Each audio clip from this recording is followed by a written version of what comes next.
take one more minute and just wait for people to come on in, and we will start shortly.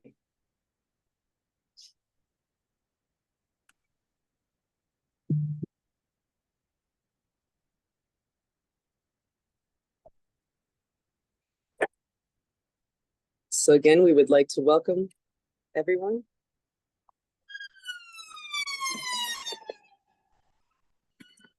We will begin shortly.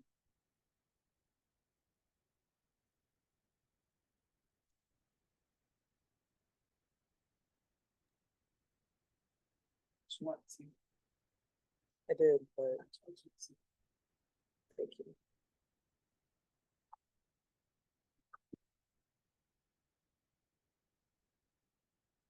Welcome, welcome, welcome. We will start in about 20 seconds.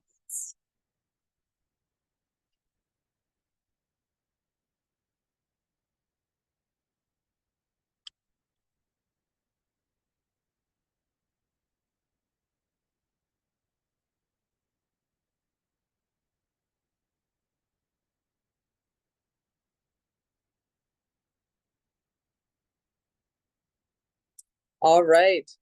So today we have a wonderful, wonderful program. Again, we'd like to welcome everyone. And we are celebrating His Holiness Bhakti Tirtha Swami, his disappearance day. And we are going to be Chinese and Japanese.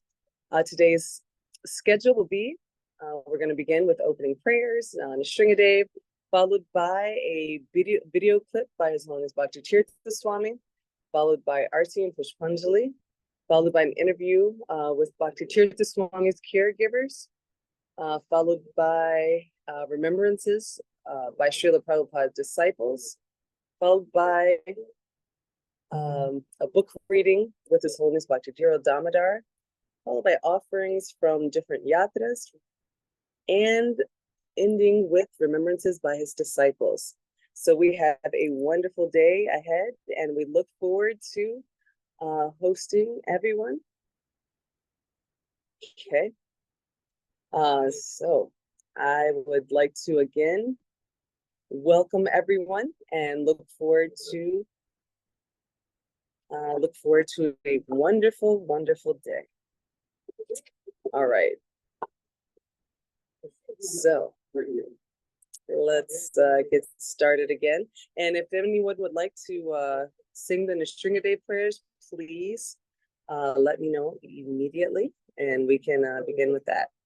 All right, so again, welcoming everyone, and a reminder that you can click on the icon for world language, and we have the translations in Russian, Portuguese, and Spanish.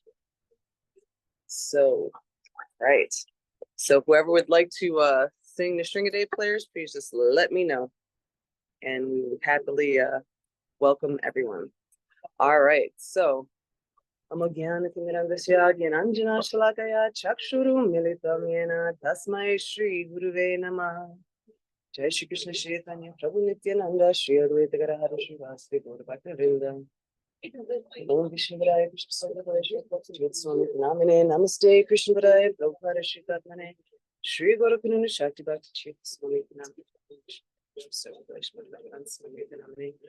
Namaste Saraswati Devi Gauravani Pracharine Nirveshesha Shunyavari Pachastharine.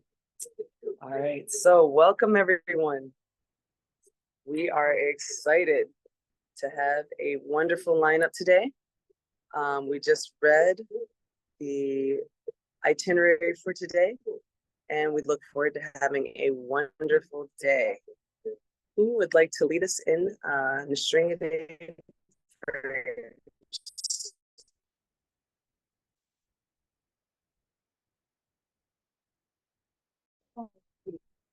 Right, before we begin, opening collective prayers, welcoming everyone.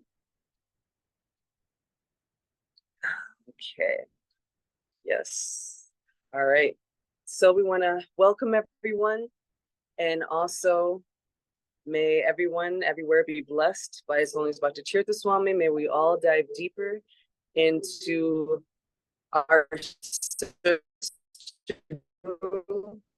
and Krishna, and words that speak today inspire us to go deeper in our devotional service. And may everyone continue to dive deeper in realizations and reflections on how we can be better servants for Guru and Gauranga on this beautiful, beautiful day. All right. Anyone like to start us off for the Nishringa Day prayers? Okay, so I just guess maybe I'll. All right, well, I guess let's begin.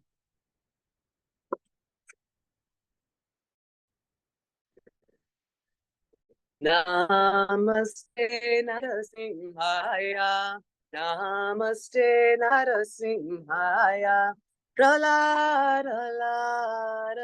Daine, Pralara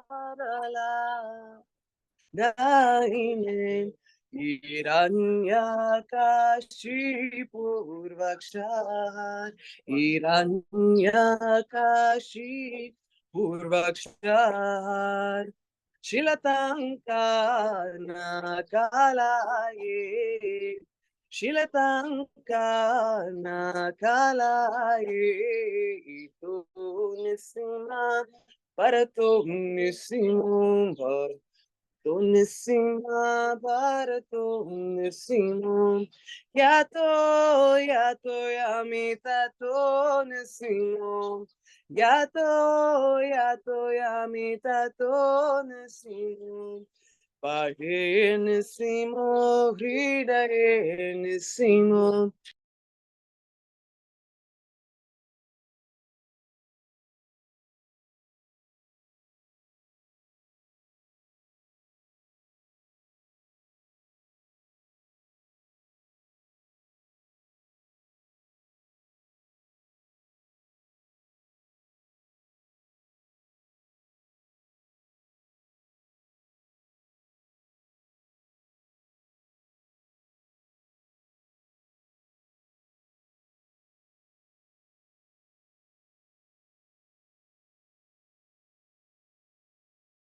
Hare Krishna. Hare Krishna.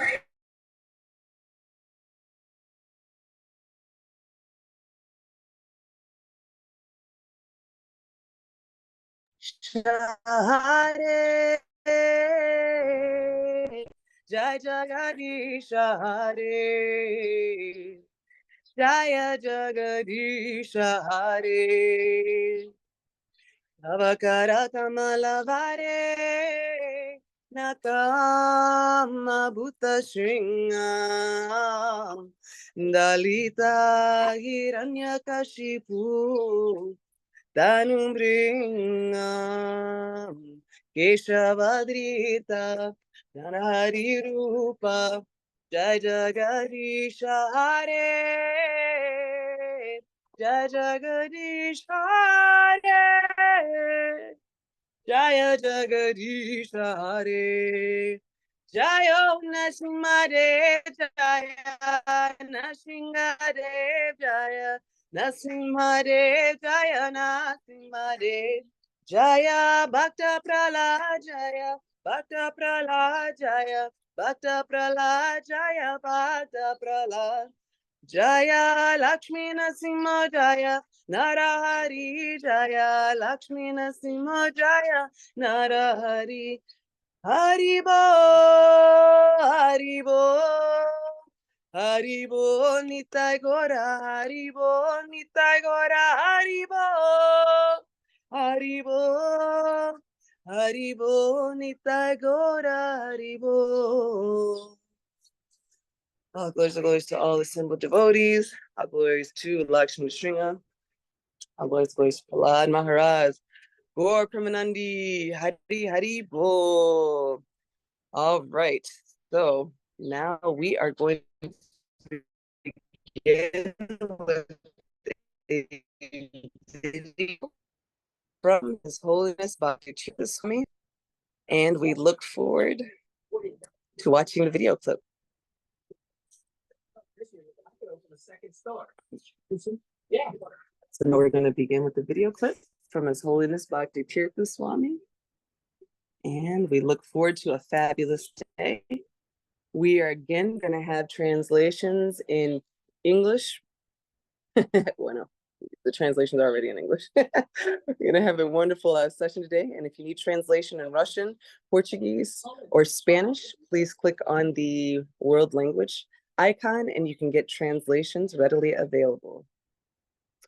And right now we are going to begin with a video clip from His Holiness Bhakti Tirtha Swami.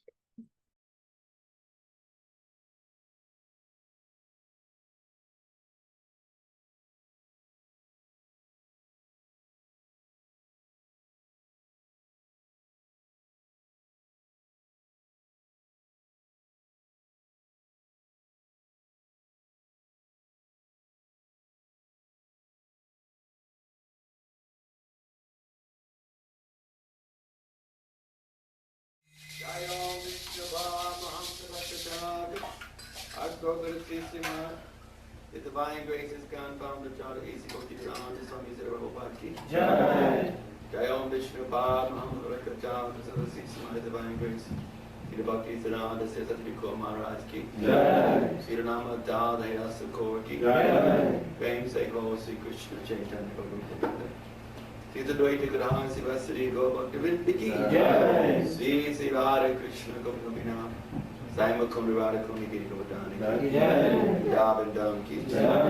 Tolam ki. Navadivdam ki. Timuramai ki. Gangamai ki. Lasi Devi ki. Bhakti Devi ki. Samaveda Bhakti Vindi ki. All glories to Samira Bhakti. All glories to Samira Bhakti. All glories to Sri Guru and Sri Guru. Jai Grace Bhakti Tirtha Swami Krishna Pad ki. Jai. Krishna Pad ki. Jai. Krishna Pad ki. Jai. Krishna Pad ki. Jai. The mood was so nice because every place we go, we were having bhajan and reading, discussing. Devotees were walking above the ground. It was intoxicated by the environment. And we'll be writing up the report, so I'm just hitting some highlights. And we left early. The festival was still going on. All the devotees are still there. But we left Mayapur a little early because I had to. It was need for me to come back. Matter of fact, I may be leaving in a few days to go to South Africa. As I mentioned now, I mean, I have to sort of constantly be on the go. Just the nature of the service. So many more things to do. It's very important to fast in so many ways. And there's just more demand. Just like many people say that my class in Mayapur was the most popular class. Just addressed basic issues that I felt inspired to speak on. But there was a big response. Even though he's crying. He was saying interesting things. Anyway, so we left Mayapur a little early. Most of the boys is leaving Mayapur, I think today, to go to Vrindavan. But since I was going to have to be there so long, so the devotees left and went to Vrindavan. And in some ways it's nice to be in Vrindavan before it gets too crowded. They had a chance to we visit all the major temples, Goswami temples. And so we just took a party of about 30 or so of our devotees, disciples, inspiring disciples. And we would visit all of the main, the Goswamis' main temples that they built with the deities, they worship their deities, their bhajan kutis where they practice their bhajan, their samadhis where their remains have been put.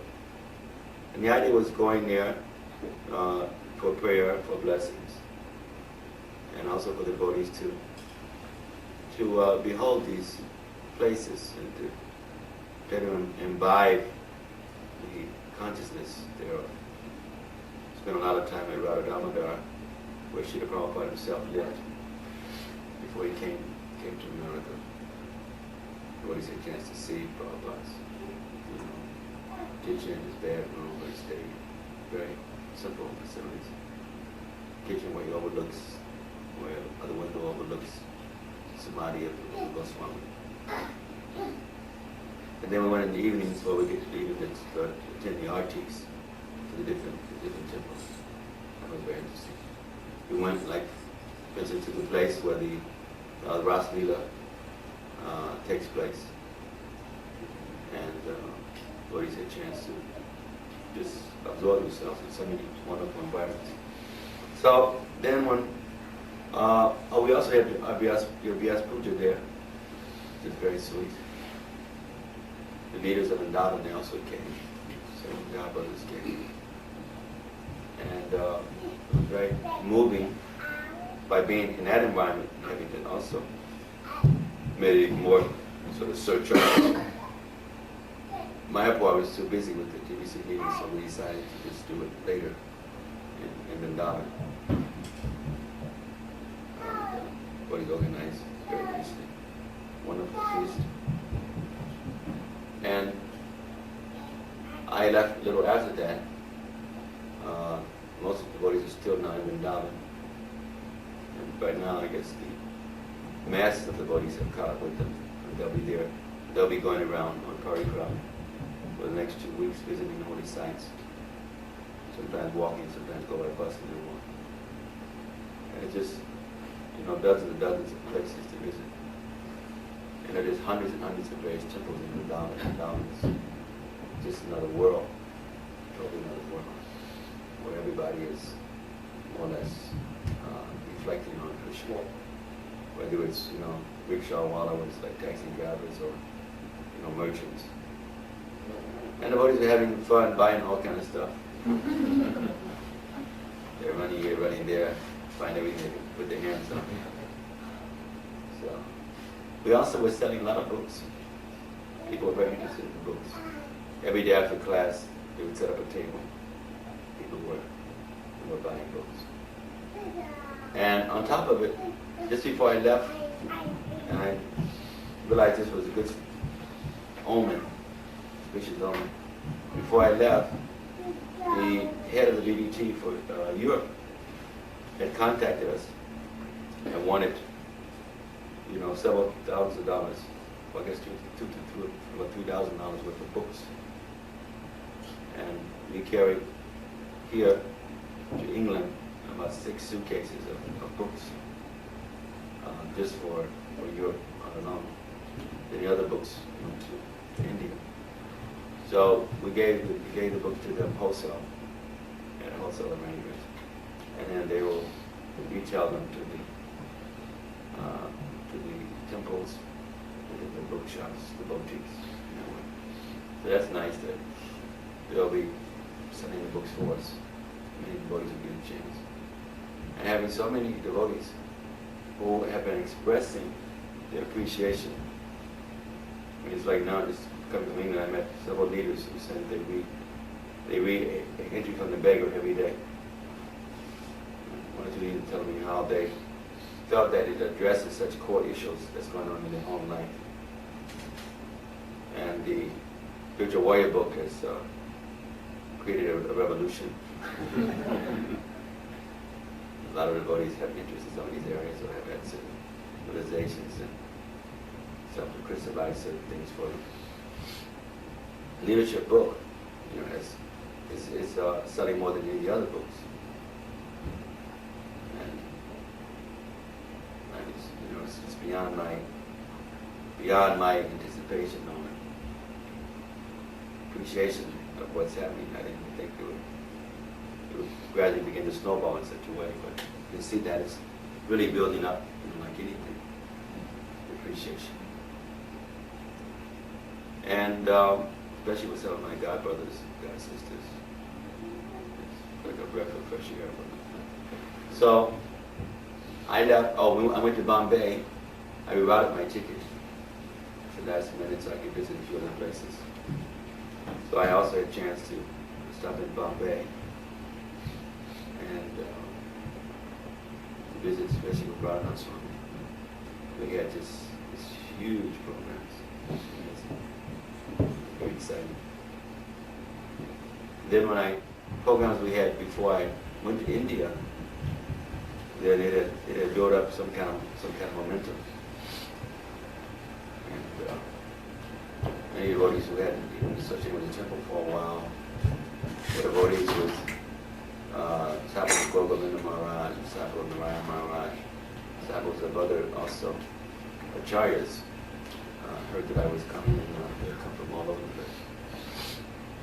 So that was very sweet, very wonderful to meet so many devotees and to share some things, to give some ideas about things they could do in the future for the individual as well as general growth. And each of these places now, they're always asking now to be GBC, but I've decided that it's best not to take any more formal positions and just to come in and to visit and just to kind of bond with the devotees heart to heart.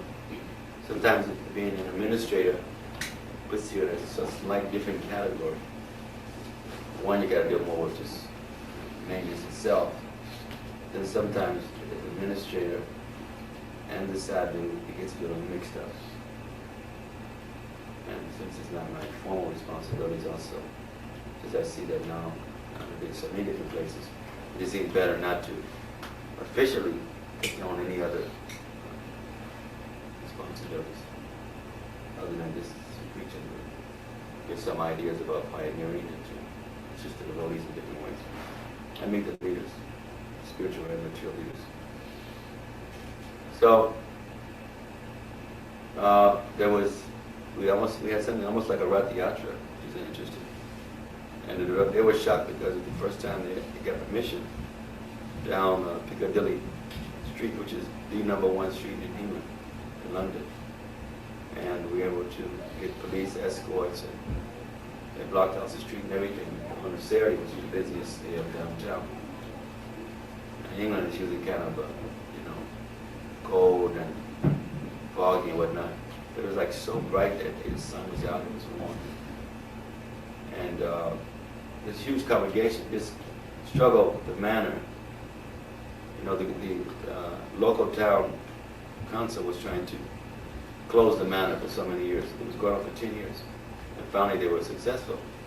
And in the fighting for their rights, that the manor has become the most popular temple in England, and just tens of thousands of people, come to visit and respond.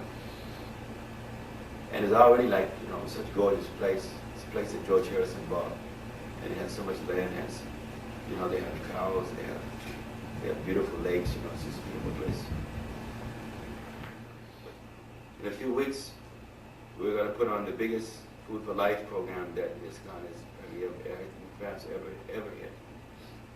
That in South Africa, we are going to use the major stadium. We're inviting people children from all different schools all around Durban, different communities, villages, etc. And there's going to be this big Food for Life program. And the president is coming. And he hopes that we will also get international media coverage.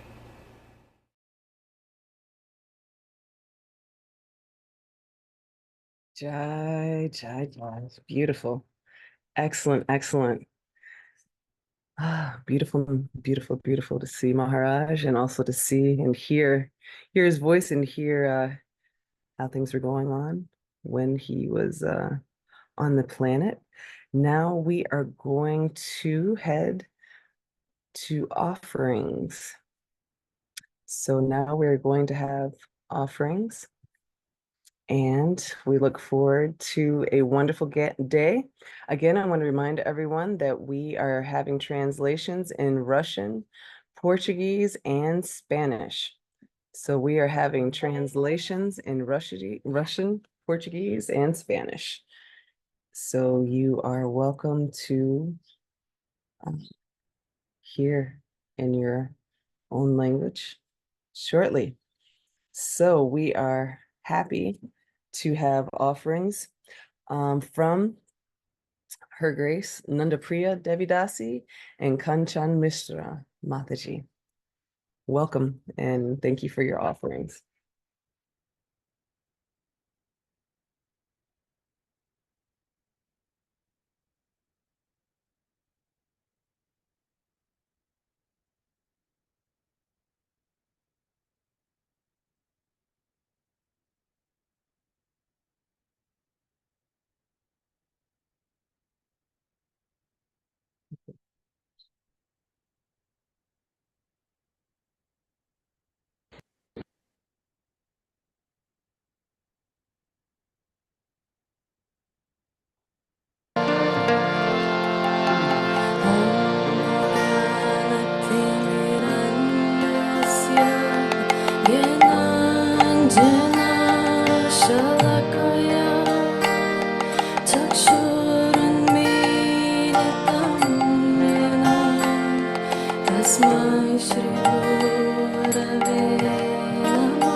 Jai.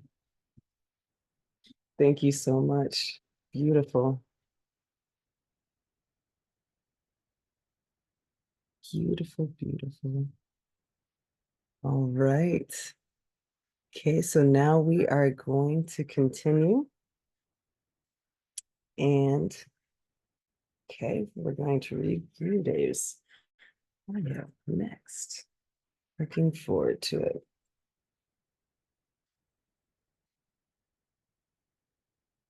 All right, again, we have a wonderful day lined up ahead, and we are looking forward to many different presentations and delve into different pastimes pertaining to His Holiness Bhakti Tirtha Swami. So we are looking forward to it. All right, so looks like next we are going to read about His Holiness Bhakti Tirtha Swami. And actually might have Mother Ekadasi do that if possible, because it might go quicker. So I think we're going to have Mother Ekadasi read Bhakti Tirtha Swami's bio, if that is okay. Meanwhile, I'll be able to catch my breath because something is floating in the air over here. So thank you. Hare Krishna. Okay, I have it here. All right. His Holiness Bhakti Tirtha Swami was born John E. Favors in a pious, God-fearing family.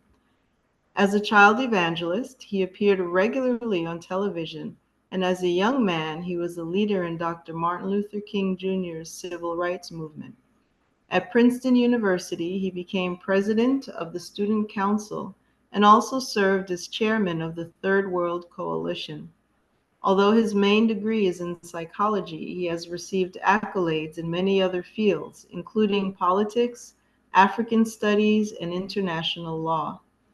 Bhakti Tirtha Swami's books are used as reference texts in universities and leadership organizations throughout the world. Many of his books have been printed in English, German, French, Spanish, Portuguese, Macedonian, Croatian, Russian, Hebrew, Slovenian, Balinese, and Italian. His Holiness has served as assistant coordinator for penal reform programs in the state of New Jersey, Office of the Public Defender, and as a director of several drug abuse clinics in the United States. In addition, he has been a special consultant for educational testing services in the USA and has managed campaigns for politicians. Bhakti Tirtha Swami gained international recognition as a representative of the Bhaktivedanta Book Trust, particularly for his outstanding work with scholars in the former communist countries of Eastern Europe. Bhakti Tirtha Swami directly oversaw projects in the United States, particularly Washington, D.C., Potomac, Maryland, Detroit, Pennsylvania, West Virginia, West Africa, South Africa, Switzerland, France, Croatia, and Bosnia. He also served as the director of the American Federation of Vaishnava College and Schools.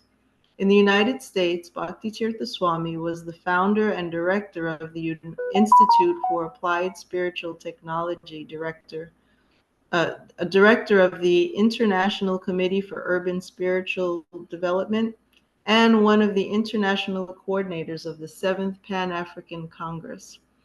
Reflecting his wide range of interests, he was also a member of the Institute for Noetic Sciences, the Center for Defense Information, the United Nations Association for America, the National Peace Institute Foundation, the World Future Society, and the Global Forum of Spiritual and Parliamentary Leaders.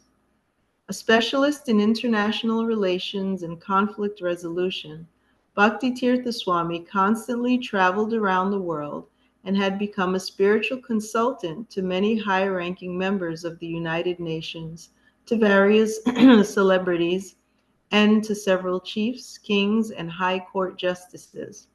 In 1990, His Holiness was coronated as a high chief in Warri, Nigeria, in recognition for his outstanding work in Africa and the world. In recent years, he met several times with then President Nelson Mandela of South Africa to share visions and strategies for world peace.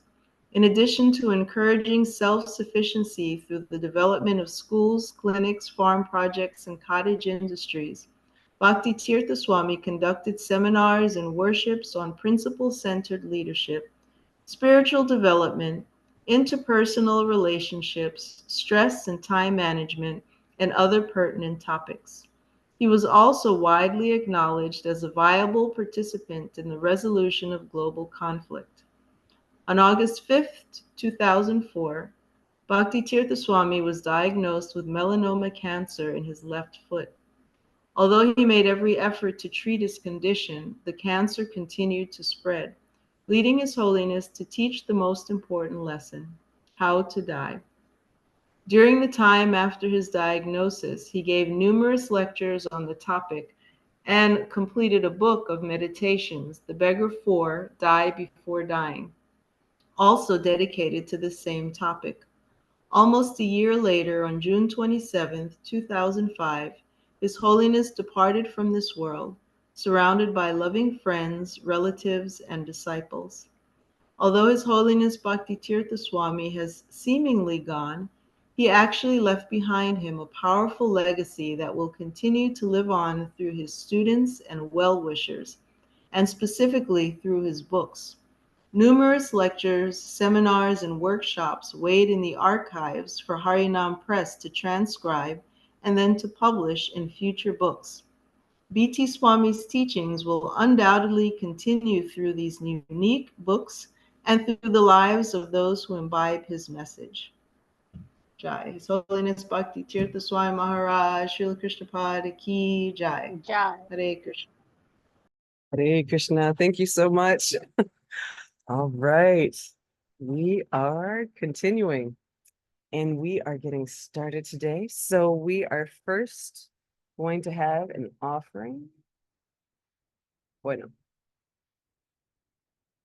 Okay, so we are about to have an offer. Are we having an offering now? All right. All right, so what we're going to do is next move to pastimes. Pastimes with, okay, excellent. we're going to move to pastimes of the caregivers. So we will have Her Grace, Mother Rajalila and Ekavira. Mother Rajalila joined ISKCON in New York City, and over the years, she has pioneered several projects, including opening ISKCON temples throughout West Africa, helping the development of the Institute for Applied Spiritual Technology, founded by His Holiness Bhakti Tirtha Swami, assisted with the development of the GBC Devotee Care Committee in Mayapur, co-authoring the Devotee Care Course Manual. And currently, she and her husband, Ekavira, are residing in Gitanagari, serving for Gurudev's mission.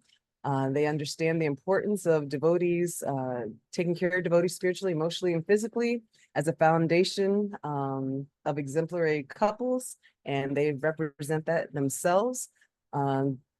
During the final phases of Gurudev's earthly journey, she and Ekavira completely surrendered in service as Gurudev's protective servants to facilitate the best quality of life for him. So definitely, Mother Rajalila and her husband have Mother Rajalila has one of the longest standing relationships with Gurudev, which will provide unique insights about empowerment, resilience, service, and how we should remain in connection with Guru. We look forward to hearing both Mother Rajalila and Ekavira, and we are going to begin now.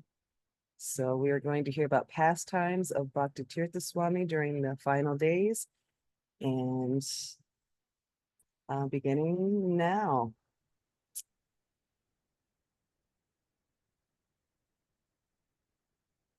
So thank you, Mother Rajalila and Ekavira. Haribol. Hare Hari Krishna. Hari. Hari Hari. So yes, looking forward to hearing the pastime. So we firstly we understood that there were some other caregivers that we're going to share, and I'm wondering. They were, and I think believe, unavailable right now. So we are so glad that you all are here, and you all are ready to reveal the beautiful pastimes for everyone. Thank you so much. all right.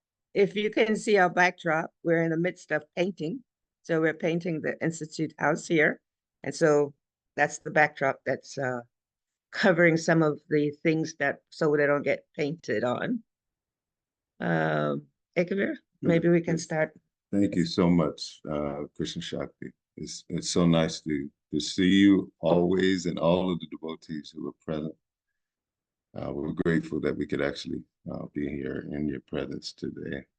As Raju was sharing, it's a busy day. Yeah. Every day is, but anyway. Okay, maybe we'll just start. Yes. Pranams.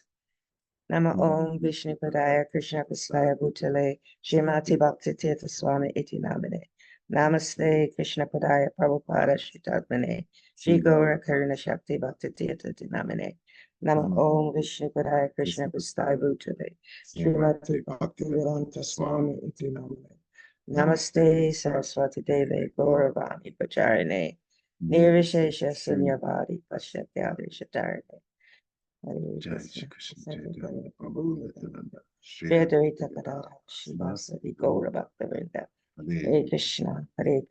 Krishna Krishna, Hare Hare, Hare Rama, Hare Rama, Rama Rama, Hare.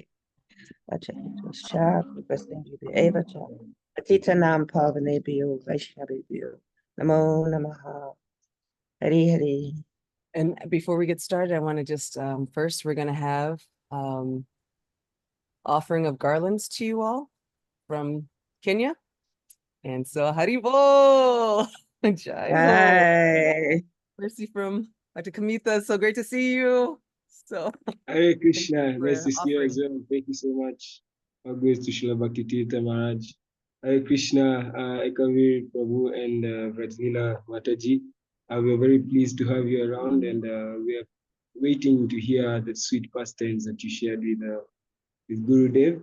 I was asked to present a garland to His Grace Ekavir Prabhu. So this is from ISKCON Nairobi, Radha Banki Bihari. Please accept this as a token of appreciation and I am happy to be an agent for this mercy to get to you. Hare Krishna. Hare Krishna Prabhu, thank you so much. It's Kamita Prabhu. Thank you so much for the kingdom. Guru, and we'll offer the Guru Maharaj. Hare Krishna, Mataji. Please accept my humble obeisances and this gallery. Hare Krishna. Hare Krishna. Is that Nanda Priya? Yes, from Ghana. From Ghana. Haribol. Thank you so much. And Mother Jarati. Mother Jarati. Haribol. Hare Krishna. Hare Krishna. Thank you so much, beautiful ladies. Hari Hari. Hare Krishna. Hare Krishna. Haribol. Thank you. Haribol. Wow. Thank you for, firstly, I want to thank Dhruva Prabhu. Yeah, Dhruva is unrelentless in carrying out the mission of our spiritual master.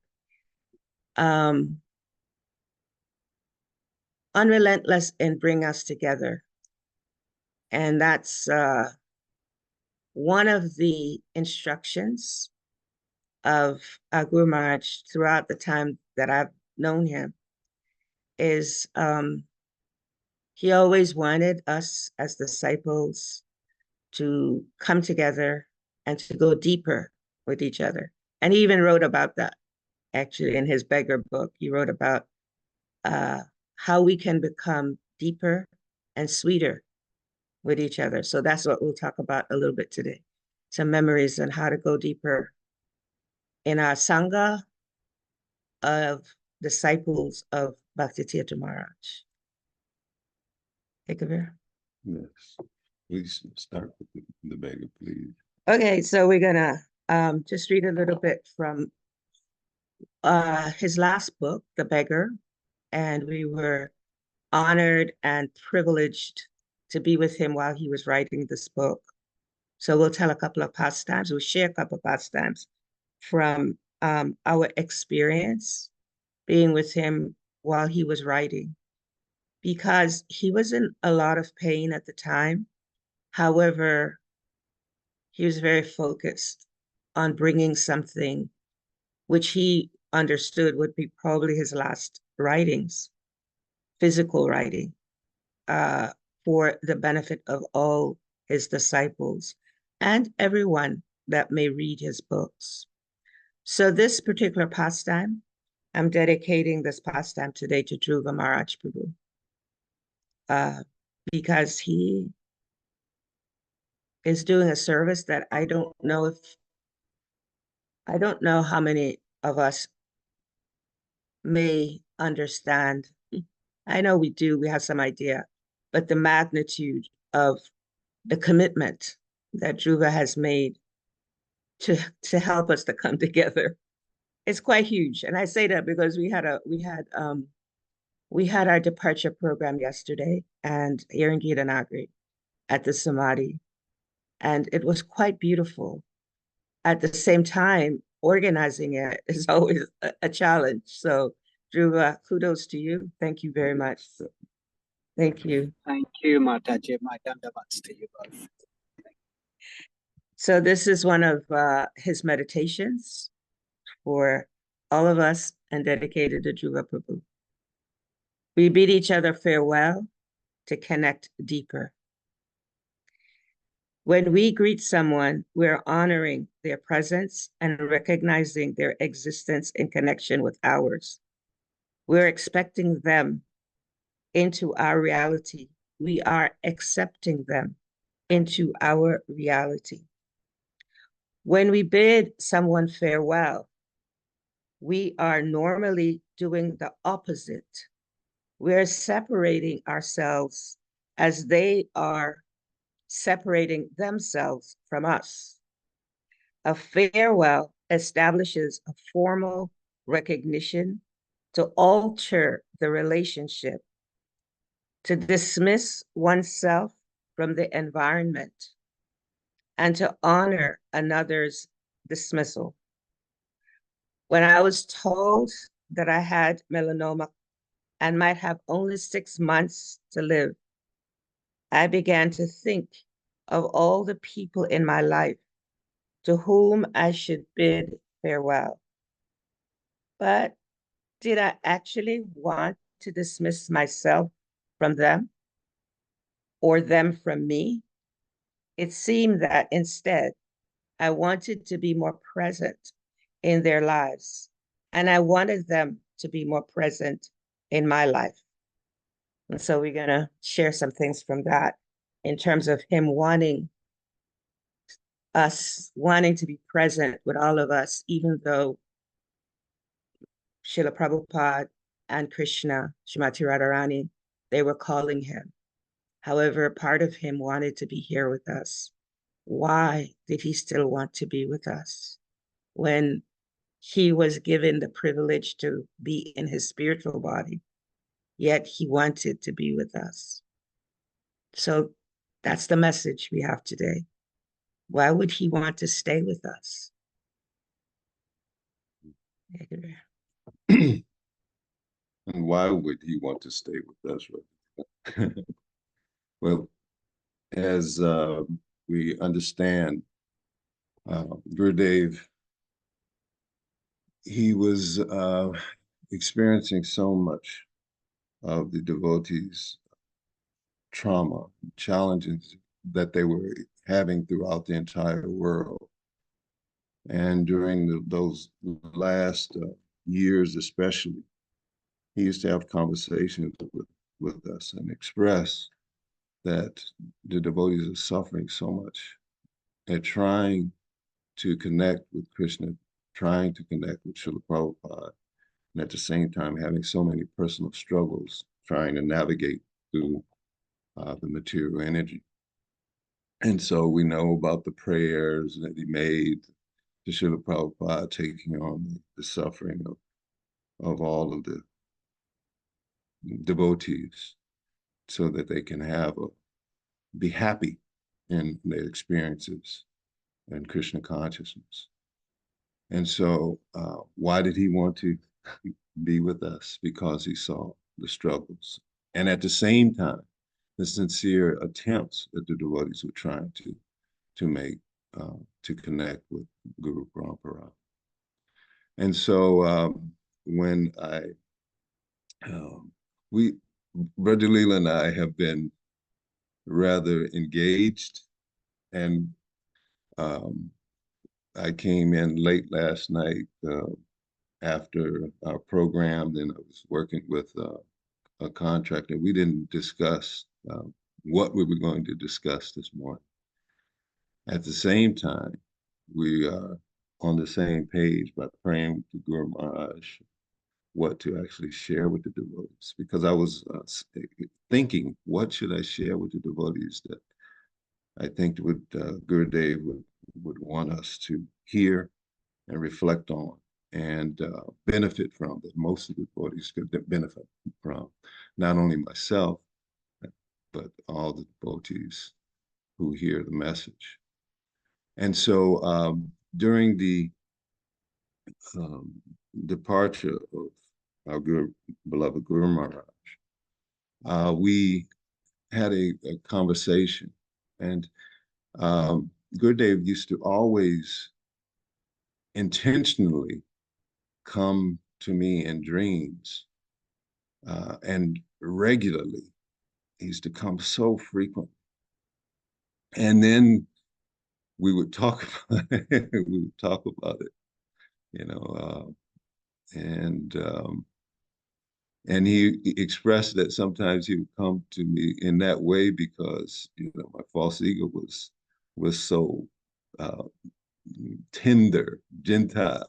And so that was one way to get the message through in a way that I could accept it.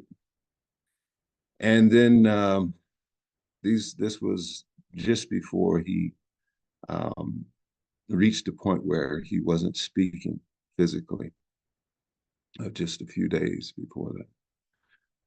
And he said that, you know, Ekabir, I'm not going to come to you as frequently as I used to come to you in dreams.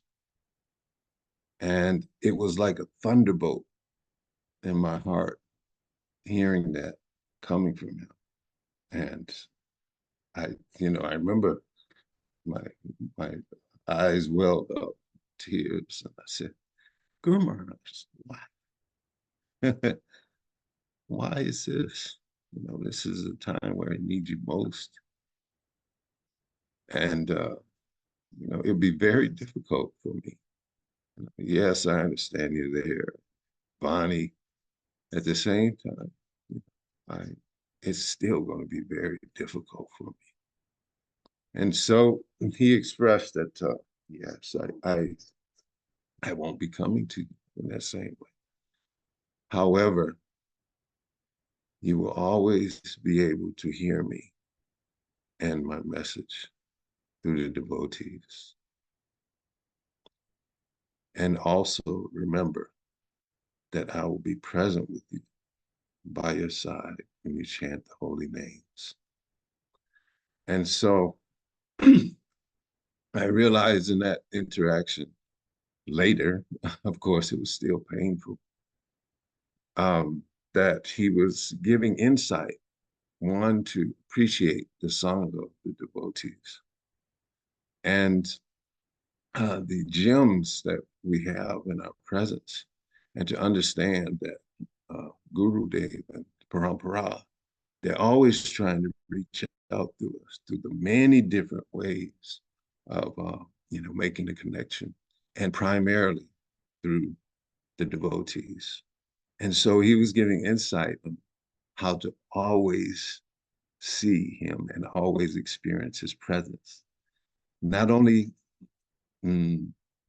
relishing and appreciating the association of devotees, but this gives the impetus, even more impetus, to be present with the devotees, to try to hear his message, to try to hear him speak, to try to hear him using the devotees as instruments.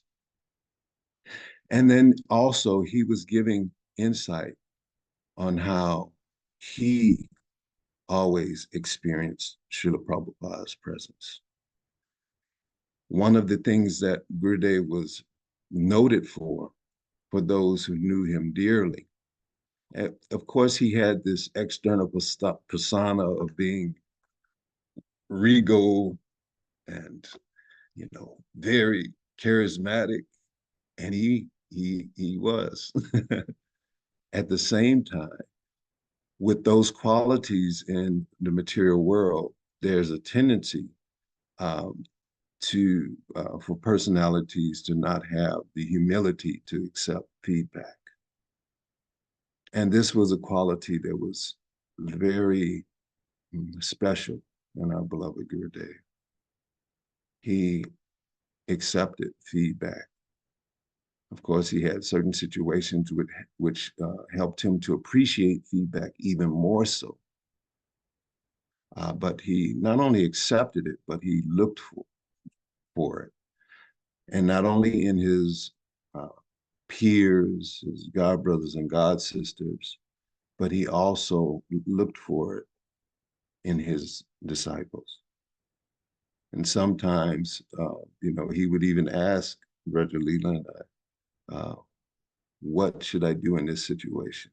How should I speak to this audience? What is the message that I should share this day? And, after some time, we would get bold and share. And then afterwards, he might not share what we recommended. And I remember one of us asked Gurudev, well, why didn't you share what we suggested? And he looked at us and said, you have a right to give your opinion and insight, and I have a right to choose whether I use it or not. As one of the sweet exchanges we experienced. So he cherished this feedback from his not only his peers but also his disciples. And so this message is something that reflect on, especially in our current services as, you know, a Karuna care companion, pastoral companion, however you want to term it, but being present with the devotees that, and as well as non-devotees in their journey and navigating through material energy and grief and anxiety and finding the balance and their navigation through material energy. I find it helpful in the way that not only does Gurudev speak through devotees, but he also speaks through those who are unaware of the fact that they're devotees. And there's also it's something that I can actually learn through that exchange and that experience. And so this was something that I wanted to share with the group today. It's something that was personal at the same time, something that everyone can actually reflect on and hopefully benefit from. That Gurudev is always trying to reach out to us, trying to speak to us through the devotees. And those devotees who have expressed their feedback to me, I hear you loud and clear. I'm sure some of them are on this call, and if they aren't, they will be. I hear you loud and clear, whether you're giving feedback directly or indirectly. I hear you, and I thank you for being Gurudev's instruments. To Raju. Krishna Shakti, so what is our time like? So we also have Mahajan who will also speak as well. Joining. So Okay. yes, so we have about a half an hour, I think, 32 minutes, it looks like, for everything. So, Okay. yeah. All right. So how much more time do we have now? So I know if we need to just turn it over to Mahajan. I would say 15 minutes. We'll say 15 Okay. minutes. So I'll share for 2 minutes. I apologize for taking I will some time. I be didn't know perfectly Mahajan. happy No, I listening to you, was man. unaware that Mahajan joined us. No, I will be perfectly happy listening to you. So don't worry. I'm gonna be in France No. talking a lot, anyways. We have to hear. Mahajan Prabhu Ki Jai, Hari Hari. The Bhakti Tirtha doping Swami Ki ironer. Jai. Mahajan played this very important role of ironing Gurudev's clothes. And every time he got an opportunity, he would make sure that he's taking those clothes into his room. So beautiful. So Mahajan, the theme that we're using, I'm going to try to share for about 5 minutes. The theme we're using is from Gurudev's book, Beggar 4, and the meditation is meditation 6, which says, we bid each other farewell to connect deeper, And so I just want to share a quick pastime on this because as I shared earlier, we had the opportunity to be with Guru Maharaj while he was writing this book in Hawaii. And this book always helps me to reflect on when I first met Guru Maharaj. And Ekavira, he shared about Gurudev's how charismatic he was and just how endearing he was to so many people. So many people just love him, just love just his presence, his smile, his dance, his everything that's there about him. However, a recent reflection that I have been having is what I saw from Guru Maharaj was his body being used as an instrument to help all of us to go deeper into who we really are spiritually. And that spiritual essence of Gurudev was given to us or shared with us, if you will, by his physical presence. By his physical presence, we could understand he was not an ordinary personality. Like when Krishna comes to the planet, he comes in a physical body, right? And everybody thinks he's just, Mother Yashoda thinks he's just my son. Everybody thinks, oh, this is Krishna, but there were first people with Krishna at the time that understood that he was God, that he was actually not just a person in the body. So sometimes our disciples tend to see Gurudev as a body, this body, this person that has this physical form, this person that, yes, all the wonderful things we know that Gurudev's body emulated for all of us. However, Guru Maharaj was much, much, much, much deeper than just his physical body. Gurudev was a spiritual ambassador on behalf of Srila Prabhupada. And that spiritual ambassador is what we saw reflected in that body. The sweetness of him was what we could experience because we don't, at least I didn't and still don't, have that spiritual eyes to actually see that spiritual body of Guru Maharaj that was really interacting with us. And so my prayer for all of us and my gratitude to Dhruva Maharaj Das is if we can start, and for those of us that are trying to do this, if we can start trying to see each other's sweetness, which is our spiritual body, and if we can move off this plane, this material plane of conflicts and challenges and just my personality, your personality, what I do, what you do, if we can start moving off that plane, because really the sweetness gets sweeter and sweeter and sweeter and sweeter. And so my dear Dhruva Maharaj Prabhu, thank you, thank you, thank you for bringing us together so we can continue to remind each other about our spiritual bodies and who we really are. Thank you so very much. Let's say Gora, Hari Hari, Hare Krishna. Hare So, Hari Bol. Thank you so much. Mahajan Das. Welcome. Please introduce what you've been up to. Please introduce yourself and also introduce us to what have you been up to. We look forward to hearing about your pastimes. Thank you, Mahajan. Are you sure you want to listen what I've been up to? Okay. Claro que sí. So, my name is Mahajan Das. I'm a disciple of Bhakti Tirtha Swami Maharaj. I've been the first disciple in whole Latin America. Anyway, what I've been up to, struggling like anything, material life, material work. My God, difficult times. No problem. We still. All right, so we're gonna actually offer a garland to you first, and yes, and then we'll let you speak. So you're about to receive a virtual garland. So please accept from His Grace Kamita Prabhu. What it is? Oh, wow, beautiful devotees. Kamita Prabhu, disciple of Holiness of Damodara. Please accept this my garland. Thank you, Prabhuji. I go. That's my head. Boom. Hey, Haribo. Anyway, yeah, I just, like 2 months ago, I was in Mayapur and was this devotee,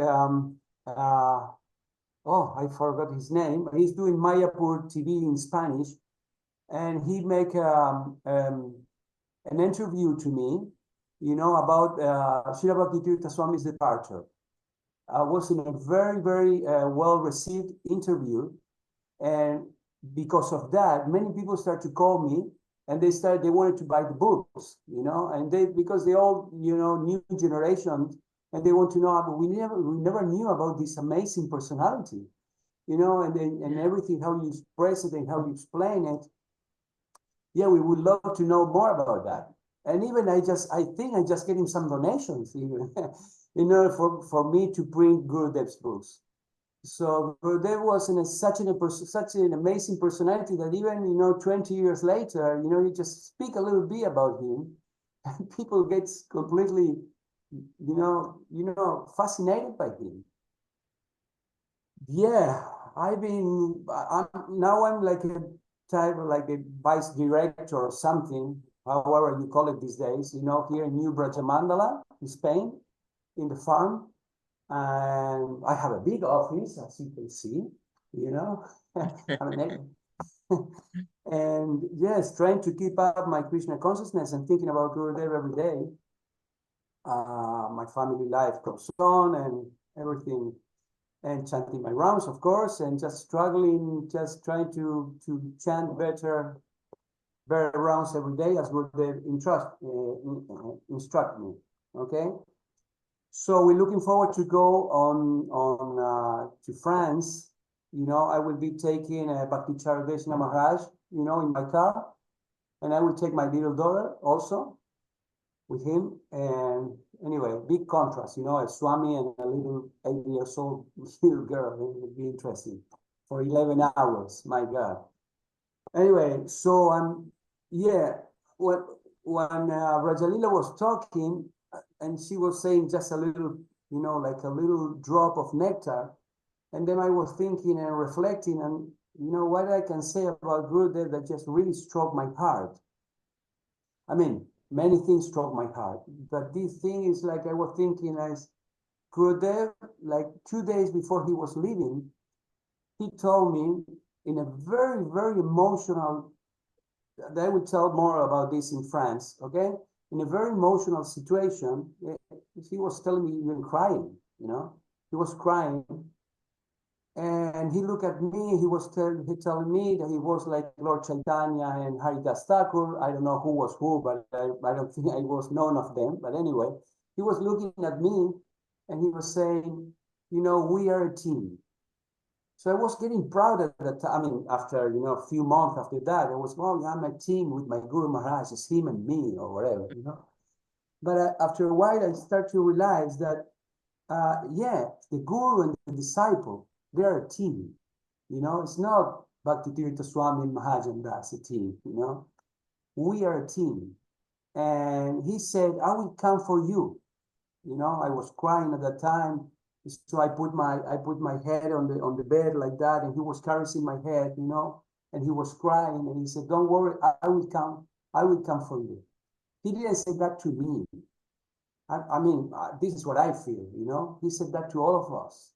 He will come for us. At the end, he will come. He said, don't think that this won't happen to you. As Prabhupada said the same thing. Don't think that this won't happen to you. I will come for you. Don't worry. So we were crying like anything. He was crying, I was crying, and I think Gopal was crying too. Anyway, so and finally, Brakeshwara Pandit came, and then the whole another situation came about. So I remember that was very, yeah, it was very touching to me. Another thing that was touching to me is like when he was leaving, when he just left. I tell many times the story how I saw him, because I've been praying for 5 months. I was living in Radhakund at that time, for 2 months and a half actually. I was living in Radhakund, praying to Radharani. Every morning I was waking 1 o'clock in the morning, chanting like 64 rounds and just doing Dandava parikrams, whatever, you know. He got upset about that, you know. When I told him, Gurudev, I was living in Radhakunda, he gave me salt for that. He said, what? He said, yeah, Gurudev, because I was waiting to come in here and I was living in Radhakunda. Never do that again, he told me. Radhakunda, go visit and go back. Okay, fine. Anyway, when I was living in Radhakunda, my only prayer is I want to see his last breath. I want to see his last breath. I want to see his last breath. Anyway, I'm going to tell the long story later, you know, in France, but finally I saw his last breath. And what it came to my heart at that time, at that moment, is like a sense of, okay, now he's not in the body. This was my realization, because I'm very, you know, low consciousness, but not very advanced. And my realization was, okay, now he's not in one body. Now he's in my heart. Now he's really in my heart. So I will see him everywhere, and I will listen to him all the time. of course, 20 years, down the road, I'm just listening to my mind more than I'm listening to him. But I'm trying, I'm trying. I'm doing my best. And now, since all these meetings and all these things going on, just so enlivening for me, so enlivening. I really, and this Mataji just called me from Colombia and said, I want to give you a donation. Please do his books. I mean, get into his books again, because I'm the one who has his copyrights in Spanish, and I think Jananda has a copyrights in English or something like that. So I'm gonna start again with his books. I couldn't make them because I didn't have money. I never had money. Anyway, so but now if I get some donation, I'm just start to move energy around here. So I'm just having an editor and having someone who just correct them, and I will do it. So I don't want to take much time, but this is more or less what I can say now. I can say much more, but of course I don't want to take time from anyone else. Thank you both. Thank you all very much. This has been beautiful. We're going to open it up for questions in the audience, and definitely we would love to hear people post their questions. And also just so thank you for also updating us on how things are going as well. Right now I'm happy to hear, because people are waiting all over the world for those books in Spanish. And I know I've been ordering from different spaces and places, so in Mexico to get them, Argentina, Mexico. So I'm happy to hear that they're gonna continue, because there's many people that are waiting. So yay! All right. So questions, Mother Rajalina. Krishna Shakti. Yes. Krishna Shakti, I just want to share with Marjan really quickly that he's definitely in the cyclic succession. When he said, I don't have money, I never had money. Because that's definitely a Guru Maharaj. Yeah, we all. He never had money. Never had any luxury, but somehow things happen. I don't know why Brihu just kicked, Vishnu's chest, That's because we don't have money. The Brahmanas don't have money because Brihu Muni just kicked Vishnu's chest. Anyway, Lakshmi is gone. No, but we have so much fortune, We have so much fortune in other ways, No question. Yeah. And even though you didn't have money, you still were printing those books. Maybe not in voluminous numbers, but you were still printing the books from day. So thank you for that, Prabhu. Whatever Spanish books are out there, it was started by Mahajan Prabhu. Yeah, he told me that. He said he was with the main brahmacharis of every continent. I remember that there was a meeting. There was the main brahmacharis of every continent. And he gives an instruction to every single brahmachari. And he gave me one personal instruction. He gave me two instructions. One, I won't tell you. And the other one, said, you just take care of all the Spanish books, and you have all the rights for the Spanish books. So those two things he said. So, anyway. It wasn't only the brahmacharis, Mahajan Prabhu. Yeah, it was only the brahmacharis. No, it wasn't only the brahmacharis. Ah, you were there too? I'm sorry. Okay. But you always been a brahmachari. I mean, very, Exactly. All right, bro. Good to hear from you, Prabhu. Thank you. Yeah, I'm glad to hear from you too. All right, so I think we're going to ask Mother Rajalila and Equivira to ask questions for Maharajan, and then also other questions from the audience. We would love to hear questions that you have. I mean, these are very intimate pastimes that these special devotees have had closely with Maharaj. We're not able to hear every day, some of the pastimes that have taken place. So what other ways, what other things would you like to share about the last days? And other reflections, and please, audience, ask some questions as well.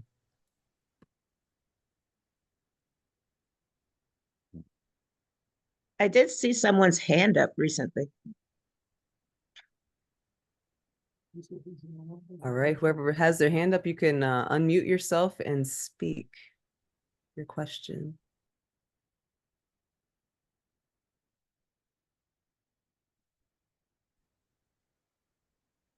All right, Kalindi, I'm gonna unmute you if you're not able to unmute. I don't know. Hare Krishna. You have to unmute. Yeah, Yes. Lindy has a deep voice this morning. That's true. Hare Krishna. Advaita, Hari Hari. Advaita, Hari Bol. Sure doesn't look like Lindy. So great to see you. Hare Krishna. So great to see you. Hari Bol. Vancha kalpatarusha kripa sindhubhyeva cha. Patitanam pavanebhyo Vaishnavebhyo namo namaha. Well, I was typing my question, and then Prananath Prabhu next to me. Hare We got the South American Yatra here. Nice. And his good wife over there. Hare Krishna. Hare Krishna. Hari Bol. Hare Krishna. And Kalindi, and Gadadhar Pandit, and Vika, and the whole family. Oh my gosh, you got a family going. Hare Bol, Kalindi Devi. Hare Krishna. We are trying to follow in the footsteps of all of you and giving the importance of staying together and having that sweetness together. Thank you. Thank you very much. I was typing my question, and then Prana had an even better one. So I shifted to that one. How do you, all of you caregivers, after nearly 20 years, how do you keep your connection with Guru Maharaj so strong?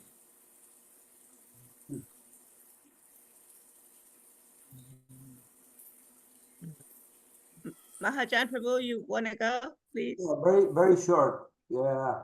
Yeah, what is keeping your connection to Guru Maharaj so strong after nearly 20 years? I see it in this way. It's like it's like, for example, how it keeps my connection strong with Prabhupada. I don't think about much in the Prabhupada in his form. I just think about what makes a devotee has a strong connection with the whole creation, which is be humble, be tolerant, and be don't respect and give respect to everyone else. If you do those four things, and then you are connected. So I just try to do the same with Gurudev. I just cannot. It's not that I'm just thinking about Gurudev and looking at him, in the picture and say, Gurudev, please help me. I will love to be like that. But no, I just try to follow, the instructions, okay, try to be humble, try to be tolerant, just give respect to others and don't expect respect for myself, and do service all the time. Try to do service. For 30 years, I never leave the Association of Devotees. And I've been in my dark times too, I passed through a very dark times, but still always here. So this is my connection. I don't know anything about him much, just what I spent with him, the time I spent with him, and that was it. What can I say? Evil. Do you want to go? Yeah. Yeah. So for me, and it's a personal instruction, Gurudev gave many, however, one that I take very seriously is he always told me, Rajalila, at a certain time, at a certain point in devotional life, it's about persevering. You persevere in the process. And that's something I always saw in his character, that he always held close to the process. And so one of the areas of the process that I appreciated so much is he always shared with me that in Krishna consciousness, we're always growing. And as you grow, you share. We're always learning. We're always growing. As you learn and you grow, you share what you learn and you grow, and how you're growing. And so I do that today. I've done that throughout my devotional life since my first journey in Africa. It's been quite a journey, learning from Gurudev and growing in the process of bhakti. and I share as much as possible. So I'm always having different groups. I'm always online, somehow, somewhere.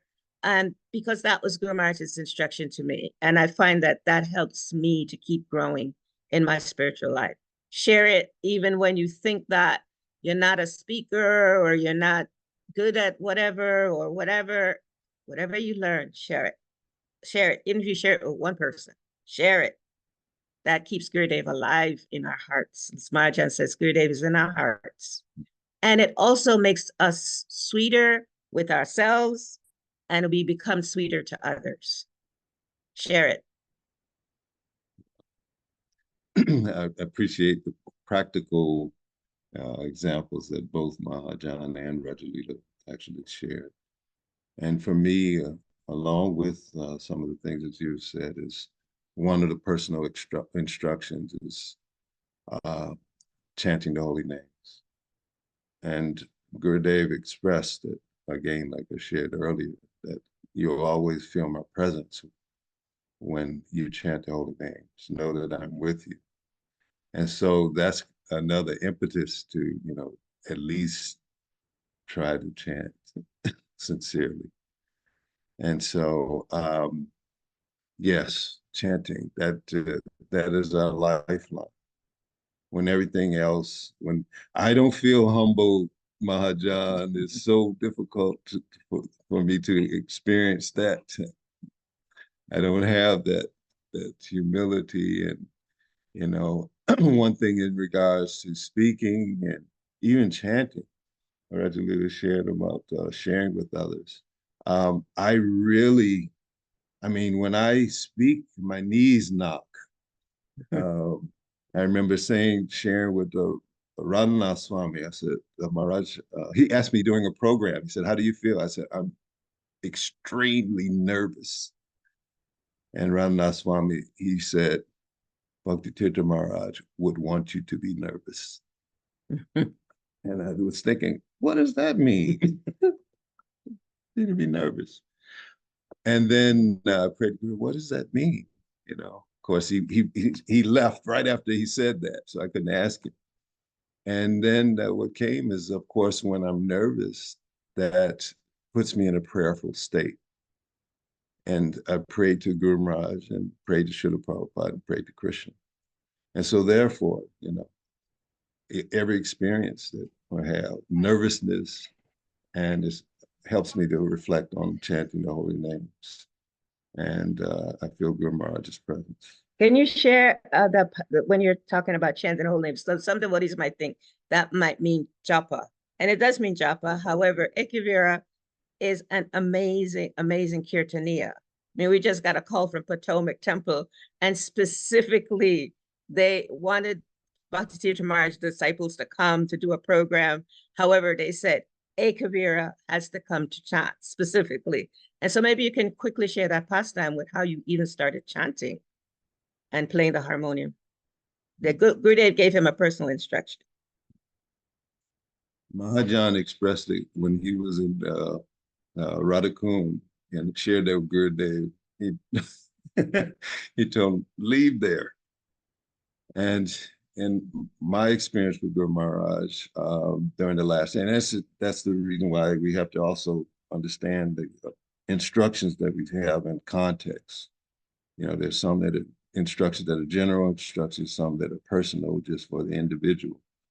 But we can also get something out of all of these different instructions, but understand those caveats, personal instructions and general instructions. And so in this particular case, Gurudev expressed to me that I told him I'll have difficulty when you depart, you know, and yeah, I really have difficulty. And so one day we were all in the front room, disciples, and he was experiencing appreciating Vrindavan Dham. There's a video, Vrindavan Dham Park, Bhakti Chaitanya Maharaj. And while he was honoring Prasadam, he said, when I leave, I want Ekavira to go to the Holy Dham, serve the Holy Dham, and learned how to chant for the devotees specifically. Mhm. And so Play the harmonium. learn how to play harmonium and chant. And he took it seriously. He said I took it seriously. That's another thing. I feel good. Oh, sorry, Prabhu, sorry. No. Chanting, like I said, I feel Guru Maharaj's presence, and Gurudev does. Yeah, I feel his presence. When I don't feel his presence, I've experienced situations where I've chanted a melody. One particular situation, I chanted this melody for I don't know, maybe tens of times, not hundreds of times, but I knew the melody in my sleep. And Jayadvaita Maharaj, she had never heard me chant. So I was thinking, oh yeah, I'll chant this melody. This is my favorite melody.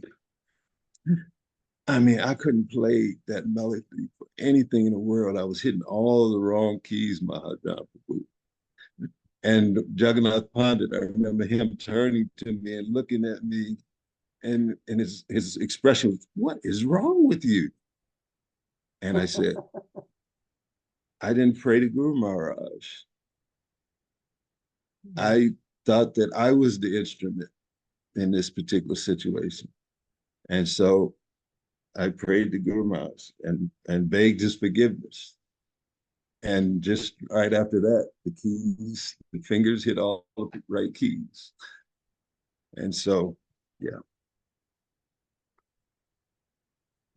Thank you. Can I say something? Regarding this humility thing that you say, I have to say something, I have to leave, I'm really, really sorry.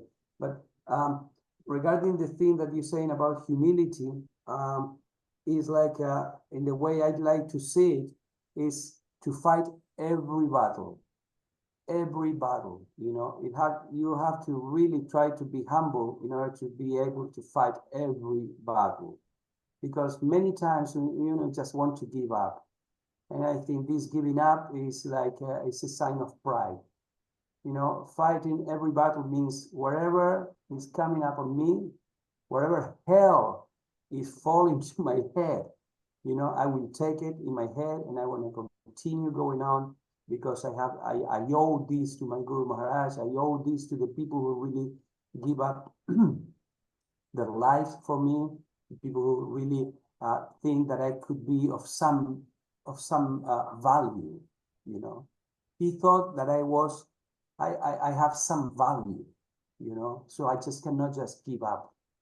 And yeah, it's every day, you know, boom, boom, boom, boom, boom, fighting a battle after a battle after a battle, and that eventually will make me humble. But right now, I'm just fighting, you know, very proudly. Blah, blah. So that's what I wanted to share with you. Mahajan is a fighter. Everyone should know that. Yes. You know, yes. You have to be that. You know, this is what it says. I remember how he ended up being a caregiver. You know, like I'm pretty intense. Some of you might know that. And he was like in my face, like, I want to be here. Exactly. I want to be here. No, I said, I must be here. I must. I must be here. Actually start to snow, you know, and I say, I'm going to be sitting right here under the snow until you let me in. And then for half an hour or 45 minutes, nothing happened. I was starting to get a little cold. And I don't know who came. I don't know if it was you, Rosalito, someone. Okay, we're finally going to give you something. Okay, you're going to be ironing. I said, okay. So and when I see what I have to iron was like 2 shirts and 2 lungis. So that was about like 15 minutes service a day, you know. And then you put everything in the washing machine. So let's say 1 hour of service a day.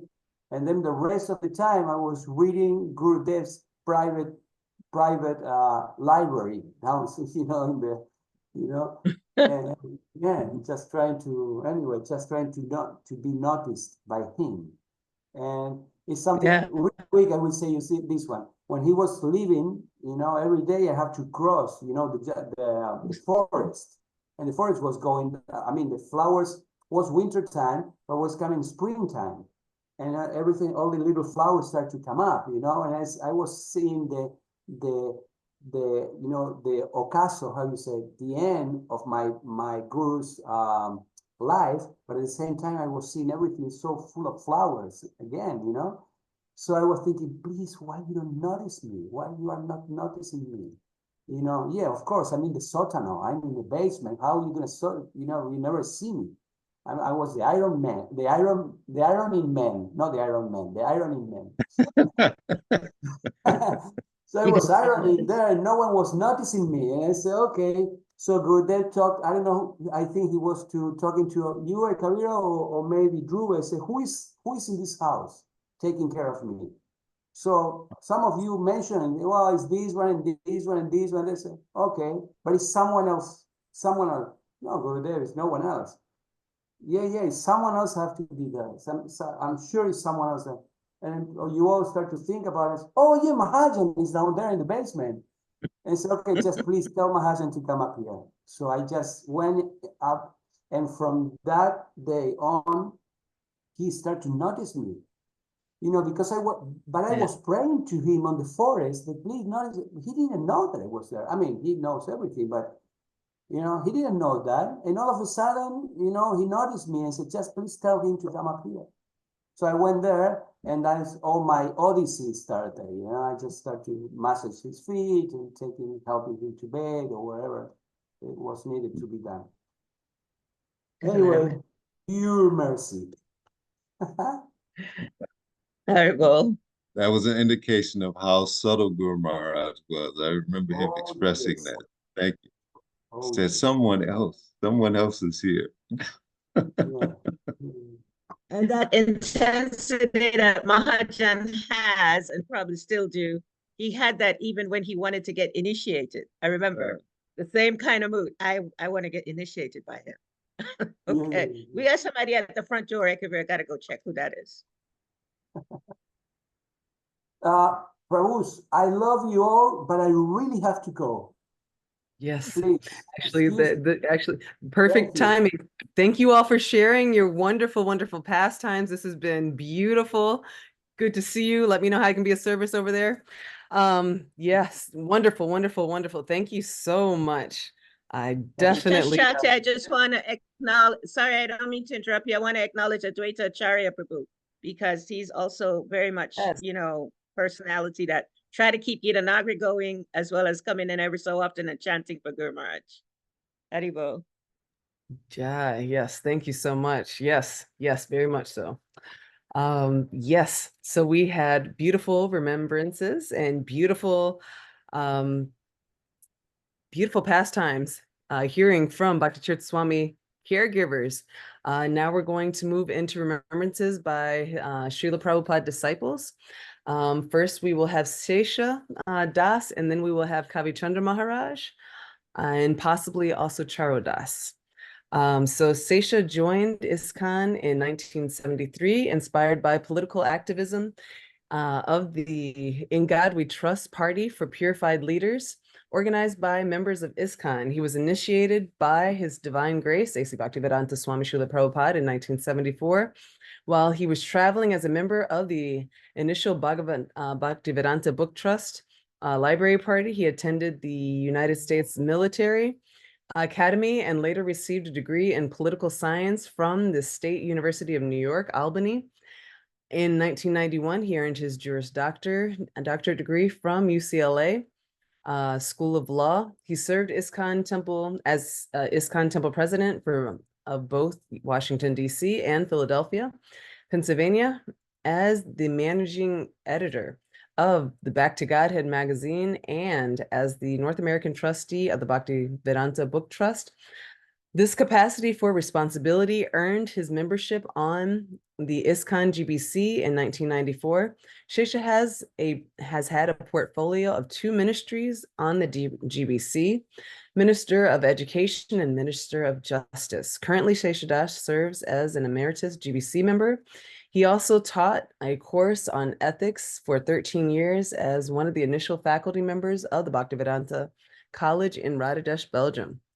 He currently lives in Florida with his wife, Madhumati Dasi. So we would like to welcome Shesha Prabhu. Great to have you here, and we look forward to hearing from you. Jai Hare Krishna, welcome. Thank you very much. And congratulations to all the devotees in such a wonderful celebration, global celebration of one of the most important devotees in, I'd say, the history of ISKCON at this point in time. So let me offer my obeisances to Srila Prabhupada, to Srila Bhakti Tirtha Swami Maharaj, and all the assembled devotees. Jai, and we're going to actually give you a garland first and to welcome you. So you're going to have a garland from Yadunath Prabhu. Jai, giving you a virtual garland. And someone is giving you a virtual garland from Kenya. And we're doing Manasa Seva right now. So Hare Krishna, Haribol. I was wondering how you were going to do that. Namo Vishnu Padaya Krishna Prasthaya Bhutale Srimate Bhakti Vedanta Swami Nite Namane Namaste Saraswati Devi Gauravani Vachao Charane Nirvishesha Srinivadi Pachachi Desatarane Namo Vishnu Padaya Krishna Prasthaya Bhutale Srimate Bhakti Tirtha Swami Nite Namane Vanchakalpa Turubhyascha Kripasindhubhye Vacha Titanam Pavanebhyo Vaishnavebhyo Namo Namo.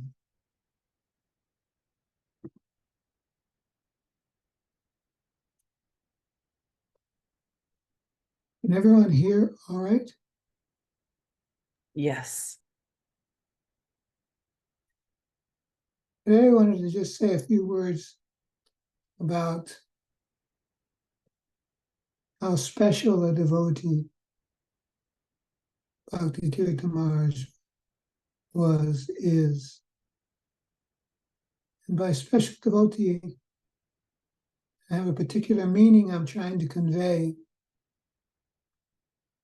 and that is that a special devotee is someone who brings something to the spiritual master, brings something to the process of devotional service, rather than coming to take. Now, of course, I don't mean to say anything derogatory to the ordinary devotee, but there are special devotees that bring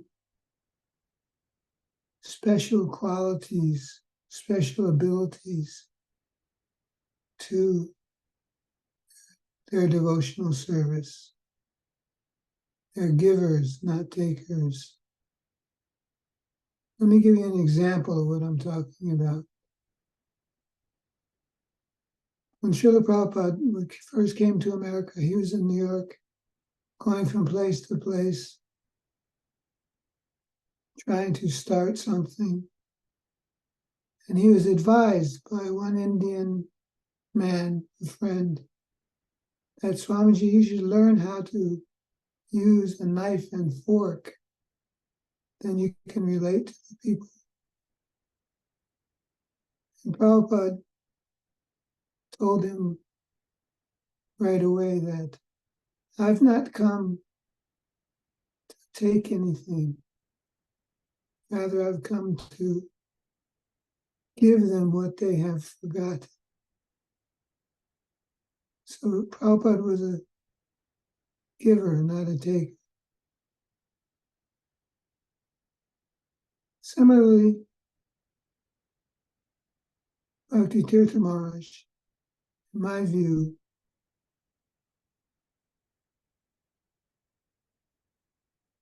came and was serving and leading us in a way that exemplified this giving rather than taking. And there are several ways that I personally experienced this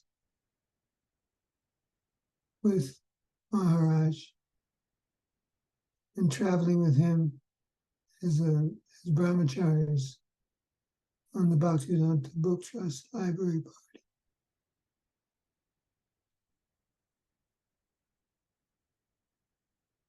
First, let's go back to his early days, his early life. He was a giver in terms of the community that he was part of. I believe, if I'm not incorrect, that he had as a young man, young boy, he was a televangelist where he brought his skill in communication through the media at a very young age. And that he was a community leader in Cleveland.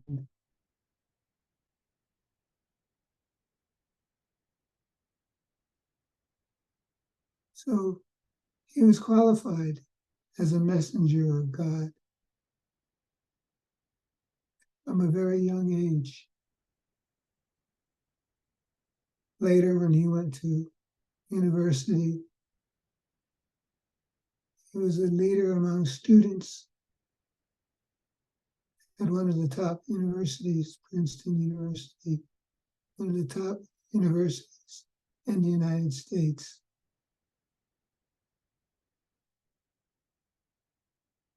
So he was a leader. The very beginning of his life.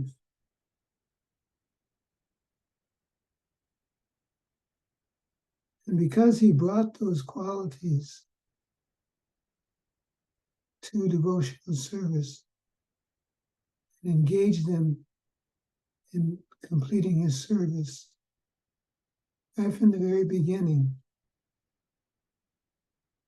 he took a prominent position in ISKCON.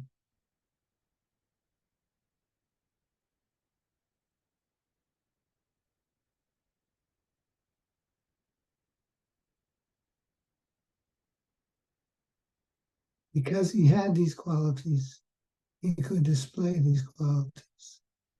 He was a giver, not a taker.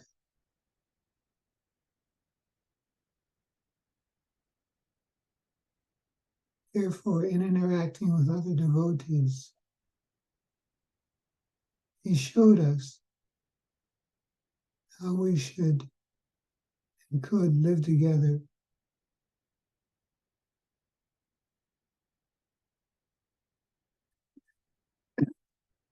push forward Srila Prabhupada's movement.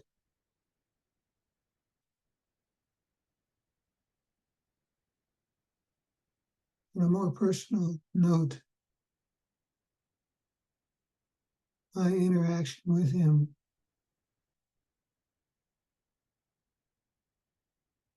I was fortunate to have his association from the very early days of my coming to Prabhupada's movement. I came to one Sunday feast at the old temple, ISKCON temple on Henry Street in Brooklyn. And Bhakti Tirtha Maharaj, of course, at that time, that was even before he became Ganesham Das. As Bhakti John, he sat down with me at the Sunday feast Old Brooklyn Temple and convinced me to take the next step in Krishna consciousness by joining the temple and stop coming and taking Sunday feast. You have to become a giver. That was his message to me personally. And so a few weeks later, I followed him.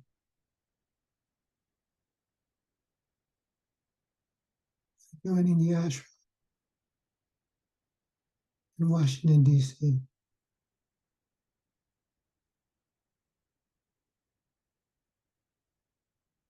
He treated me as a friend, not as a new bhakta, not as a position, as a friend. And that marked my relationship with him even to this day.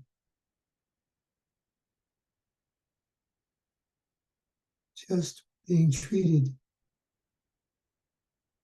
as a friend, not a statistic.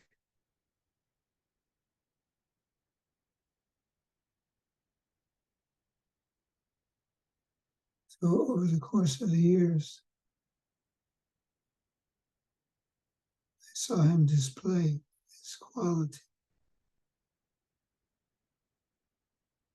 As brahmacharis on our traveling party, he would serve prasad every day.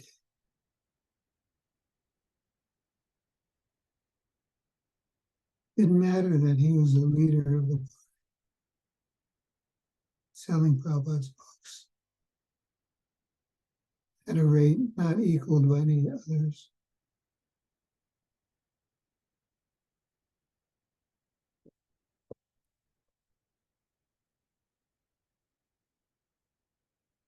He would take a humble position, serve prasad, which also meant, by the way, taking prasadam himself after all the others were finished.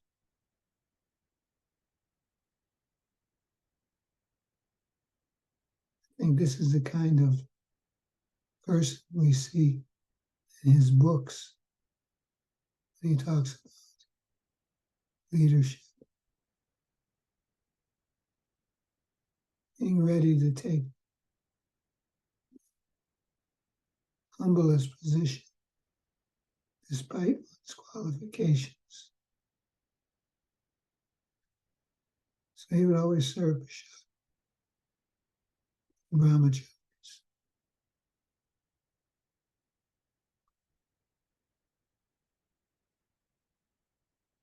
There was another incident several years after that. I had become a grihasta. Maharaj went on to take sannyas and then began accepting disciples. So our paths crossed again at Gitanagari. So many nice pastimes at Gitanagari.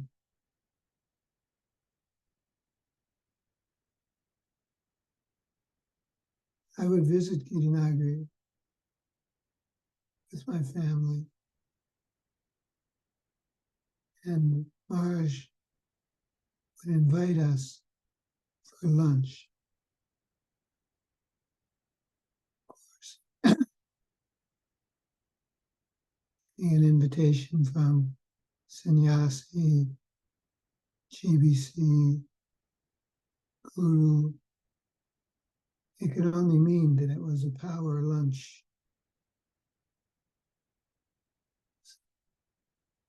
Crucial activities of the society are to be discussed. No place for children. I was completely wrong when I showed up at the appointed place at the appointed time. Raj asked, "Where are your daughters?" So I didn't have a good answer for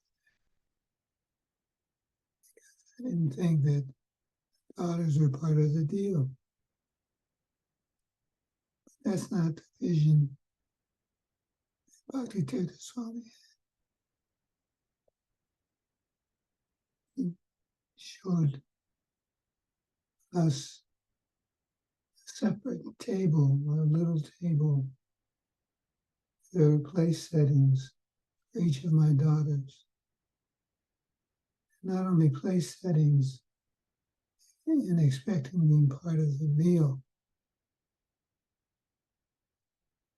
but he had little presents that he had wrapped up and prepared to give to the girls. I was completely surprised because, as I said, we're going to talk some GBC business. It was more an expression of love.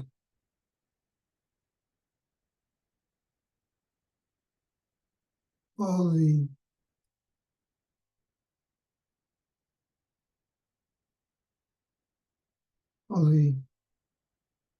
tension,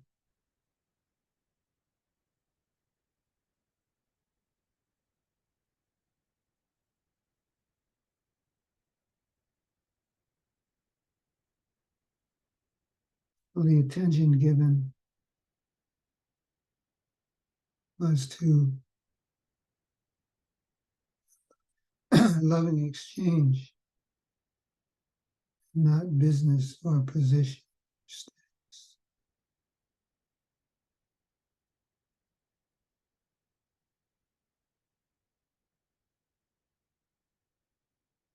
Those you served at Gitanagari, you've seen this play out many times, where Bhakti Tirtha Maharaj placed love for status. Actually, there was a period in time when somehow or other became an issue. Bhakti Tirtha Maharaj was signing his letters, love Bhakti Tirtha Swami. His complaint, why sannyasi saying, sign off, greeting, love. It's not austere enough, it's not impersonal.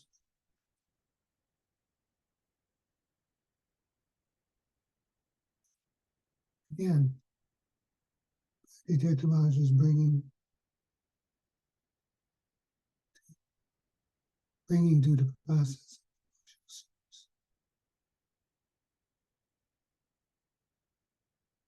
bringing his experience in developing loving relations with devotees to his signature.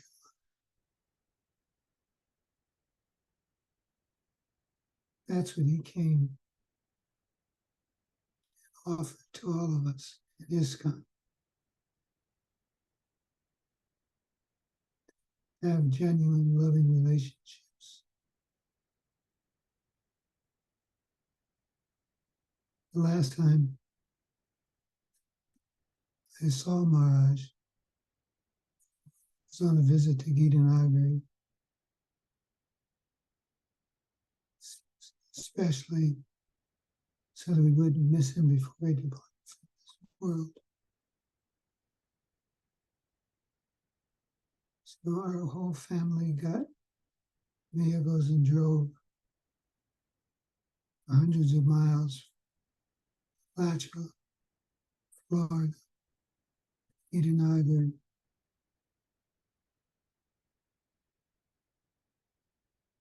and Marge was speaking on a topic that I think is relevant to all of us today, and hopefully never will drift away from remembrances of practice in ISKCON. He was speaking on,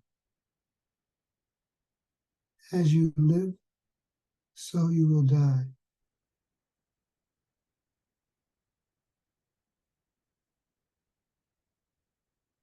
You live with loving relations, and you'll die with loving relations. If you choose otherwise, if you see no example otherwise, that is your loss. Because that's what he came to give us. How to have loving exchanges. How to influence the world.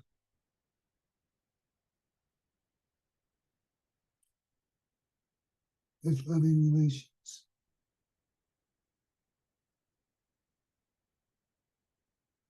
That was Bhakti Tirtha Swami in my eye, still is.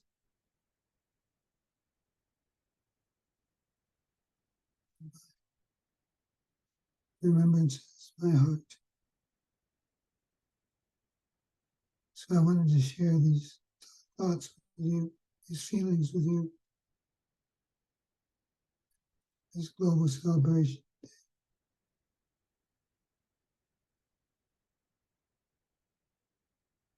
Hare Krishna.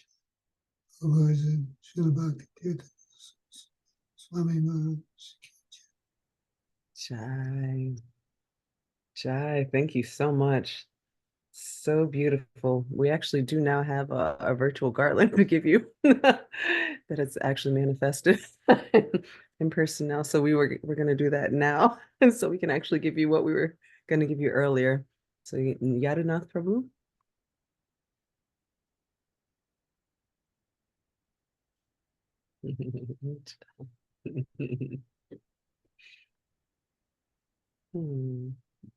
Thank you so much. Much better than Mama Nasa. So beautiful. Please, Hare Krishna, please accept this very humble gallant of Shri Radha Samashun. Jai. Jai Ho. Thank you so much. Okay. From Bini Yatra, Nigeria. Thank you, Prabhuji. Thank you. Hare Krishna. Jai. All right. Thank you so much. All right. We are going to now see if Kavi Chandra Maharaj, if you're able to speak right now, just in case. If not, we are going to move to Rukmini Maharaj's interview. Just really quickly, Yes. Krishna Shakti is sharing in regards to Shesha Prabhu. He's very dear to our beloved Gurudev, Bhakti Tirtha Swami. When Gurudev was departing, he had gone into Nirjan Bhajan, and so he wasn't seeing devotees. Shesha shared that he and his family got into vehicles that traveled hundreds of miles to come here. But prior to that, Shesha contacted us, and he asked Bhakti Tirtha Maharaj. He said, I want to come. And Bhakti Tirtha Maharaj returned the message, I can't see him. I'm in Nirjan Bhajan. And then Shesha just showed up. And then when he came with his family, we told Gurudev, said, Shesha's here, Gurudev. He smiled. He said, he came. Thank you. And he then, of course, saw Shesha Prabhu. Wow. Thank you. Thank you. Thank you for sharing that. That's beautiful. That shows you the potency and the power and the connection and the love that's So beautiful. No, definitely. Okay, so I think thank you so much for sharing. We are now going to have a book reading by His Holiness Bhakti Damodara Swami. And okay, so His Holiness Bhakti Damodara Swami is a disciple of His Holiness Bhakti Tirtha Swami and has been serving in ISKCON since the 1980s. He is the first African sannyasi and Diksha guru in ISKCON. He regularly teaches the Bhakti Shastri and Bhakti Vaibhav courses in Vrindavan Institute of Higher Education. And at the Mayapur Institute, he facilitates numerous seminars on the practical aspects of Krishna conscious philosophy, such as community building, self-sufficiency, and many other topics. He has also authored a book called Spiritual Connection, Understanding the Dynamics of Guru-Disciple Relationship, to help devotees take the next step in their spiritual journey. He tours and preaches extensively in Brazil, India, Mauritius, and Seychelles in the United States, and in different countries throughout Africa to deliver the message of Krishna consciousness, following the desire of his spiritual master. He is developing a vibrant Krishna conscious self-sustainable farm communities throughout Ghana and Nigeria, Africa. Maharaj is known for his humility, gravity, and deep knowledge of scriptures, being a perfect example of a living guru's legacy. So nice to see you again, Maharaj. And also thank you so much for all the mercy that you gave me throughout the continent while I was there. And it was so nice to actually have your darshan in person. So thank you, thank you, thank you. Happy to see you also. And Yadana, Jai. Yadanath will present you with the garland.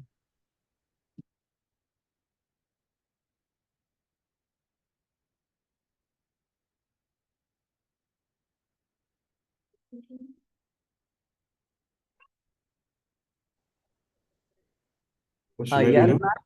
I think Yadanath is going to present you with the garland first, and then allow you to begin.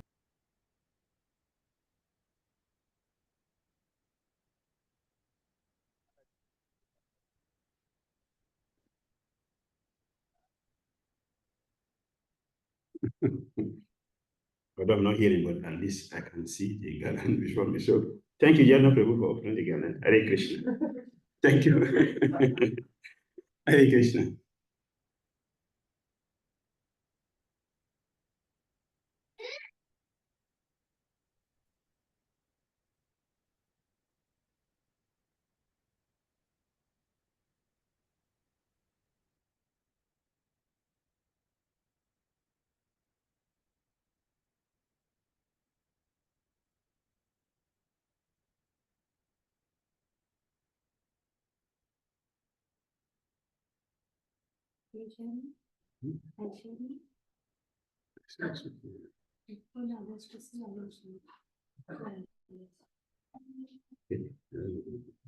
What should I do now? I think you're reading. Yes, so you're going to have, I think you're reading. Okay. Yes.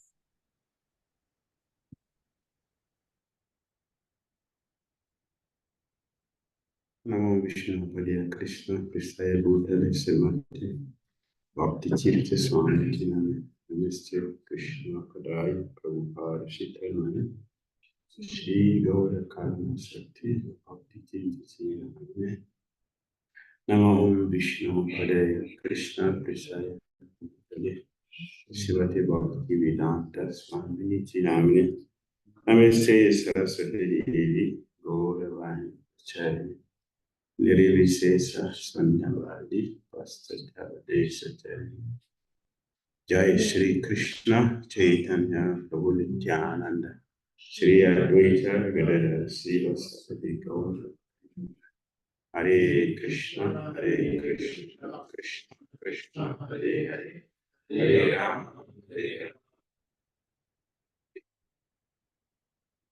His Holiness Bhakti Tirtha Swami Bhakti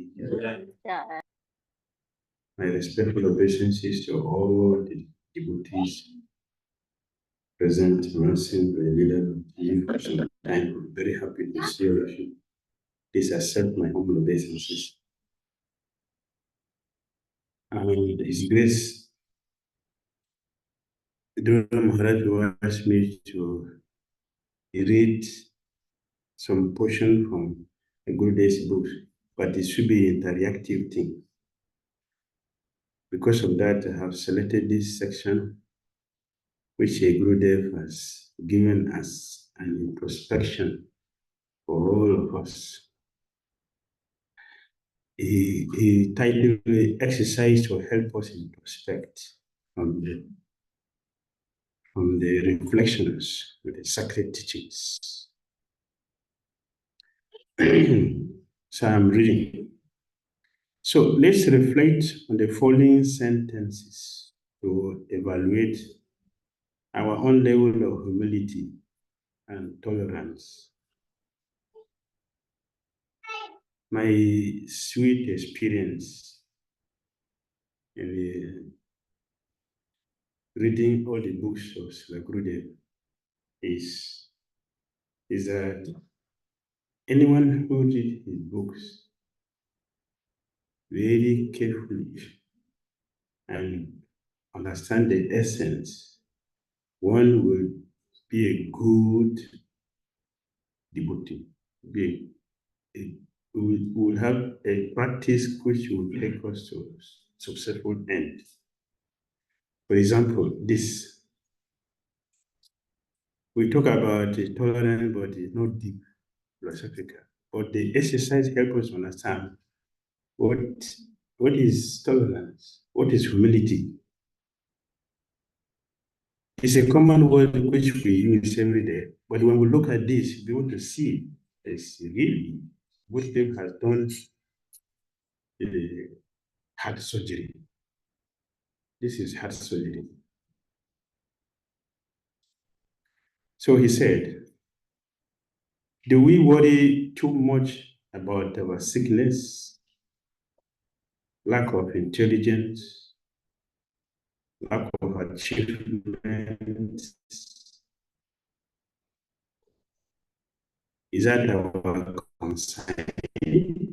Or Krishna is our priority? These are practical things that we do every day. So Gurudev's books help to give us a vision and he gives us a direction in our lives. This is my experience in reading Gurudev's books. Do we worry too much about our lack of good husband or wife? Do we feel happy or excited to see another devotee excelling in their spiritual life when we have not excelled? Naturally, we will not be humble and tolerate the glorification of an advancing devotee.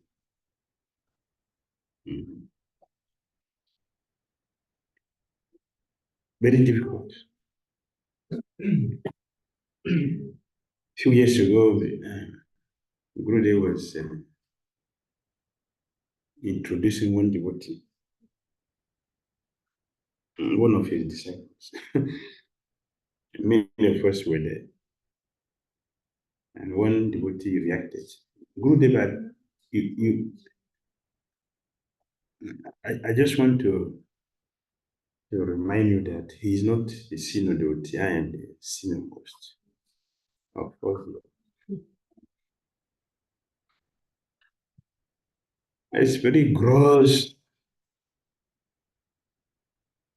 What? Envy. Gross envy. They couldn't hide it, just jump out.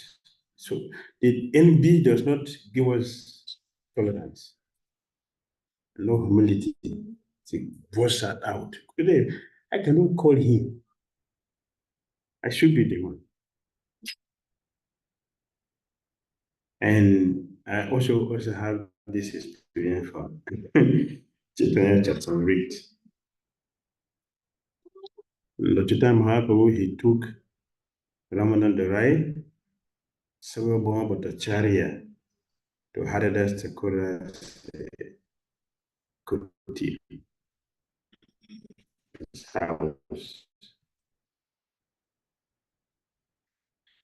That time, Rupa Goswami was writing with Dr. Manav. So Chaitanya Mahaprabhu took this exalted routine and they went to Swami, Rupa Goswami, the stage for the Haridas. So in the presence of this exalted devotee, Ramana Rai, Sarabham Bhattacharya, Sri Chaitanya started to glorify Rupa Goswami. While he was talking about Rupa Goswami, he was not looking at Rupa, he was looking at the two devotees. You want to see their reaction. Are you happy hearing this from Rupa Goswami? Or what is your consciousness? Sorry. Sri Chaitanya Mahaprabhu looking at Sarabham Bhattacharya and Rai while he was talking about Rupa Goswami. On and on and on, not just 1 minute. He spoke for a long time to see what is the strength of their tolerance, what is the strength of their humility. He did this. He used his devotee to teach us, and Gurudev is speaking this. I have boasted many times that there are many devotees who don't understand.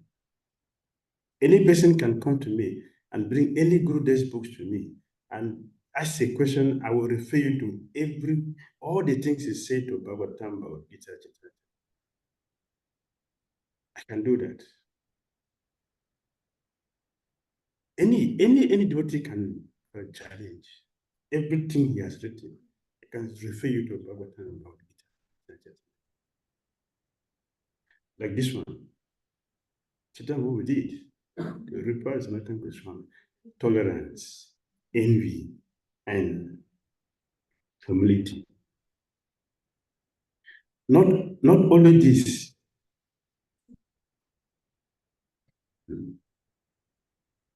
Not only this. In Chaitanya Charitamrita also quoted yesterday, Madhya 1, 2, 18 verse. The same Rupa Goswami is Ananda Goswami. After he initiated them, and Chaitanya Mahaprabhu requested all the devotees, please give your message to your blessing to the two devotees. In the purport, the Prabhupada said, when a devotee is making advancement, other devotees should be happy. And he referred to himself. Prabhupada referred to himself. He didn't mention his name. He referred to himself. Why we should not appreciate a devotee who is broadcasting the Holy of Krishna all over the world? Who did that? It's Prabhupada. But his god brothers are not happy. They're not happy. They didn't do what he did. But envy is there. So Gurudev is teaching us this. How do we feel when a devotee is making advancement and the spiritual master is talking about that devotee, man, woman? How do we feel? This is the heart surgery for all of us practicing devotees. Do we believe that we deserve the spiritual benefit instead of the other person the Guru is talking about? Like the example I gave before. A god brother, a god sister jump out. No, Guru, you talk about him as you know, but I am the person. With the patience, with the humility, with the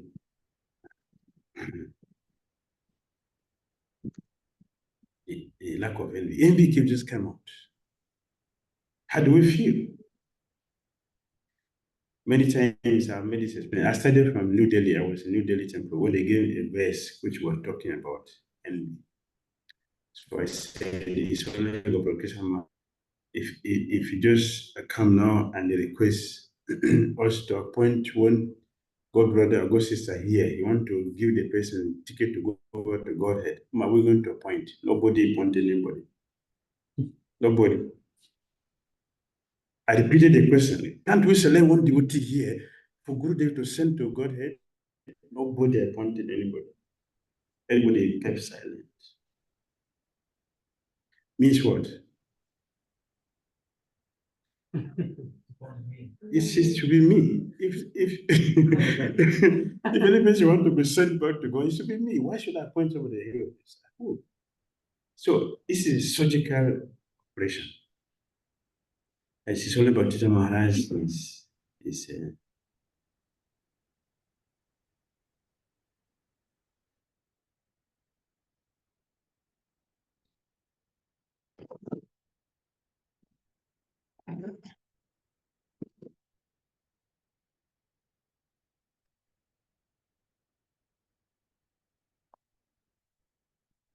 All right, all right. I think we have a connection lag.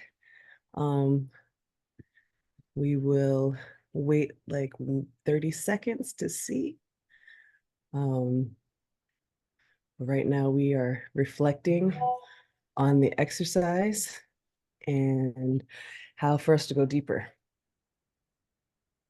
So one of the questions, do we worry too much about our sickness, lack of intelligence, lack of achievements?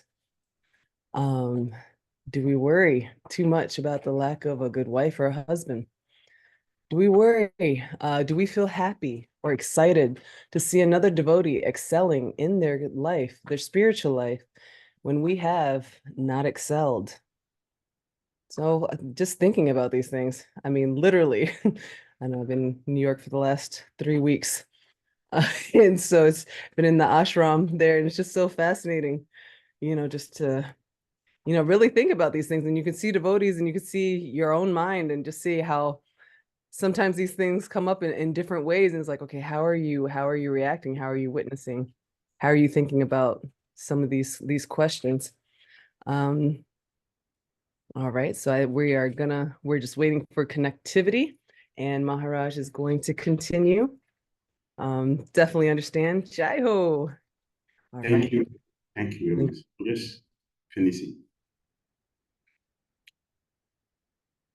Say, for example, a small amount of prasadam or our favorite preparation remains from the last meal. Will we eat it first before anyone comes? Or we will consider the other people in the hallway and serve them first? How often do the above thoughts come into our minds instead of feelings of excitement over the success of another? All right, see, my time is up. Thank you, Hare Krishna.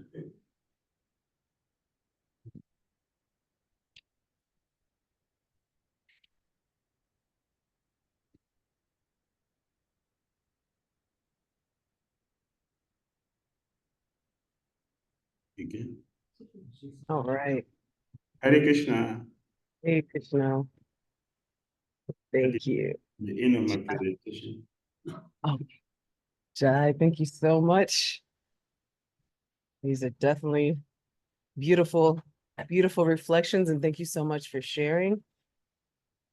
All right, so now we are going to have His Holiness Kavichandra Maharaj speak, and we are going to, yes, reflect. All right, so we are going to introduce him right now. So Kavichandra Maharaj met the Hare Krishna devotees in 1967 and was initiated by Srila Prabhupada in 1971. He joined the temple in Tucson, Arizona, and since that time has served in various capacities in the United States and around the world. Some of these services include, from 1973 to 1977, entered selling of Srila Prabhupada's books to libraries, universities, and individuals, including a leading book distribution team called the Radha Damodara Sankirtan Party, preaching Krishna consciousness in Fiji, filling as the general manager for Radha Rasabihari Temple in Juhu, India, and serving as temple president in Tokyo, Japan. In Japan, 1982, Kavichandra Swami took his sannyas vows, and following that, 5 years later, in 1987, Maharaj started to serve as GBC for Japan. Gradually, his GBC responsibilities expanded to diverse places such as Thailand, Indochina, Indonesia, Greece, and West Africa. Kavichandra Swami also serves as a GBC executive board for the ISKCON Law Committee and Revision Committee. He has served, he has a special interest in book distribution, Harinam Sankirtan, and rights of his faith in Srila Prabhupada on the topic of Harinam. Right, so all right. We would so welcome you, Maharaj. Jai Ho, good to see you. We missed you in New York this year. Yeah. Probably the biggest Rathayatra ever. Jai Nama Om Vishnaya Krishna Prastaya Budale Srimati Bhakti Vedanta Swaminiti Namane Namaste Saraswati Devi Gauravani Pracharane Nirvishesha Sunivare Paschatya Desa Tarani. Bhakti Tirtha Swami. We're gonna have someone offer you a garland real quick. Yadanath Prabhu, sorry, but virtual offering. Yadanath Prabhu ki jai. Hare Krishna Maharaj, please accept this calendar offering from Sri Sri Jagannath from ISKCON Benin, Nigeria. Hare Krishna. Krishna had garlands of leaves, forest leaves, and things like that. Okay, so in Mayapur, one of my favorite spots is Bhakti Tirtha Swami Samadhi. I go there almost every morning, and it's quite powerful there.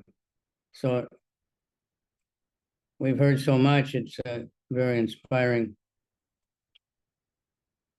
First place, how much he accomplished in a short time. I don't know, somehow or other, I spent some time with him. We were selling, in the first attempts to sell Srimad Bhagavatam sets, now they sell them everywhere at the shopping mall and inside the Kmart or something, but or the Walmart, whatever it is.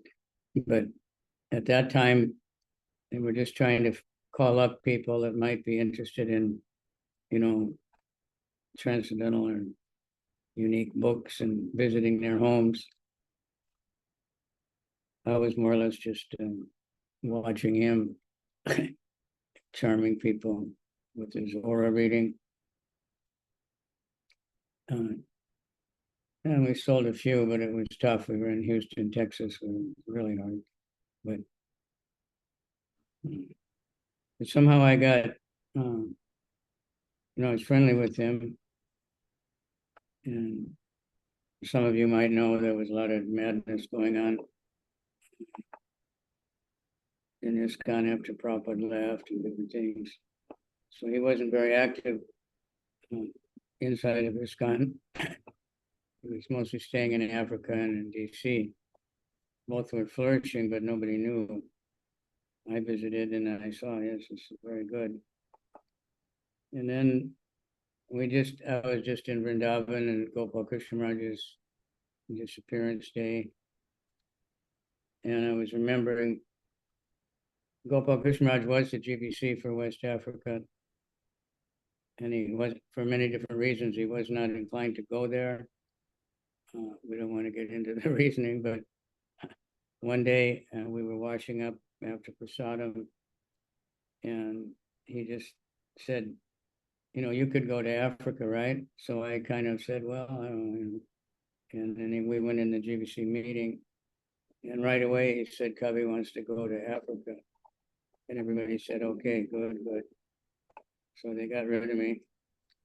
And somehow our Bhakti Tirtha Maharaj, accepted that. And so, but even then, he wasn't going there so much. There were various reasons. And I started going more and more.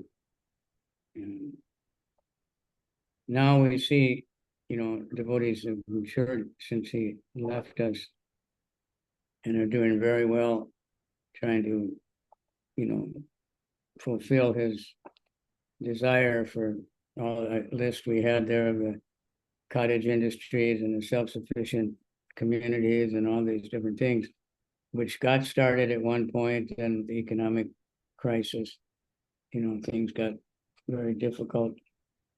But now, Bhakti Tirtha Damodara, Srivas Prabhu, and Ganga, and so many of the older devotees, they're all doing very well in their own slot and working together very nicely.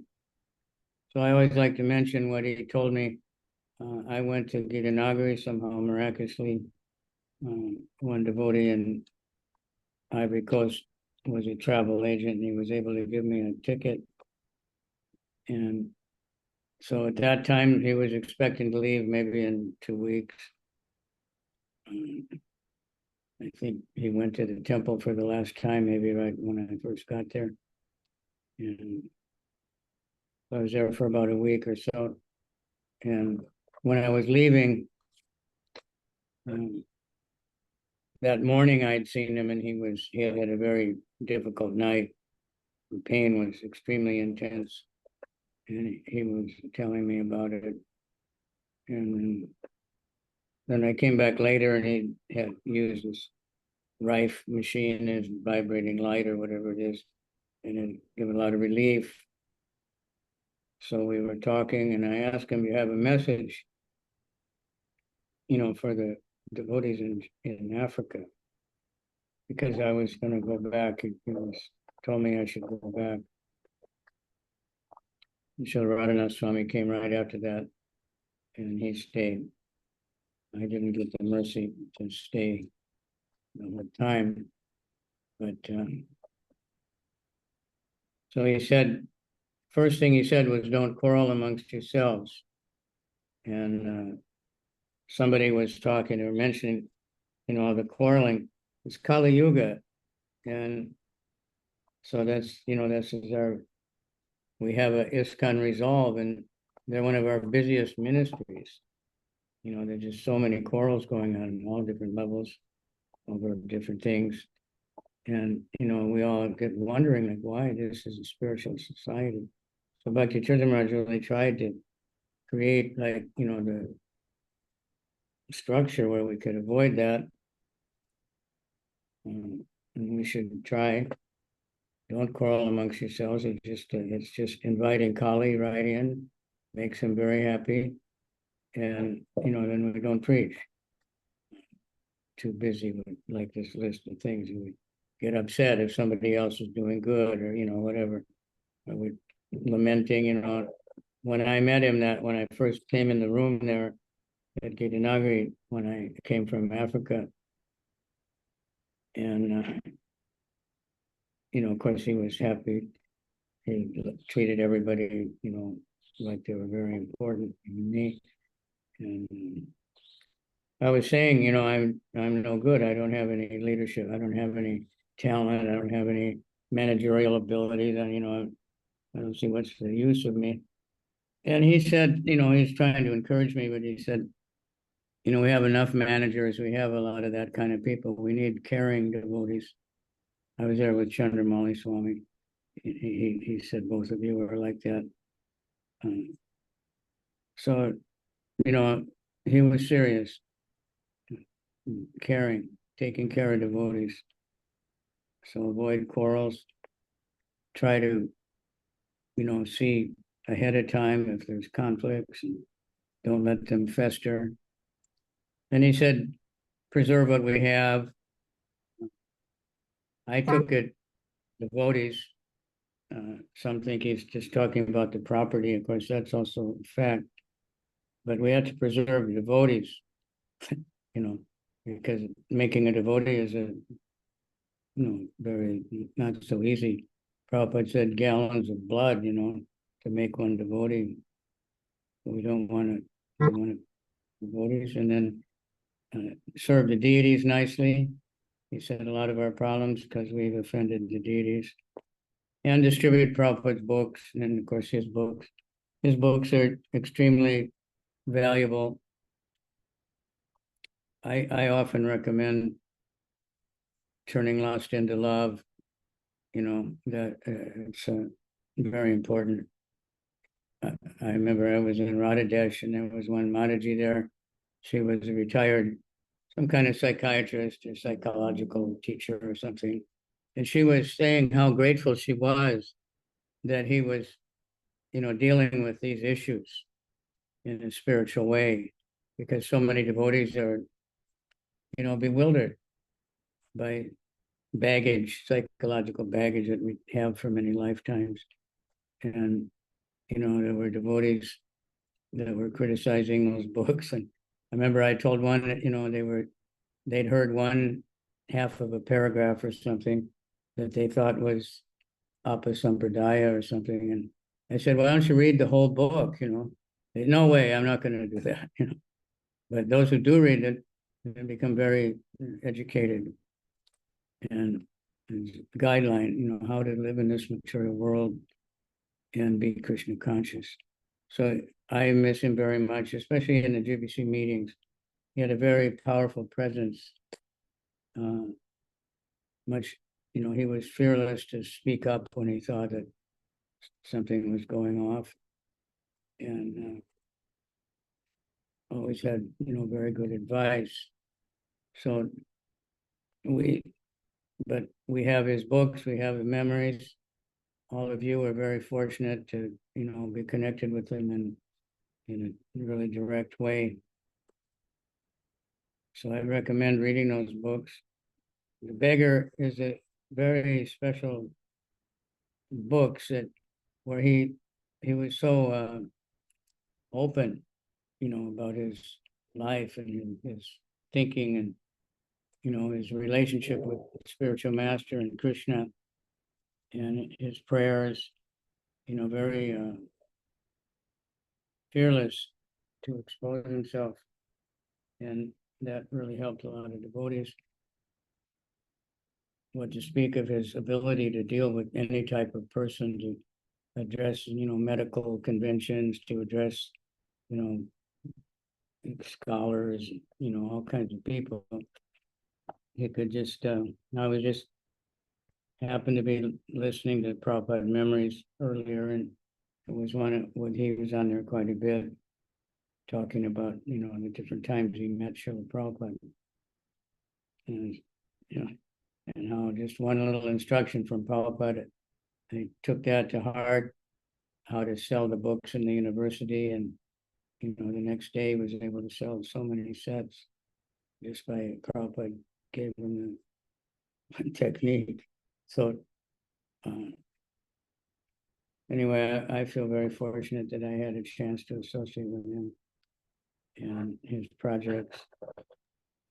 And I really like to see, you know, more devotees visiting West Africa and helping. Bhakti Tirtha Damodara Maharaj has done a very good job now with his farming. So they finally have flowers for the deities and getting, you know, fresh vegetables every day, and devotees get some, you know, chance to work in the earth, which is what we need everywhere.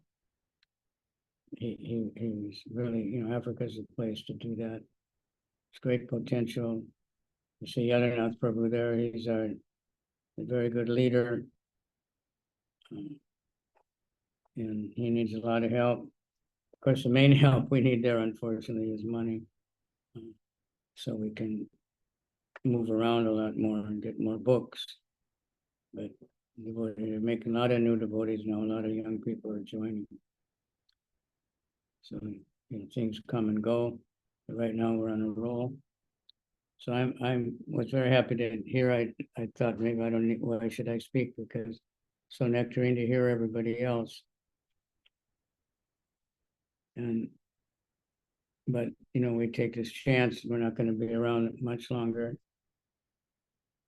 Maximum, you know, a few years, 10 years or something. But you know, we can try to remember, and all of you young ones and all the next generation, you know, just try to follow through. The main thing is, you know, the strict sadhana and And the time I was traveling with him, and he was driving. He always insisted on driving. And it was a little scary because he was sleeping.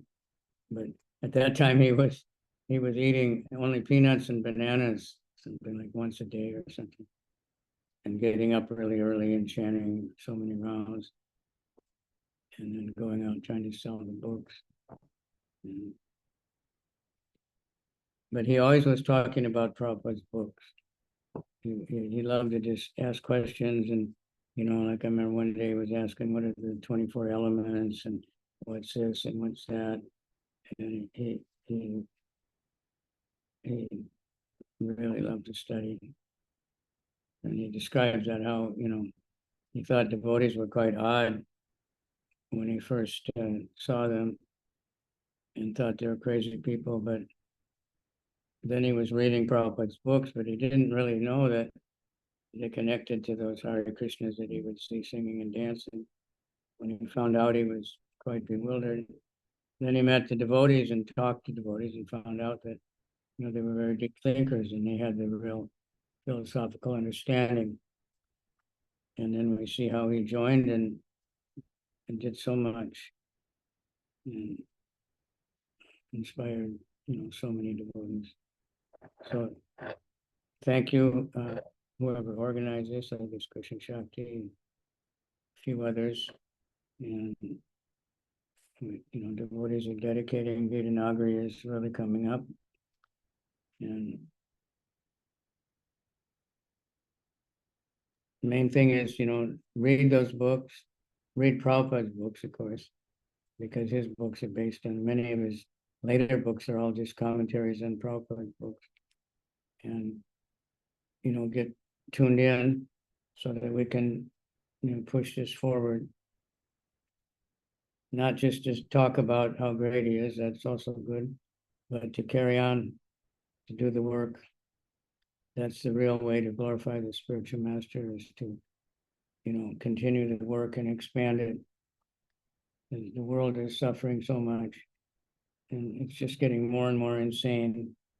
He talked about all these, he had terminology, earth changes, and, motherships, and kind of stuff that a lot of people couldn't understand. But we see it's going on. Climate change, whatever it is, but the temperature and the floods and the tornadoes, okay, that's always been there. Maybe there's a lot more lately. We can't really know for sure. But the climate is another thing. Sometimes it's like the mood. So the things that are going on politically, the things they're allowing, how they're promoting, every kind of sinful activity as being completely normal, and trying to destroy the families and destroy the farmers and destroy, everything. So we had to do it. We had to just do it, and grow our own food and distribute the holy name, spread the holy name, spread the books everywhere. So I won't take any more time, but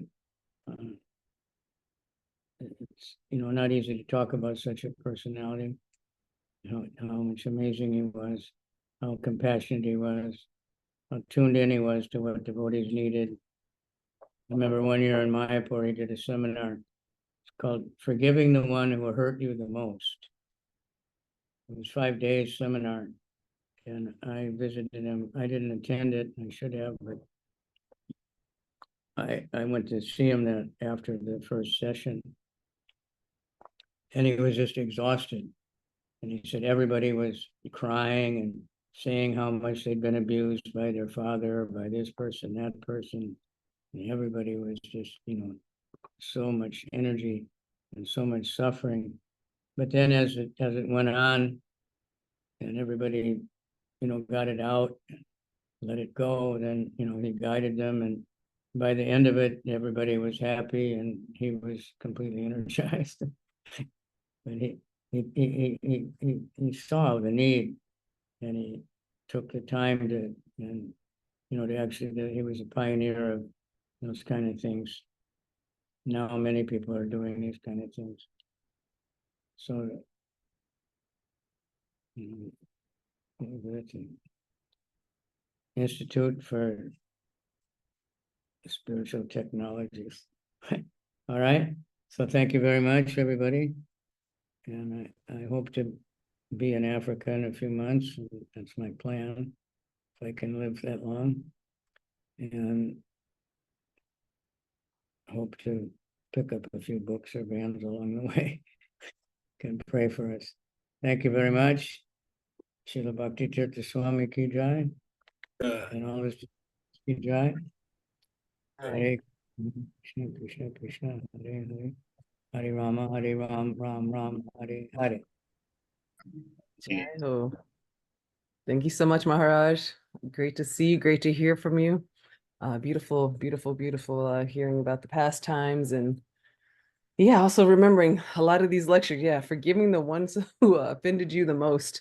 My goodness, I feel like we all need to focus on that sometimes, and in order to help us actually come closer to Krishna in different ways. So thank you so much, Maharaj. And thank you for everything that you've done in West Africa, in Japan, and all over the world. And some of my fondest times were when I was in Japan with you doing Harinam. So thank you for allowing me to serve Gurudev with you there. So just thank you so much. All right. Yeah, that was So, a great. I know. So, yeah, I was actually just telling the story of when we passing out the cards in the train, and then the whole train reverberated with Hare Krishna from like the children who were just trying to read it. Just, yeah, totally transporting the material world into the spiritual. So thank you for all that you do, and keep it up. Thank you so much for I can't think of anything I've done except disturbance. Life goes on. So thank you very much. We have more people coming up. Yes, yes. So we are going to actually do a video right now from Rukmini. Yeah, Her Grace Rukmini. And then we are going to have some yatra offerings. So Rukmini Devidasi was initiated by Srila Prabhupada in 1968 in Montreal.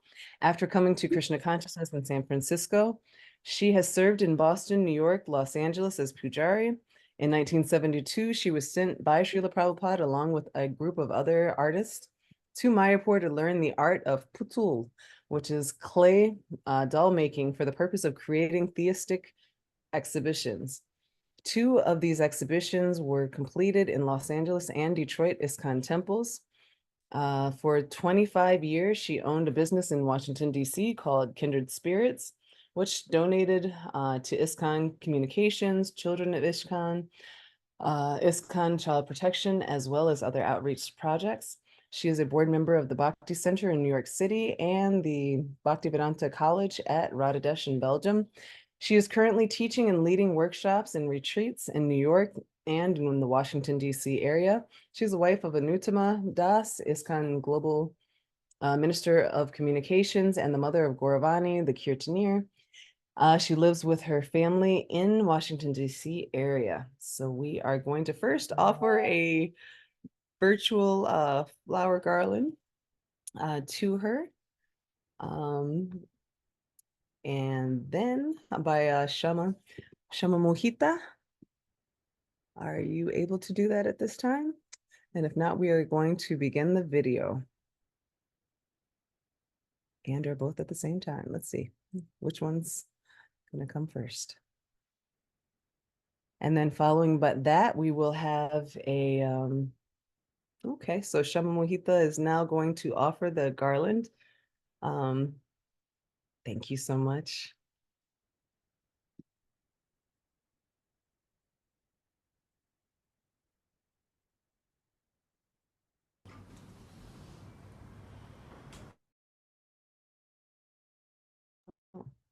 Thank you so much, Shama Mohita.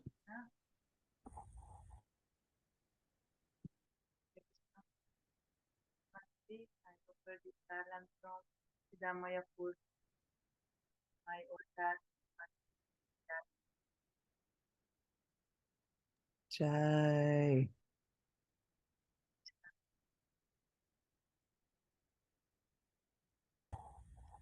Hare Krishna. On this bittersweet day,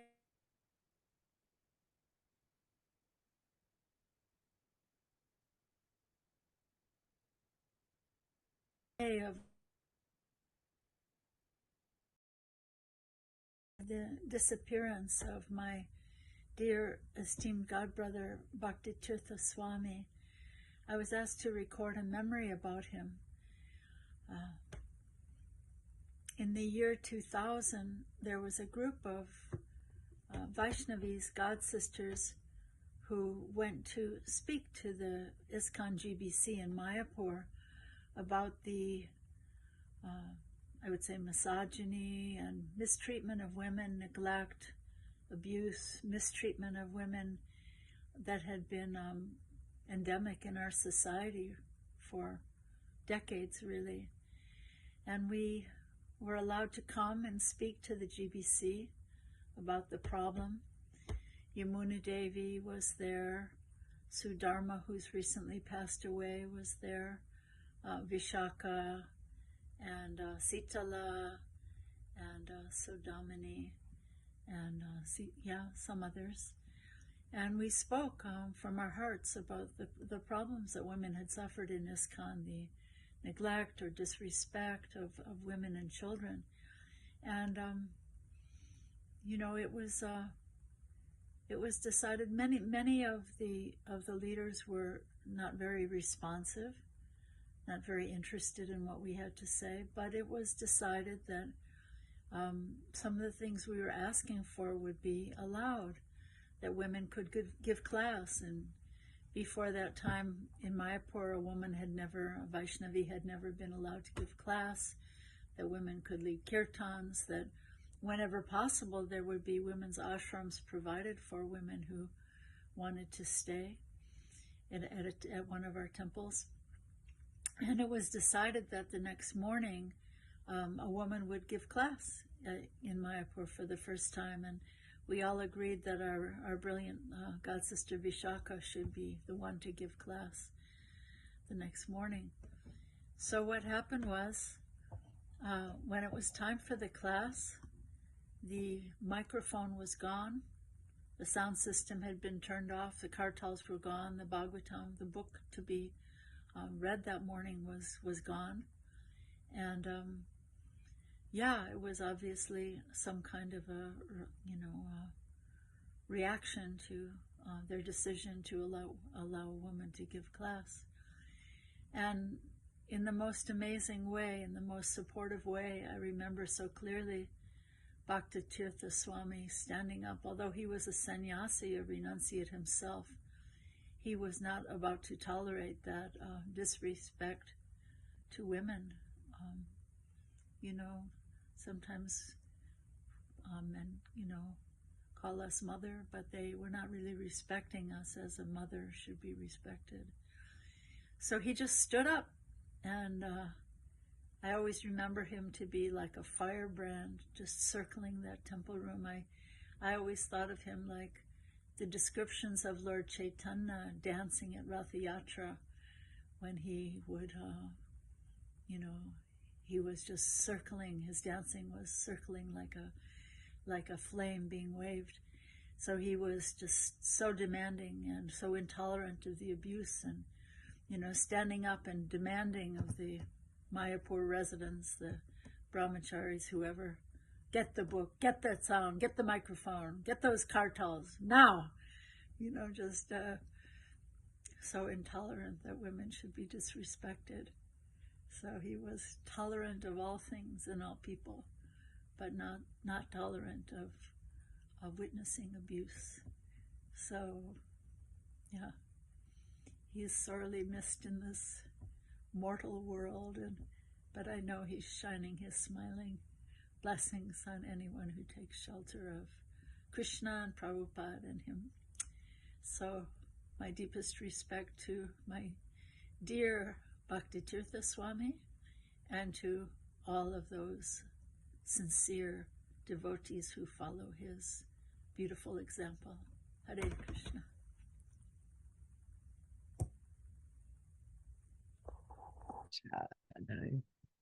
Good evening. Graceful Community Dasi Ki Jai. All right. So now we are going to move to Yatra offerings from Mayapur, Nairobi, and Nigeria. So we're gonna have Mayapur. We're having Shama Mohita Devidasi offer Yatra offering.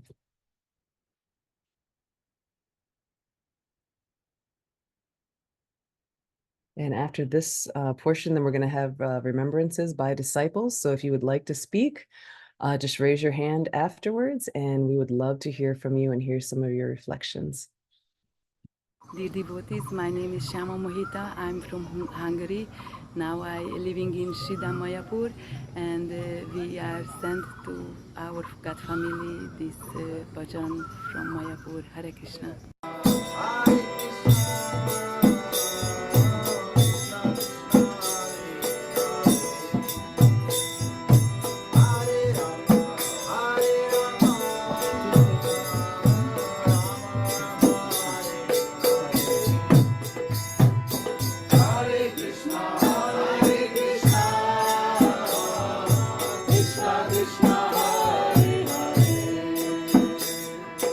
Hare Rama,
Jai, that was beautiful. All right, so next we are going to Nairobi, Kenya, with Kamita Prabhu and Dhira. That was beautiful. Thank you so much.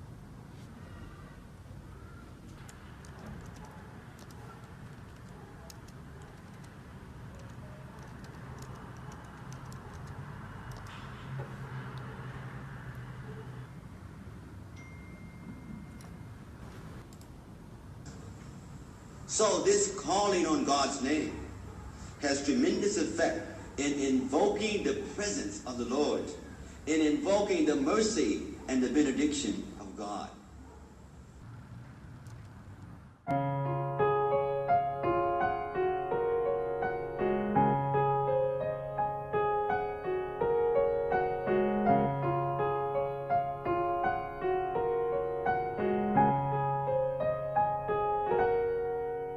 Ei baro karuna koro Vaishnava Gosai Patita Pavana Doma Bine Kehonai.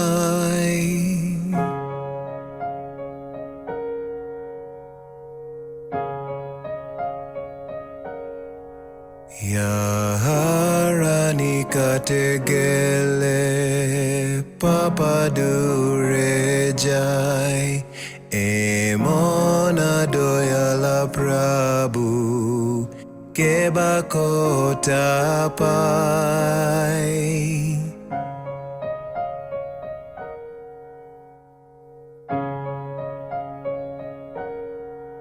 Emona doyala Prabhu kebakota pai. Gangara parasha hoile paschate pavan. Darshane pavitra koro eito maragun.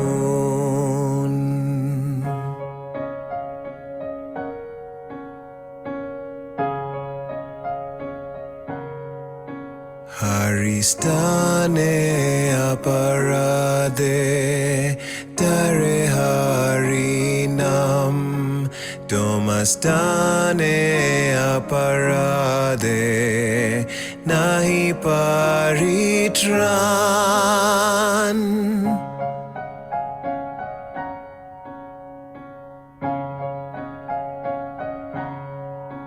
Domastane aparade nahi paritran.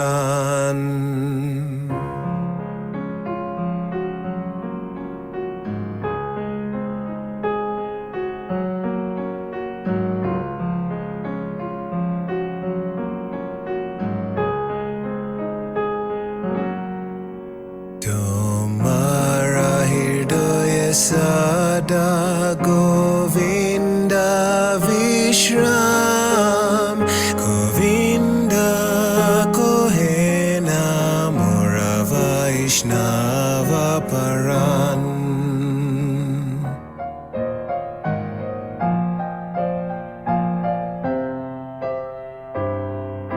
Prati janme kori asha charane raduli narotame korodoya apanaraboli.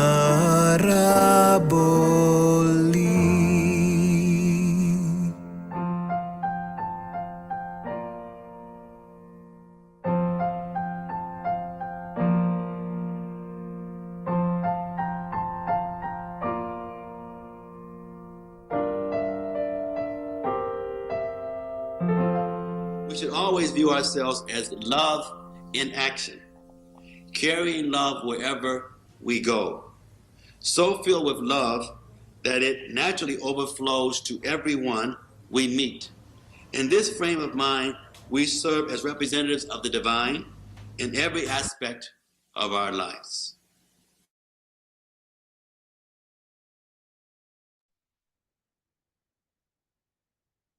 Jai. So beautiful. All right, thank you so much. Kamita Prabhu. Now we are going to Nigeria with the Bhakti Kids Academy in their presentation.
Jai, that was so beautiful. Thank you all.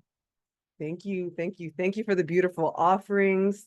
Thank you, Bhakti Kids Academy in Nigeria. Thank you, Kamita Prabhu in Nairobi, Kenya. And thank you, Shama Mohita Devidasi in Mayapur, India. So we are going to next, actually, first, we want to say happy birthday to someone special here who I didn't realize earlier, Advaita Charya Prabhu. It's his appearance day today. So happy appearance day, Advaita Charya Prabhu. And it was good to see your beautiful face. And just also, you've done so much for Gurudev. And yes, may you enjoy celebrating the special day and also enjoy the celebrating Bhakti Tirtha Swami's day with your wife and family. Special, everyone, let's send our happy appearance day, Hare Krishnas. Up. Hare Krishna! Hare Krishna! Hare Krishna! Happy birthday, Prabhu. Many more appearance days. All right, so next we are going to go to Navakishore Prabhu. So we will have Navakishore up next. And Navakishore is going to speak. And Hari Bol, welcome. I'm going to let you introduce yourself. Sure. Hare Krishna. Thank you, Krishna Shakti Prabhu. Please accept my humble obeisances. Virtue Shri Gurudev and Srila Prabhupada. Namo Vishnu Padaya Krishna Prashtaya Bhutale Shrimati Bhakti Tirtha Swami Niti Namini. Namaste Krishna Padaya Prabhupada Shri Tatmane Shri Gaura Karuna Shakti Bhakti Tirtha Namini. Thank you, everyone, for the opportunity to speak. I'm going to ask Shreyas Prabhu if you could share your screen. We worked on a slide point offering. Shreyas Prabhu can, here we go. So I've been thinking a lot about Gurudev's tapes and also his teachings. And when I reflect that it's been almost 20 years since he passed, I realized in myself that I've been reading the books, I've been listening to the tapes, but I haven't really been studying them. And I guess what's kind of interesting is that we can tell ourselves in our mind that, we know Gurudev's teachings, and we can just listen to the tapes, but then actually going back and looking at the seminars, trying to apply them to our lives, trying to look deeper. Many of you who've taught before or given Bhagavatam classes know that experience of how much more becomes internalized. And so we looked at this lecture. Shreyas Prabhu, if you go to the next slide, please, which is Learn the Skill of Forgiving. I was given in Mayapur. And there's two quotes that Gurudev gives. The duty of a Brahmana is to culture the quality of forgiveness, which is illuminating like the sun. The Supreme Personality of Godhead, Hari, is pleased with those who are forgiving. I hope Bhagavatam 9:15-40. And I hope that this is actually from his penultimate letter to everyone before he left his body. And it was interesting that he could have talked about so many different things, but he chose to reflect on forgiveness and leaving this world with a non-resentful heart. He states, I hope that if you listen to the seminar on forgiveness, the wonderful pastimes about our great acharyas and how they forgave and the amazing honest sharing amongst the seminar participants will help you to help yourself to help others. So triple help there. So on reflecting on this, we've started looking at his first tape, and I just realized how massive it is to try to take what he did and to put it into an outline format. And my first idea was to have him do the lecture parts and ourselves do the seminar parts. But realizing that Shreyas Prabhu had said that it's more interactive if we internalize all of the lecture and then expound upon it. So we're working on tape 1 together. I'll hand it off to Shreyas Prabhu to talk about the next slide, where we basically go through an outline of what we've gone through so far on tape 1. and I'm sorry, this lecture was given, it's on the ISKCON Desire Tree. It was given in 2003 in Mayapur. It's a series of what I believe is 4 tapes, and Shreyas Prabhu will talk about further. Hare Krishna. Fortunate to be in your association. It was Navakeshwar Prabhuji inspired this idea, and we went through the recordings, and we found that Maharaj talks about 11 hours. Earlier, Kavichandra Swami Maharaj spoke about the 5-day seminar in Sridham Mayapur in 2003. We have 4 lectures recorded out of this. And as Navakeshwar Prabhuji mentioned, we're planning to make this a live and interactive session. So it's not just the recording that we have available, but we can interact with other devotees as we go through the teachings of Maharaj. And we're also seeking interest if anybody is interested in supporting this endeavor. Please feel free to contact Navakeshwar Prabhuji or myself, and we can work together on this.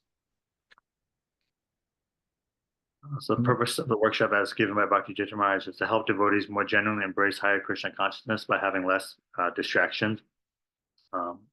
Govinda Maharaj said that the heart is like a pot, and Krishna Prema flows in that pot, but because we have holes, the Krishna Prema doesn't stay, and those holes are anarthas. And so if we can just remove the anarthas, then it's easier, it'll be very easy to grasp Krishna Prema, which is the liquid. It's also for community growth and development. He quotes Bhaktivinoda Thakur and his 4 principles of community development, and then to create a wholesome person and a wholesome institution. Next slide, please. So one of the things that Maharaj shares in the seminar is signs that we have not forgiven in the beginning.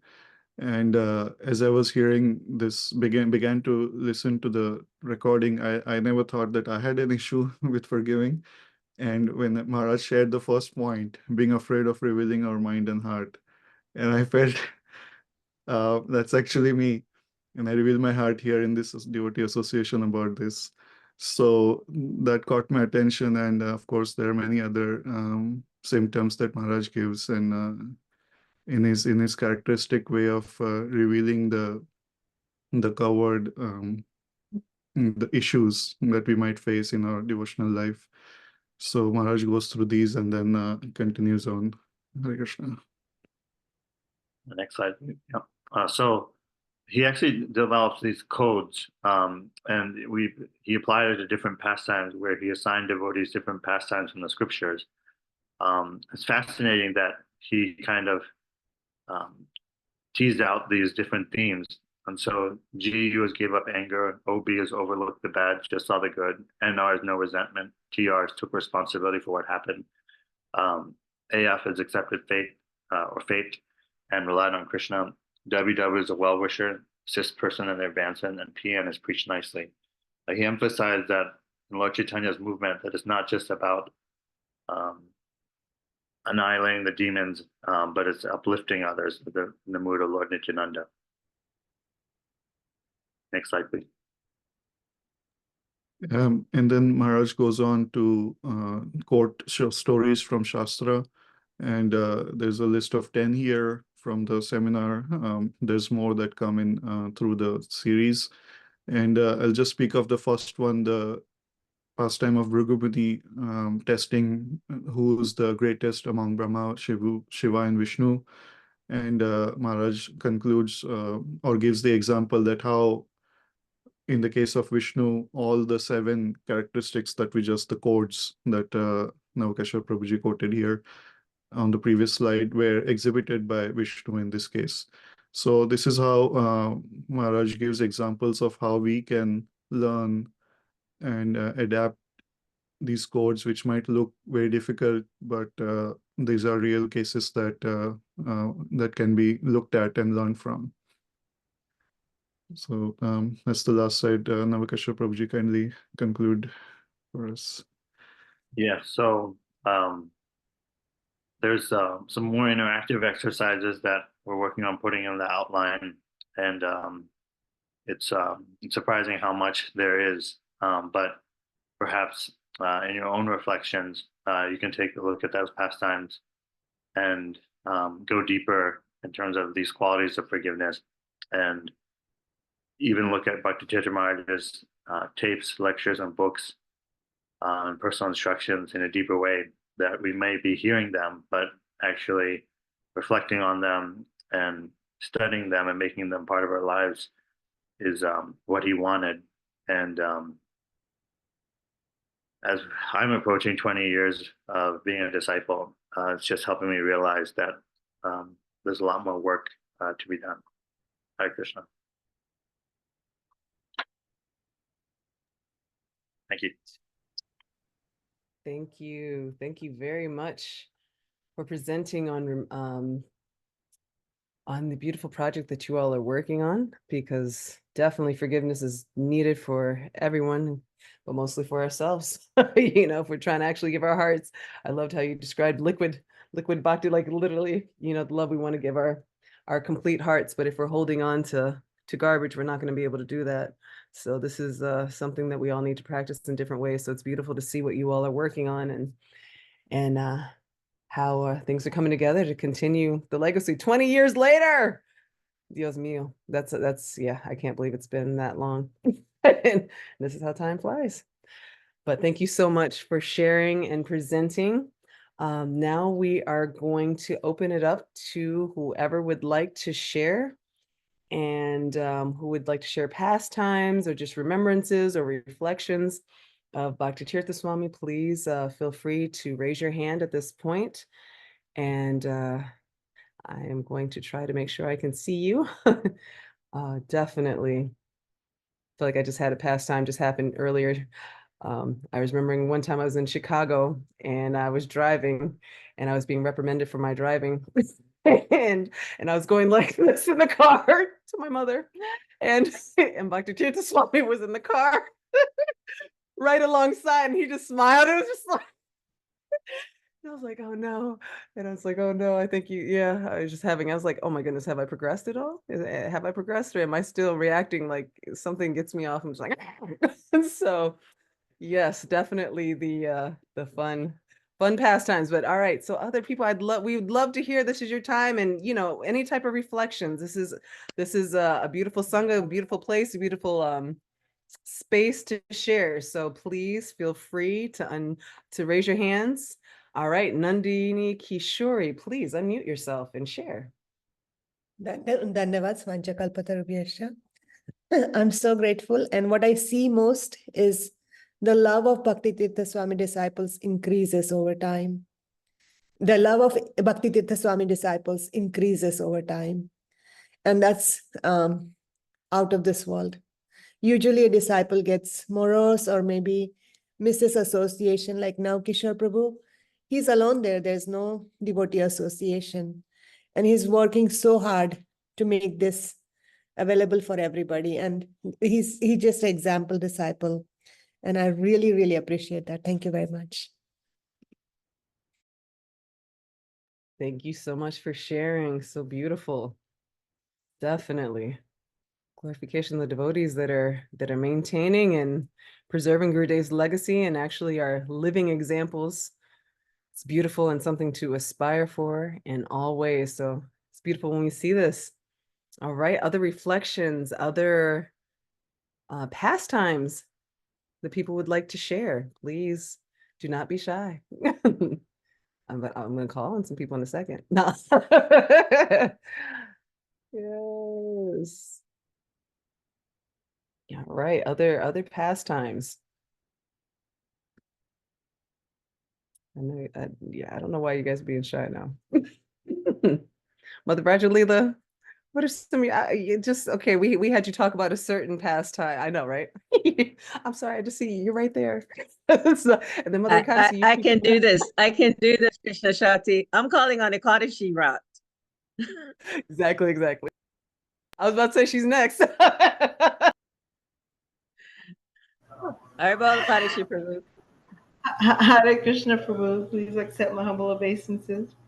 Vanchakalpatarubhyascha Chakatitanam Pavanepyo Vaishnavepyo Namo Namaha. You know, I've been, my camera, for some reason, I can't turn it off. So it's just stuck on. And I was thinking, oh, this would be a good time to turn off my camera. But not because, well, I'm just being silly. Of course, I need the opportunity to glorify our Guru Maharaj. I'm just so, you know, I don't know what can I say. I feel like, oh, sorry, let me say the prayers. Namo Vishnu Padaya, Krishna Prasaya Bhutale, Shumate Bhakti Tirtha Swami Namine, Namaste, Krishna Padaya, Prabhupada Shritamune, Shri Gaura Karuna Shakti Bhakti Tirtha Namine, Namo Vishnu Padaya, Krishna Prasaya Bhutale, Shumate Bhakti Vedanta Swami Namine, Namaste Saraswati Devi Varavani Jatne, Vishesha Shmuvaya Vishata Jai. Yeah, I mean, every time I come on these sanghas, honestly, I feel like I'm having open heart surgery. I feel Gurudev's presence so much here, and also when I'm associating with my god brothers and god sisters that live here. Lately, we've been getting together more regularly, and I'm just finding that it's really helping me so much, and I'm very grateful to them. And I'm grateful to you all for coming and for sharing. And I just want to add a little something to just like, okay, earlier Shesha Prabhu was speaking, and he mentioned his daughters and how, you know, Gurudev had set that nice little table for them and everything. And I just wanted to say that those two girls, I mean, they're women now, and they're such, my gosh, they're just such beautiful Vaishnavis. They're both married, and one has 2 children and the other one has 1. And you know, and it's just, I'm thinking, well, Gurudev, you know, he already knew that, and he had a place arranged for them. He wanted to honor them also. And yeah, and anyway, they've grown up so nicely.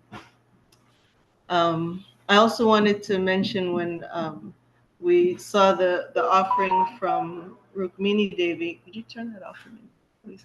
From Rukmini Devi, and she was mentioning the meeting when the devotees went to meet with the GBC to start they were starting the Vaishnavi ministry.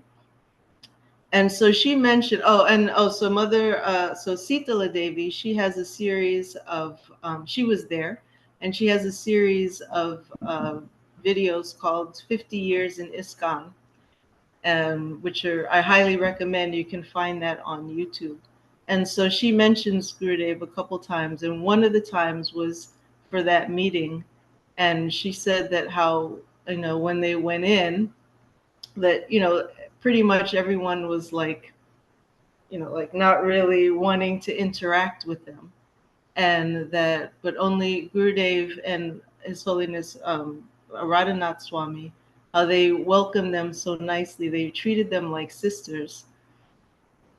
And it made such a big difference for them. You know, obviously it must be very intimidating to go into this room to speak to authority figures, and, you know, you're kind of getting the cold shoulder.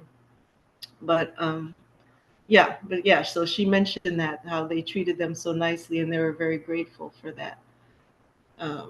Yeah, and another thing I wanted to mention, 2 more things. One was that another way that association is available is obviously from hearing from Gurudev.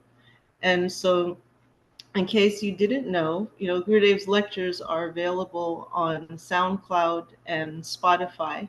And that's very much due to Her Grace Shalagram Sheila, who I don't know if she's still on here, but she kind of was heading up a team of devotees who uploaded all those lectures one at a time. So if she's here, it's nice to thank her for that, because it's a very important service, and it's definitely an important way for us to keep our connection with Gurudev, another way.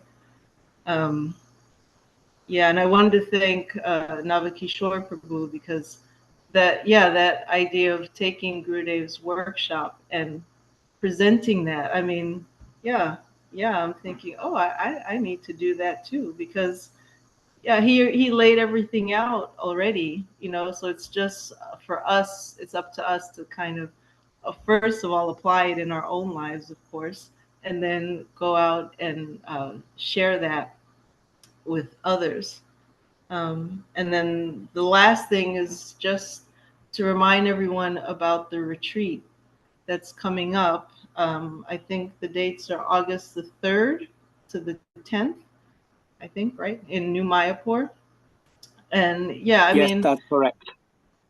Okay, thank you, Prabhu. And and Juba Maharaj, he's really an amazing devotee. He's in the background, kind of. He doesn't even have his camera on. He's like hiding out back there.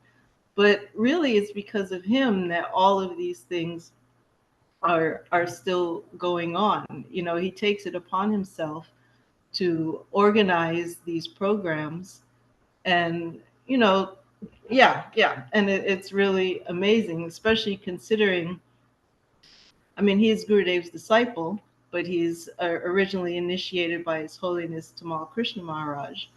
So, but it doesn't matter, and it just goes to show that, if the connection is there, the connection is there, and it's real, and obviously, it's very strong, because he goes out of his way, Juba Maharaj Prabhu, to make sure these things are happening. One is over, one is finished, and then 2 or 3 days later, he's like, okay, is everyone ready for the next program? And he really just kind of like, he keeps things going. He really keeps things going. So I'm very grateful for that. So if you can come for the retreat, it's not cheap. France is far for some of us, for many of us, but I think it's going to be worth it, and I think there's much benefit to be had, for those of us who are able to make that little extra sacrifice to try to be there. I think we're going to get a lot out of it. So I'm hoping to see many of you there. And thank you so much for being here, and thank you for reminding me of my Gurudev and how special he is and how fortunate I am. His Holiness Bhakti Tirtha Swami Maharaj Ki Jai. Jai, thank you so much. Karsi Brata. And excellent. Thank you also for presenting the upcoming retreat. So we've been talking about having a physical meeting, and hopefully next year, because next year will be the 20th. Next year is the 20th. And so we need to have celebrations all over the world. So let me know, let us all know, where are the big celebrations taking place, and hopefully we can hop along to many of them in our little ways and celebrate the legacy. So thank you. Yes. And Dhruva Maharaj literally is behind all of this. So, and also, Bhakti Damodara's disciples are really helping Yogini Mataji, really helping like put this together. So we're very, very grateful for you all, and it's just beautiful to bring us together and have this special occasion. So I want to again open it up. Love to hear from Shaligram Sheila. Yes. Krishna Shatsi, one other person that we never hear from, and I'm eager to hear from this devotee. And please, this devotee, please agree so we can hear your voice. Bhuta Bhavana Prabhu. Yes. Haribol. Yes. Hari. It's been a minute. Hare Krishna. I was hoping that Mother Rajali wouldn't see me. But she's very sharp. Okay, anyway. It's wonderful to be with all of you. And thank you to everyone for being here. Thank you for the wonderful remembrances. I'd rather hear from someone else. If anyone else wants to speak instead of me, I'm happy to just listen. No? Yes? Okay. Okay. Yeah, let me just offer obeisances.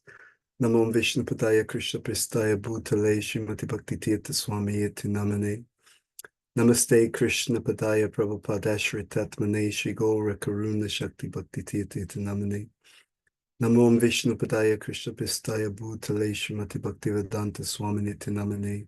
Namaste Saraswati Devi Gauravani Prajavini Nivishesha Shunyavadi Bhaskya Deshatavini. Yeah, it's just wonderful to hear from all of the God family, and I wanted to echo, I think it was the point made by Nandini Kishori, and also Mother Vrajalila about the sweetness. I see that with our God family. I think Mother Vrajalila is becoming more sweet every year. Very wonderful. It's a wonderful celebration, and also it's just a wonderful legacy that Gurudev has left for all of us, and not just for us, for the world. I really believe that. I think it's Krishna Shakti who told me once that Gurudev, I think he mentioned, without going into all the details, that I think his legacy will be known far, far more in the future, even than it is now. And I feel really honored, grateful, and first for the mood of the God family, for the mood of Gurudev that permeates the God family, well wishes, and also for the gift of sharing Krishna consciousness in a way that's really accessible and relevant to the modern world. I know that there are many devotees who've been involved in different services. I know that Mother Krishna Shakti, she also recorded Spiritual Warrior 2 for Audible. Palaka Prabhu, so Krishna Shakti's brother, I know he's on here. If devotees aren't aware, he actually recorded the first audiobook of Gurudev. So one of the world's most, well, probably the world's most well-known platform for audiobooks is called Audible. And on Audible, at the present time, you can find Spiritual Warrior 4, the audiobook there. And I know that there's been, let's see, Jayananda told us, I think it was last year or even the year before, at that time, over 80 downloads of that audiobook, and that was last year. So there'll be probably much, much more. It's just wonderful to see what's happened in our God family, and I think it's really worth thanking all of you for being part of that. So the WhatsApp group, we've had, I don't know, since even the pandemic, we've had literally year upon year global celebrations online, disappearance celebrations, appearance celebrations. Practically all of Gurudev's books, except 3 of the 4 beggar books, are all available on Amazon. So that means that they can be ordered literally around the world, which is a huge achievement. I heard Mother Ekadashi Vrata speaking earlier. So she and other devotees have been transcribing different lectures of Gurudev, which are being used right now actually for new titles. So Gurudev gave some lists of specific lectures that he wanted transcribed and made into different books.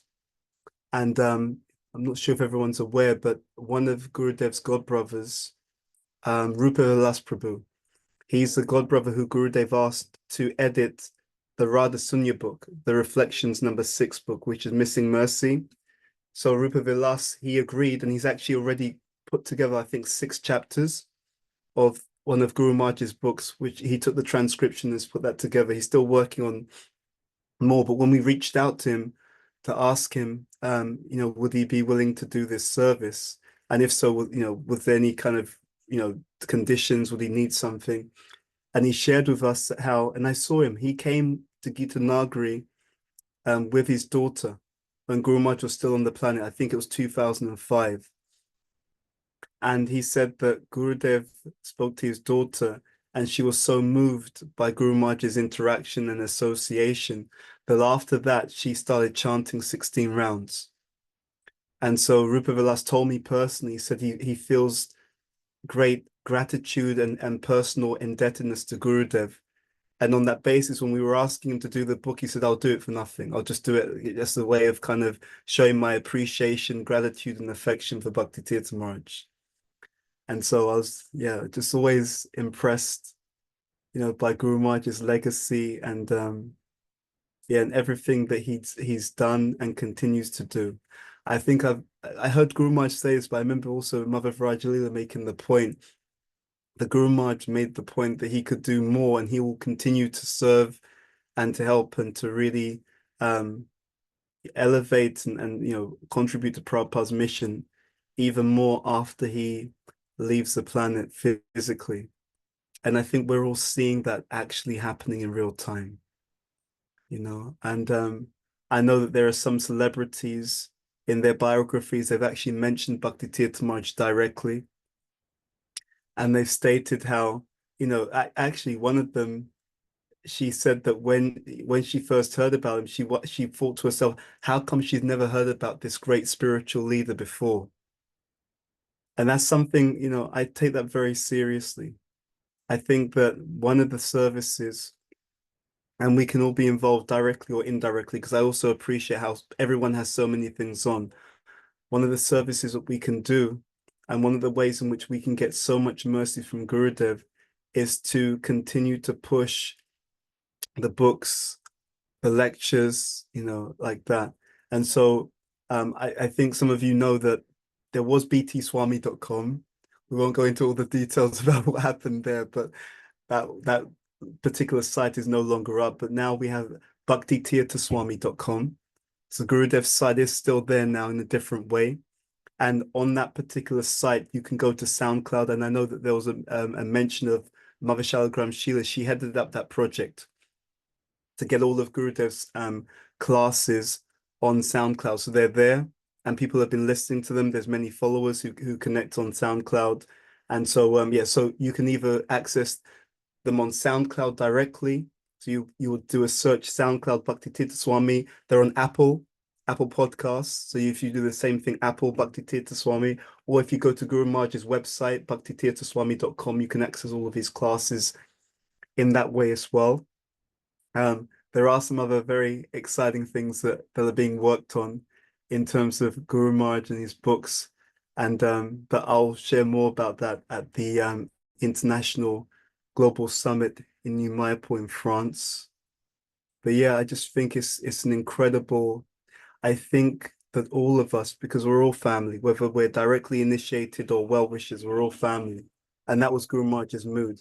I think we all have an incredible opportunity to share Krishna consciousness, especially in this very, very attractive, powerful, compassionate, but very loving mood. And I personally find that mood is both very inspiring and very much needed at this time. Guru Maharaj would often say that it takes different types of generals to win a war. He actually told us about one of his god brothers. He said, this god brother and I said, we can hardly agree on anything. He told us that. He said, but I respect him like anything, because I respect how it takes different types of generals to win a war.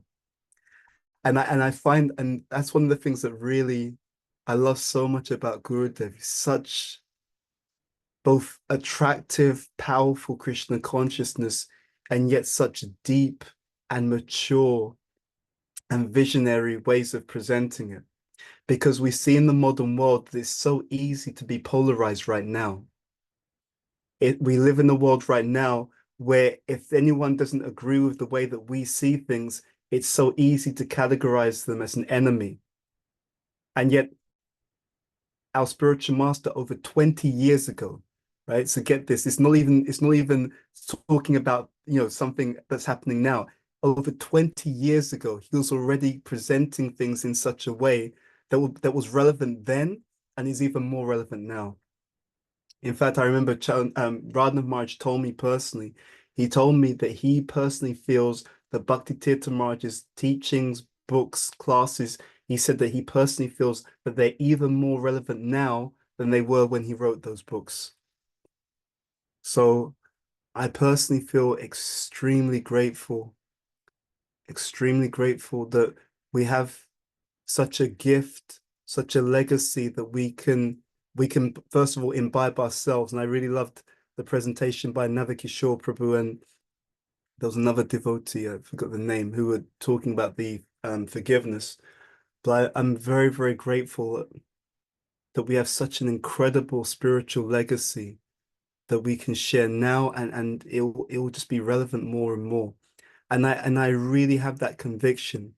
I really believe that in our lifetime, Guru Maharaj will be used more and more by Srila Prabhupada, by Sri Sri Radha and Krishna to really make a transformative impact on the entire world. I really believe that. And, just pulling out there, if anyone's interested in helping with those services in any way, shape, or form, normally in our movement, people talk about services in like, we need help, you need to do this, you need to do that. But I would put it a different way. If anyone is interested in being part of that legacy and getting that huge blessing, empowerment, sweetness, joy, excitement and adventure in assisting in that sharing of Gurudev's teachings, then yeah, please let us know. And I also want to give a shout out to Sanayana. So there's a BT Swami or Bhakti Tirtha Swami Instagram account. And I know that Sanayana, she's been helping that, and they have different quotes that different devotees are pulling out. And so yeah, if anyone wants to get involved, if anyone has any time, energy, enthusiasm, there's more than enough mercy, blessings, and empowerment to go around. Okay, thank you very much, and it's wonderful to see all of you. When I see everyone here, I'm missing Nagari and missing seeing all of you. We spent some time in South America, so I saw our god brother Agni Purana. There was also Gora Leela. Yeah, he was also there. Yeah, we saw Gora Leela. It was wonderful. It was wonderful, and yeah, I miss all of you. Our hearts go out to all of you, and I can't wait till the next time. I think the internet's getting excited, but that's okay. Gurudev ki jai, Srila Prabhupada ki jai. Hare Krishna. Jai ho, Jai. And thank you so much for all the services, and also recognizing what services people are doing and have been doing in different ways. And I know there's a lot more, but thank you so much for shedding light. And thank you also for creating different ways to make sure that Bhakti Tirtha Swami's website was resurrected in different ways, and continues and preventing to have similar circumstances happen in the future. So this is very beautiful, and these trials and tribulations are going to come, and it's beautiful to see people that are finding ways to make sure that we get around and circumvent the temporary setbacks, and so beautiful to hear how things are progressing on multiple levels. And Gurudev was all about media, presenting, making sure that his message was out. So it's like right now, what methods would he be using? How would he be using them? So, I mean, there's so many different ways, whether it be through music, whether it be through shorts, whether it be through, YouTube or what is Snapchat, whatever. Like, how can we get Gurudev's message to the masses in the way that he would if he were still here? Because he would be using everything and making sure. So whether it be Clubhouse, whatever. So it's beautiful to see. So yes, and I love the call to action. Thank you to Krishna Shakti. So there was something that we were doing on the bhaktitirthaswami.com website, and I got some very good feedback from Krishna Shakti about something that should be changed. And I thought it was very, very good advice, and I really appreciated it. Thank you. No. And no, it's good to see you in South Africa. And yes. No, yeah. So beautiful. So thank you so much. And thank you, Mother Raja Leela. Definitely. I'm like, any other people you suggested, Mother Raja Leela? Oh, yes. Can't hear you. Uh-oh, you have to unmute yourself. I gotta, okay. There. Okay, the host muted me. Okay, yeah, Krishna Shakti, there's one other person that we'd like to request to share, and that person is Krishna Shakti.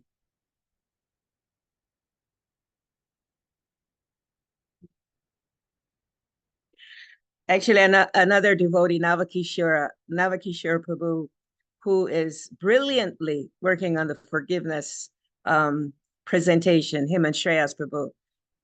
He wrote me a private message. Can we hear from Krishna Shakti? So here we go. Krishna Shakti Prabhu. You're muted, my love. Okay, your husband was talking earlier about how we're not supposed to be misers, and yeah, so I think Kamita Prabhu in Kenya, who made me give Bhagavatam class because I was totally like, no, I don't want to give.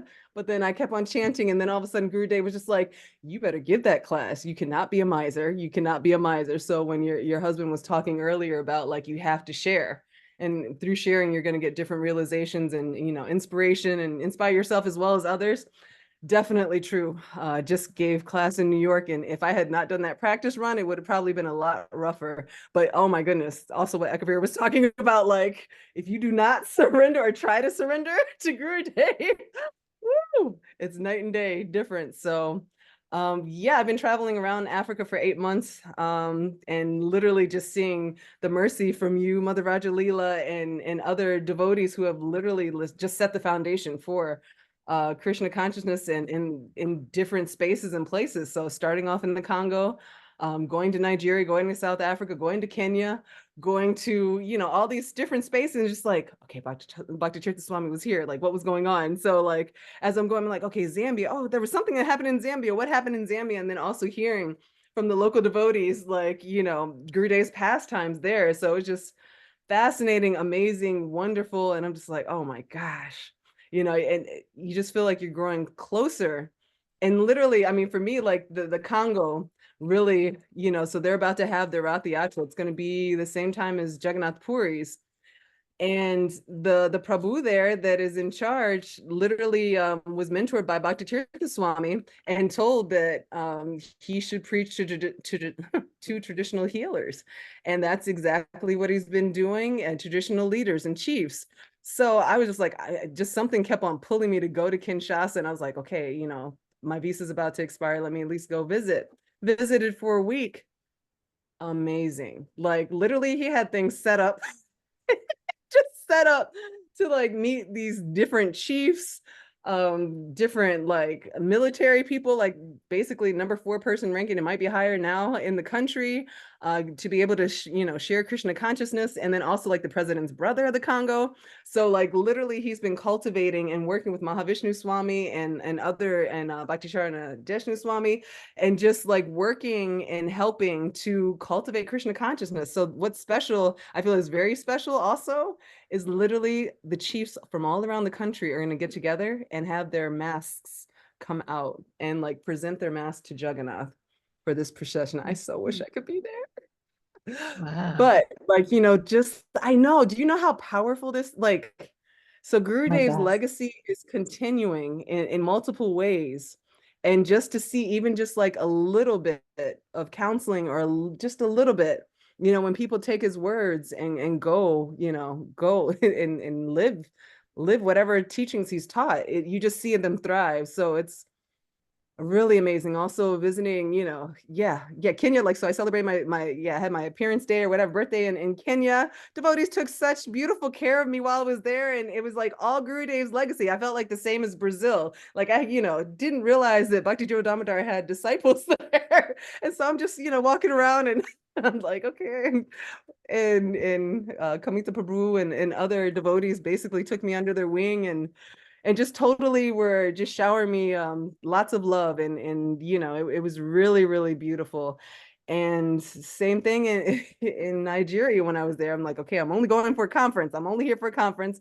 I'm not, I don't want to bother anybody. I'm just here to do my thing. And His Holiness Bhakti Damodara was like, so, just, do you have enough prasadam? And of course, I didn't understand until I got to Abuja why he was so very concerned about my prasadam. I'm like, that's okay. I don't want to get bigger. Like, you guys keep on feeding me. Like, but just so sweet. And then the devotees that took me to the airport, we had just lots of different things. So just seeing Gurudev's legacy, and I pray that I can go back because he really wanted to show me more, but I didn't have time, and I had to do my work over there, but just so much mercy. And there's just so many devotees. And as soon as you say you're a Bhakti Tirtha Swami disciple in many spaces, it's just like, it's like, oh my gosh, these are amazing. So Gurudev has really left a beautiful, beautiful, beautiful, and the whole thing is we are his examples and we are his representatives. So the whole thing is, how do we keep on inspiring other people to also make sure that they're also continuing his teachings in different ways?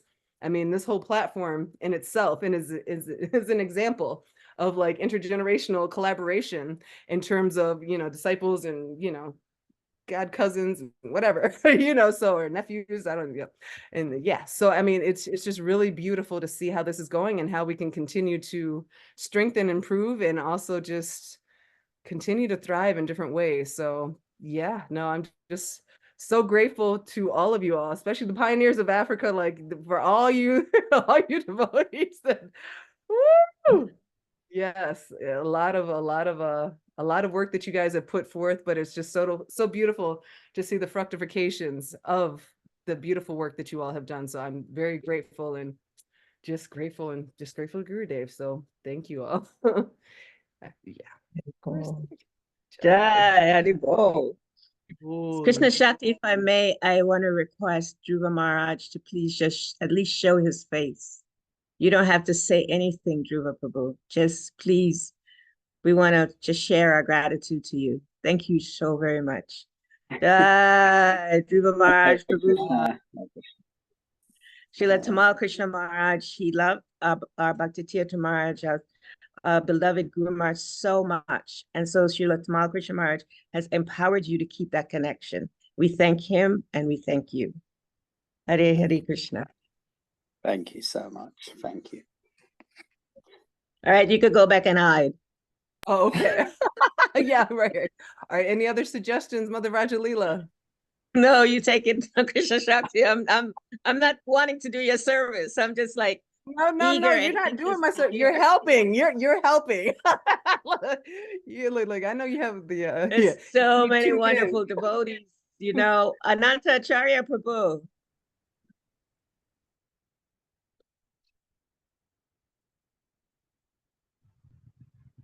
Hare Krishna, Mother. Ready. Hare Krishna. Servant. Thank you very much. Thank you very much. Hare Krishna. We are all happy to hear from you, Mother. We are enjoying you. And also, Ekavira Prabhu. I actually love his beautiful accent. His accent like Gurudev accent. I love him so much. Hare Krishna. And our mother also is becoming like an African. I can see the African attire. That is the mother, the moderator, having the African and also the Africa style. This is what Gurudev wants us to be. We are all, let's say, African Americans. Gurudev visited Africa. Yes, so we are all calling all the African Americans, come home. Come home. Yes, Gurudev has created everything for us. So I'm appealing to all the devotees there. Let them visit home, Africa. Gurudev's home. So it's a very beautiful program. We have been enjoying it. So mother, like what Bhakti Tirtha Damodara Swami used to say, he said, you are our mother. So we are all very happy hearing from you, hearing from all the beautiful devotees. Hare Krishna. Thank you very much. Thank you, Ananta Acharya Prabhu. So humble. Yeah. I see there's another devotee here. There's a person here that has helped us so much in the Institute House here in Gitanagari. He's one of those persons that whenever Ekavira Prabhu I mean, I'll just give a quick story. For 6 years, for many years, we lived in this house without air conditioning because the air conditioning wasn't working. And the summer times was really, really hot now. And this devotee, Ikir, just spoke with him. Somehow or other, he offered to help us here at the Institute House. Rajesh Prabhu, if you would just kindly just show your face, Rajesh. You don't have to share, you don't have to speak if you don't want to. I see Rajesh Prabhu. He's one of those contributors to the Institute House that we're eternally indebted to. Rajesh, are you going to be able to show your face, Prabhu? Okay, I don't think he will. And then I see Shalagram Sheila is here. So she's the instrument behind SoundCloud. So Shalagram, would you like to share anything about your wonderful service? Hare Krishna, Hare Krishna. Please accept my obeisances. Panchakalpa Tiruveshma Kripa Sindhu Vichaya Patitanam Pavanebhyo Vaishnavebhyo Namo Namaha. Namo Om Vishnu Padaya Krishna Prasthaya Bhutale Srimati Bhakti Tirtha Swami Niti Namani. Namaste Krishna Padaya Prabhupada Shitatmane Shri Gauda Karuna Shakti Bhakti Tirtha Iti Namani. Jai Jagat Guru Srila Prabhupada Ki Jai. Hare Krishna, Mother Virgilila Prabhu, Hare Krishna. Hare. I don't have my video on because I don't think it will be working, so that's why I have it off. Actually, His Grace Bhuta Bhavana Prabhu empowered me to do that service, to do the SoundCloud and Spotify Seva. I'm seeing how Gurudev is expert at, it's described that the Vaishnavas are like swans. You can give them watered down milk and they'll only take the milk from the water. So I don't really have so much to offer on my own, materially or spiritually, but Gurudev, I feel, saw that I have made some endeavor to study some tech things, and so he engaged me in a way that seemed like I could do something, but it was really by the grace of Bhuta Bhavana Prabhu and all the devotees who assisted and cooperated in this project that it was possible, or that it's possible, that I get to be a part of it. Any other reflection? I was thinking that wonderful offering from one of the yatras in Africa that we saw, that video of the devotee writing out the English translation of the prayers. It was so, it's kind of surreal. Those photos of Gurudev going through each photo, I was thinking, I was there, I was there, I was there.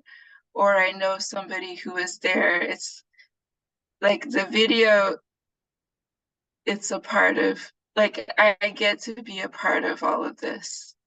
And just if I go through the names of the Vaishnavas who are here today, you know, there's memories that I get to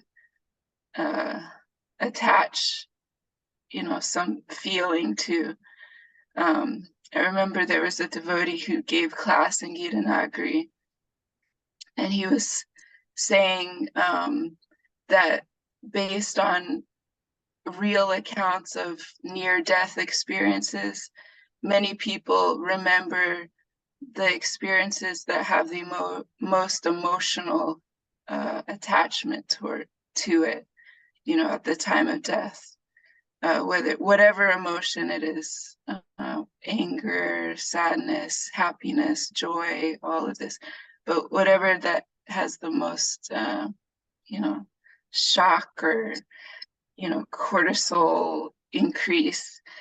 And I just think how wonderful we get to engage the subtle body, the subtle and gross body, and our spiritual body with one another, that it's attached to devotees in the holy name and prasadam. We're being engulfed fully by the grace of the spiritual master. And I'm very grateful to be here, very humbled, and just in awe. I'm in awe. Thank you. Hare Krishna. Shalagram Sheila, Krishna Shakti, thank you guys. You guys are international all over the world, either through sound or through presence. This is the beauty of our beloved Guru Maharaj. He taught us how to be present, however it takes, be present. Another person I wanted to just shout out to, and I don't know if that person will share. However, yesterday in our program at the Samadhi, there's a devotee that was sharing, and the devotee was saying that they always know when this particular devotee is at Mangal Arti, because the lights of the Samadhi would be on prior to the Mangal Arti program. This devotee is definitely a person that I can say is love in action for Guru Maharaj.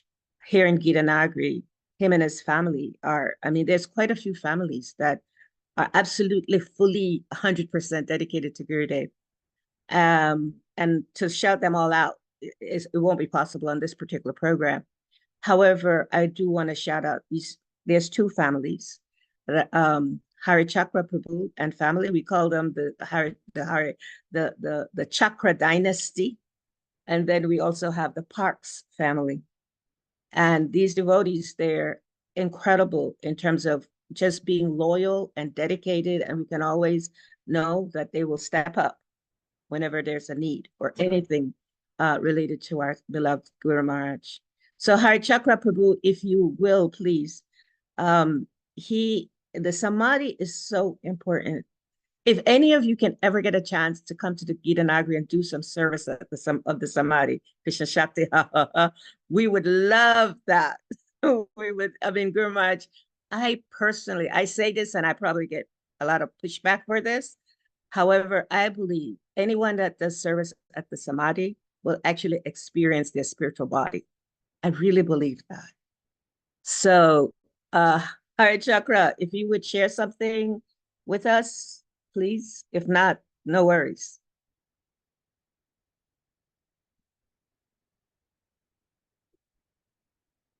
Okay, Ghana, where are you? Maybe he's gone. No, he's here. Hari Chakra Prabhu. Okay. This is the beautiful thing about Zoom. Sometimes we could have it on and we're not fully present. That's a wonderful thing also. Okay, so Yashoda Devi, the wife, are you present?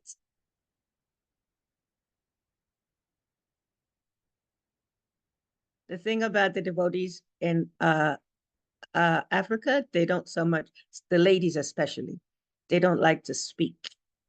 So, okay, so I'm gonna move. And this is Loka, is the wife of Sahadev Prabhu. So these are the devotees from from Ghana. Atma is from Ghana. Okay, let's see, who else I can ask to share something on there? What about Mitra Vinda? Mitra, if you can keep it short. You're with us? Then if not, also Mother Dermikesh, I see that you're there. If you can figure out how to unmute yourself, we would love to hear from you as well. If you're able to figure out how to unmute yourself. And Mother Rasa, I think that might be you. If you also would like to unmute yourself and also share, if that's the same Rasa, it might be another Rasa. It is, okay. All right, so definitely Mother Dermikesh, if you're able to unmute, please do so at this time. These are Mitravinda. deep lovers Is of that Agurma. is that Jagannath Pandit Prabhu on there? JPD? Yes, that's the Parks family. I was gonna ask him after High Chakra. However, Durmakesh, I think Gurmaj would love to hear something from Durmakesh and Rasa. Because they're in Detroit, yeah? Krishna Shakti, they're in Detroit? Mother Dermikesh is in Atlanta and Mother Rasa is in Florida now. But yes, Oh, Detroit, yes. And well, they go back and forth, they come up. But yes, I don't know if they're gonna be able to. I can Okay. unmute you. Yeah, I'm like, I can unmute you, but I don't know if no, actually I can't. Okay. All right. So since the chakras aren't available, Jagannath Pandit, hopefully he's available. Yeah, Mitra is not available.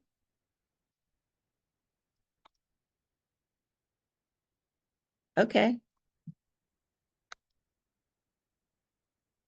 I'm turning it back over to you to make All right. to Okay. to volunteer. All right. All right. Thank you so much for your help, Nah. I Thank see you. one other person here. Is that Ananda Vrindavan from Bosnia?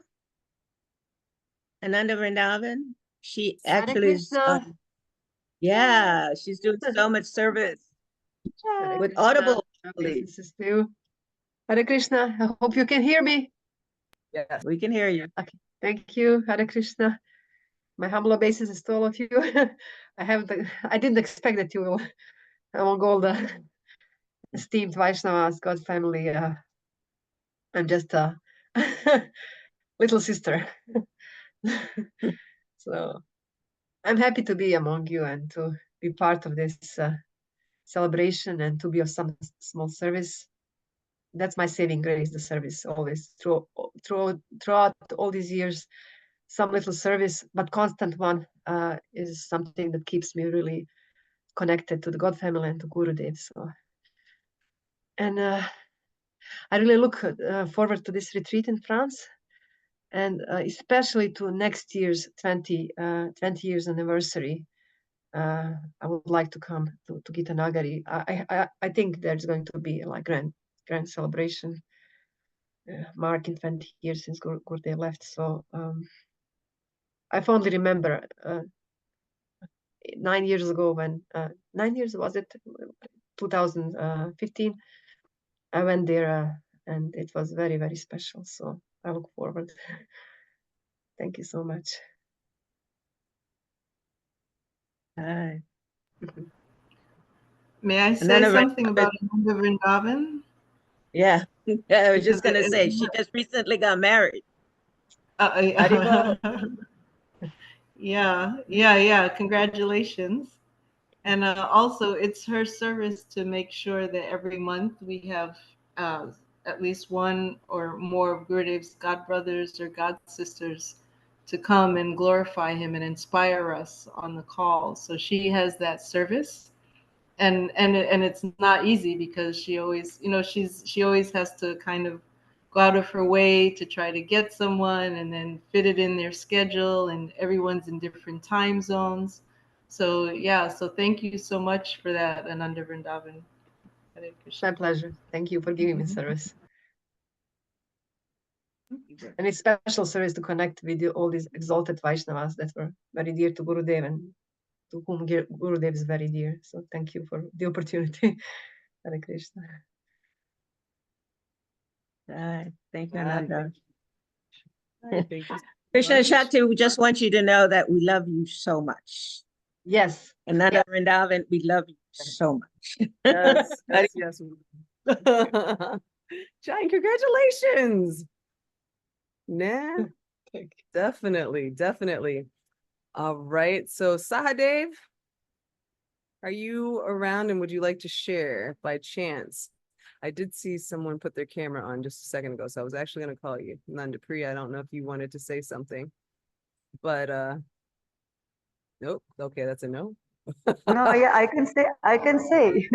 Okay, thanks. And Sahadev looks like no. Actually, I never met personally Gurudev because I come to ISKCON in 2005 and he already left. But since I hear his voice, I see him, I was like have feeling that he's my guru from life to life and forever and ever. And I've been for 12 years in different African countries.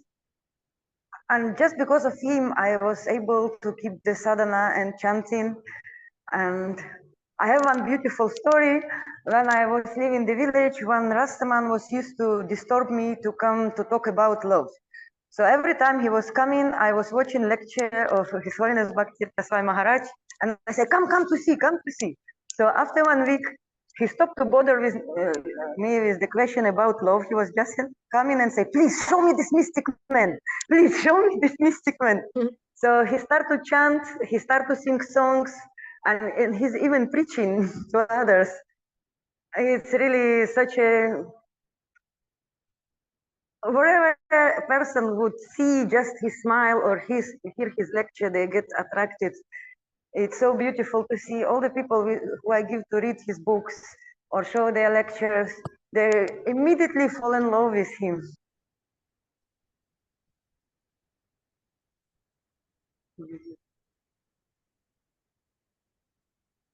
Hi, Jai, beautiful. Thank you so much for sharing. No, Thank that's you. Thank you, all of you. I'm so happy. I want to give my appreciation to Mataji Rajilila. I was so blessed to give to Galaran. I was want to say something more, but I was cooking for Krishna, so now I have chance to say it. Oh, Krishna, Gurudev, man. Oh, that's so beautiful. Thank you so much. All right, I'm going to ask Jai, Hari Bol. I'm going to ask the moderators to the media team if you guys can unmute Dermikesh. I'm unable to do so. She is available, but she is unable to unmute herself. So, okay. All right. Thank you, Mother Dermikesh. I'm going to let you introduce yourself. And yeah, Gurudev told us to follow her in her footsteps and that actually she was at the same level as him. That's what he told her once. So I'm going to let you introduce yourself and share some beautiful pastimes with Bhakti Tirtha Swami. Jai Ho. Hare Krishna. Can you hear me, Krishna Shakti? Yes, we can. Thank you. Oh, all glory to Srila Prabhupada, all glory to Gurudev. Wow, this has been such a wonderful experience, just to hear all the wonderful pastimes of Maharaj and, just to know that in my heart, he's always here with me. And, sometimes it feels like I'm a little by myself because I'm here in Atlanta, but I do have an opportunity to make sure that the temple here has Maharaj's books. And that's my biggest service to, to the Atlanta temple. So it's been a wonderful service having Krishna Shakti and her family, with me through all these years with just seeing their dedication and their love for Maharaj has so much inspired me. And Rajalila, all glories, you're always in my heart. So the devotees just continue and hopefully we'll get a chance to meet each other again physically. And, I just ask for your prayers and your mercy and so that I can continue feeling Maharaj's love around me all the time. So Jai, Hare Krishna Bhakti Tirtha Maharaj. Jai, no. You've had way too many pastimes to ask for blessings from the devotees. I mean, you're going to get the blessings from the devotees, but we also want to hear some of your intimate pastimes and just whatever Maharaj wants to share through you about some circumstances and reflections, realizations, while he was in the body and also after. But definitely, please, devotees have not heard from you. Also, okay, so how did you meet Bhakti Tirtha? It's just give us a little bit of. You got a lot of nectar. Share some. You really put me on the spot, but it was like, oh my God, I'm trying to remember what year it was. It was in the 70s. Mataji took me to New Vrindavan, and first time I had an opportunity to meet Maharaj, and I mean, it was just amazing. When he walked in the room, it was basically like, felt like all the dust in the room just settled. And I had an opportunity through Lokanath to speak to him over the phone, and I was initiated by Vishnupad Maharaj. And Lokanath and I were trying to sneak around to get me to meet Maharaj and to go to Africa. And somehow Vishnupad got winded of it and he sent for me. And he said, you know, so I hear you're trying to get with Bhakti Tirtha. And I was like, yes, Maharaj. And he said, for what? Why do you want to be with him? I said, because I want to go to Africa. And he said, why do you want to go to Africa? And I said, I want to help the Black people. He said, if you want to help Black people, go stand down there on Jefferson. There's plenty of Black people here in Detroit. So I kind of figured that was the end of my having an opportunity to be with Maharaj. But through Krishna's arrangement, I ended up being in DC. And that's when I got a chance to have association with Raja Leela and so many devotees. And it was just wonderful because I was a Pujari and Maharaj needed me there to kind of help him teach the devotees how to serve the deities. And it was just such a wonderful experience. And well, I could go on, but if I start too much, I'll start crying. So I'm just gonna let you know, let all of you know that, you know, we just have to keep doing what Maharaj wants to do, and just loving and each other and having passion for each other and doing a wonderful service. Not only those rounds, you have to chant. You have to chant. So anyway, Krishna, you can tell I'm getting ready to tear up. So yeah, I you know, I should end right now before I get too more emotional about it. But Maharaj just told me to have compassion for Krishna Shakti and their family. And I mean, I've done everything I could and tried to give them all my knowledge of dressing the deities. And that's been a wonderful, wonderful service. So Jagannath Ki Jai, to all the Jagannath Pujaris, Ki Jai. Jai. Mother Dermikesh Ki Jai. Thank you so much. I'm so happy that you were finally able to share some of the nectar that you have. And definitely this is yes, and we're so indebted and grateful and thankful that you have been able to teach us and just continue to guide us throughout the years. And you've done so much. So thank you so much. And thank you for sharing. Oh, thank you. And maybe one day we'll get that book written, Krishna Shakti. Yes, sooner than later. Yeah. Yes, without a doubt. Definitely. And I know Mother Thank you, Durmakesh. Yeah, I thank love you you, girl. I love you so much, girl. Too. Oh, yes, our hearts are connected for sure. Oh, forever and a day, honey. We go back so many years.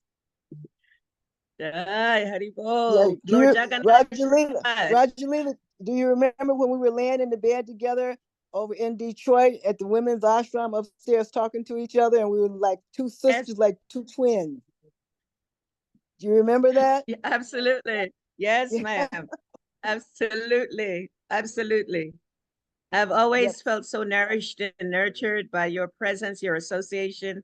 I've always felt that you absolutely loved our beloved Guru Maharaj. Absolutely. And so I thank you. I thank you for all that I have learned from you. Thank you so much. I thank you for all. Remember the time when they were doing the ghee lamp, and you were saying, you know, I said, Prabhu, they got to give you the ghee lamp first. And you were looking at me like, really? I never will forget that. That was just so awesome that you were just so humble, just such a humble heart. You know, so I love you for your heart. Hare Krishna. That's mercy, mercy, mercy. We've all received mercy. Yes, yes. Jai, thank you so much. Thank you so much. Okay, so now we are going to open it up for any other people who would like to share reflections, pastimes with Gurudev. And if no one unmutes themselves, I think we're going to conclude. Any other people? Was like to Mother say? Rasa available? Rasa, no? Okay. And I don't think that's the same Rasa.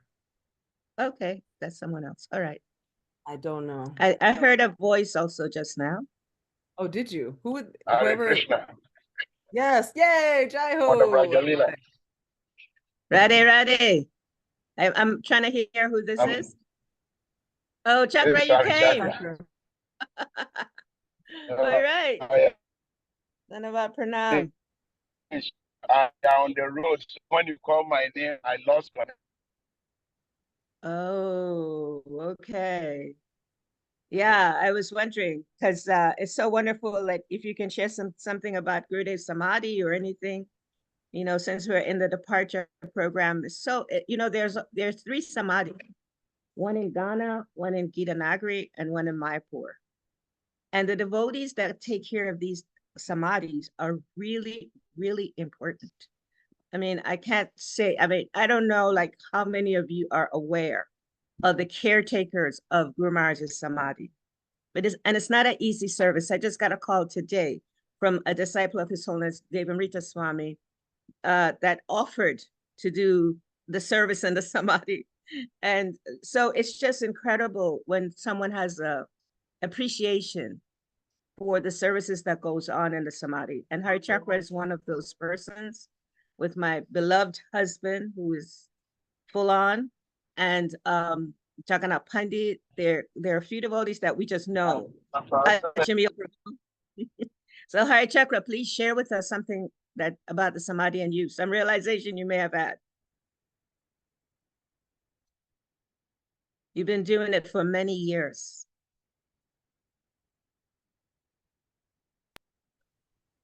Yes, thank you, Mother Raja. Thank you very much for giving me this opportunity. Talking about the Samadhi, one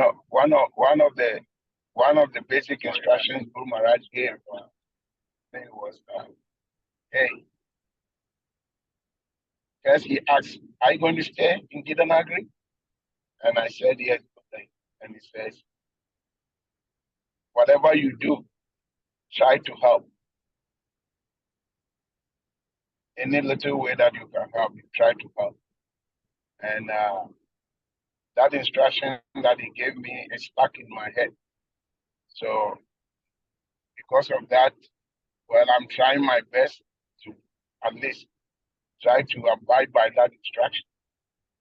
So whatever I try to do, I always try to convince myself that this is the instructions of Guru Maharaj, and I have to make sure I abide by it. And so that is the motivation. That is what is moving me to do whatever I have to do in the Samadhi. And anytime I go there, I mean, it gives me, it's like it rekindles, what do we call it? The spirit of service. So, and Guru Maharaj, I mean, I'm so grateful that practically he showed me practical way of abiding by the Guru's instruction. So that is one special thing that I learned from Guru Maharaj. Whatever the scripture is saying, that do not disobey the instructions of the spiritual master. He has a way that he physically demonstrates. And that anytime he demonstrates like that, it never gets out of your head. It never gets out of your head. So like talking about this past times, one of such occasion was, I remember so many years in the 80s that when we were in Ghana, and then Guru Maharaj had instructed us to go to one photo studio to go and collect his pictures for me. And we were being led by his senior, very senior devotee. He was the driver. And when Guru Maharaj instructed us to go for these pictures, that's the senior devotee told Guru Maharaj that Guru Maharaj, today is Sunday, and the studio is not open on Sunday. And Gurudev said, yeah, I know, but go. Maybe Krishna will touch the person's heart to open. So we got into the car and we moved the car. After driving for a little bit, this devotee parked the car and he said, sometimes it's so difficult. We all know that the studio is not open on Sunday. The studio is not. Yet Guru Maharaj is insisting that we keep it. So there was a consensus that we would just park the car, wait for a little while, turn around and go back and tell Guru Maharaj that the studio was not open. So we sat there for a little bit, and then that same senior devotee said, Prabhu, I think this is a big offense that we are trying to commit. We are trying to disobey the instructions of the spiritual master. What do we have to lose if we go and the place is closed? Let's go. I don't think we should commit this offense. And so we were just little kids. We were nobody. So we said, okay, Prabhu, let's go. So we drove all the way. And when we got there, the manager was there closing the studio. And he said, oh, we are here to correct our Guru Maharaj's pictures. And the manager said, oh yeah, I've been working here all morning. I forgot something. I forgot to do something. So I came in to work all morning. And I'm about to leave now. So if we had waited even like a minute, 2 minutes, we would have missed the man. And that would have been a big, big, big offense.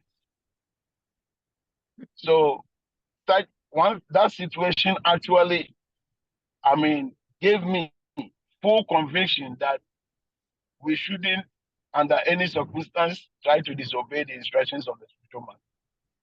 Because we were trying to, reason with this stupid mind that the place is not open on Sunday. So somehow or the other, we were going to commit this offense by following our mind, thinking that the place is not open. And lo and behold, not knowing that, I don't know, somehow or the other, Guru Maharaj knew the studio was going to open on that Sunday. Somebody was going to be there. And we went there and truly, we got the pictures.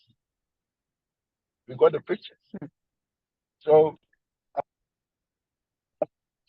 there are so many instances that Guru Maharaj demonstrated these things that, as a disciple, when you say it physically apply like that, it gives you full conviction. You become so convinced that whatever is being said in the scripture is true. It's like one other instance when we say, whatever you offer to your spiritual master, he also offers it to his spiritual master. And it goes on and on till it gets to Krishna. There is this little devotee, her name was Vrinda. And Vrinda was so dedicated to Guru Maharaj, he would do anything. That time, Vrinda was like, let's say, about 9-year-old girl. And anytime Guru Maharaj is coming, Vrinda would take upon herself. She would make the gallants for Guru Maharaj and Prabhupada. So this one time, Vrinda had made some huge gallant for Prabhupada. And then he had made another gallant for Gurudev.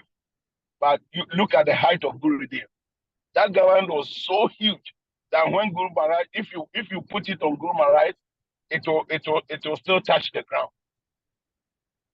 Big. And so during the Guru Puja, Guru Maharaj took Prabhupada's garland and put it on Prabhupada.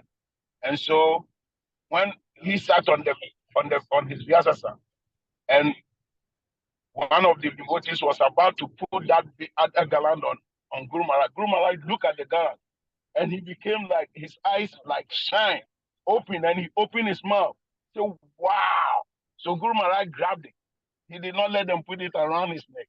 He grabbed the garland, jumped out of the Vyasasa, and went to Prabhupada's Vyasasa and used the garland, put the garland around Srila Prabhupada. He said, "Oh, this is gorgeous." Guru Maharaj was so appreciative for giving that garland to Prabhupada. And this little devotee, Brenda, who made the garland, she busted out crying so hard that Guru Maharaj not accepted her garland. He had given it to Prabhupada. And then Guru Maharaj calls Brenda and told Brenda that, Brenda, you should understand that whatever I offer to my Guru Maharaj is the best. So for me to give that garland to Prabhupada means that that garland is the best thing you ever did. And that was what pacified Brenda. And Brenda became so happy that Guru Maharaj truly, truly loved the garland because he gave it to his spiritual master. So, there are so many instances about Guru Maharaj displaying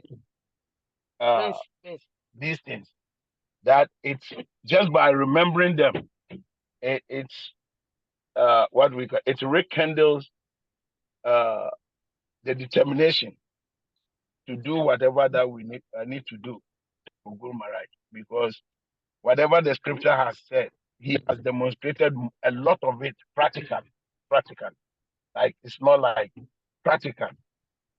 How one other time when he wanted to, I was assigned to massage him, and I went to his room and I was massaging him. And whilst I was massaging, then Guru Maharaj said, "Okay, Harichakra, what about your preaching? Your preaching that is going on at the radio station. I've heard you are doing such a wonderful preaching. So I want to hear about it." And I started telling Guru Maharaj about the preaching that I was doing. And somehow or the other, false ego cropped in. For Guru Maharaj to ask me to, tell him about what the preaching I'm doing. Oh, somehow or the other, some false ego overcame me, and I was like going on and on and on. Now, trying to tell Guru Maharaj how I was defeating all the Christians and the Muslims, and telling them, blasting them, and Guru Maharaj just listen. Then, in the middle of my bragging and all this, he stopped me. He said, "Stop." Then he said, "You are very stupid. You are very stupid, Harichakra. When you go to the radio program, you don't go there to demean people. You don't go there to people that what they are doing is wrong. Who do you think you are? Somebody has been a Muslim for his entire life, like 30 years, 40 years. And you think spending 1 hour on the radio with the person, you're going to be able to tell the person that whatever he's been doing for all these years is wrong? No, that is not the way to represent Prabhupada. You go and represent Prabhupada to make friends for Prabhupada. You don't go and make enemies for Prabhupada. So from today, whenever you go for any radio program, make sure you make friends for Prabhupada. You don't make enemies for Prabhupada. And that actually stuck in my brain like anything. And look, the next time I went for a radio program, the host was saying that the Christian was blasting me, that we Hare Krishnas, we are lost, and he was saying so much. And the host asked me, "So Harichakra, what do you think?" And I said, "Well, I think I'm a better Christian. I'm also a Christian, but I'm a better Christian."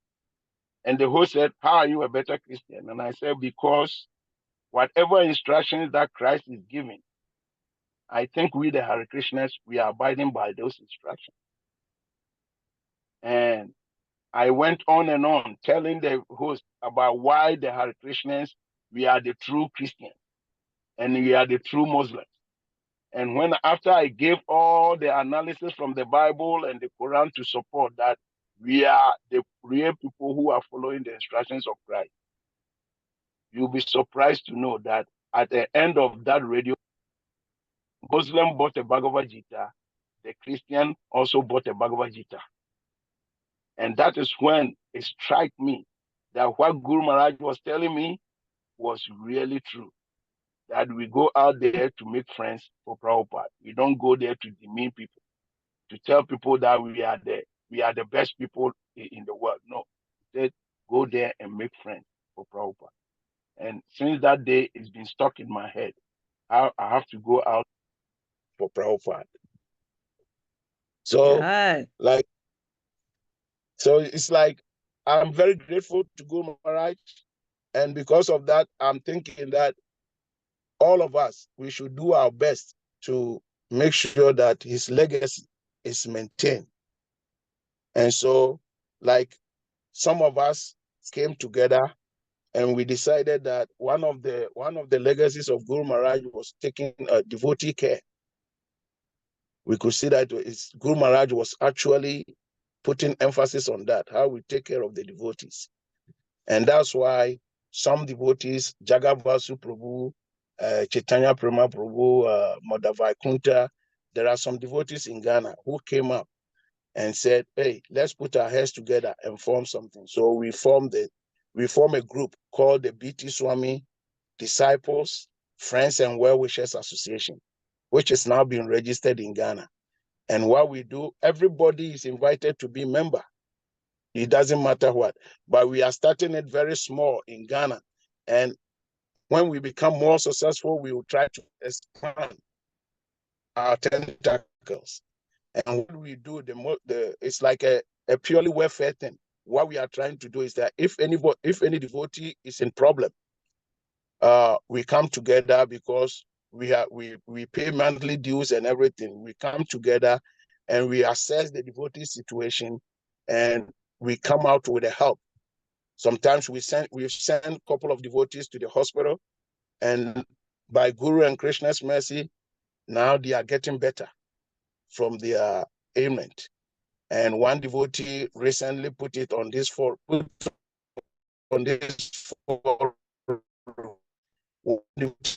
Needed and Sadev brought it to my attention. So I asked Sadev that he should write back to this forum to let them know, to let these people on this forum know that that situation is going to be taken care of. So we went ahead, the Bhakti Swami Disciples and Well-Wishers Association, and we bought an orthopedic wheelchair for that devotee, which has been presented to him in Ghana.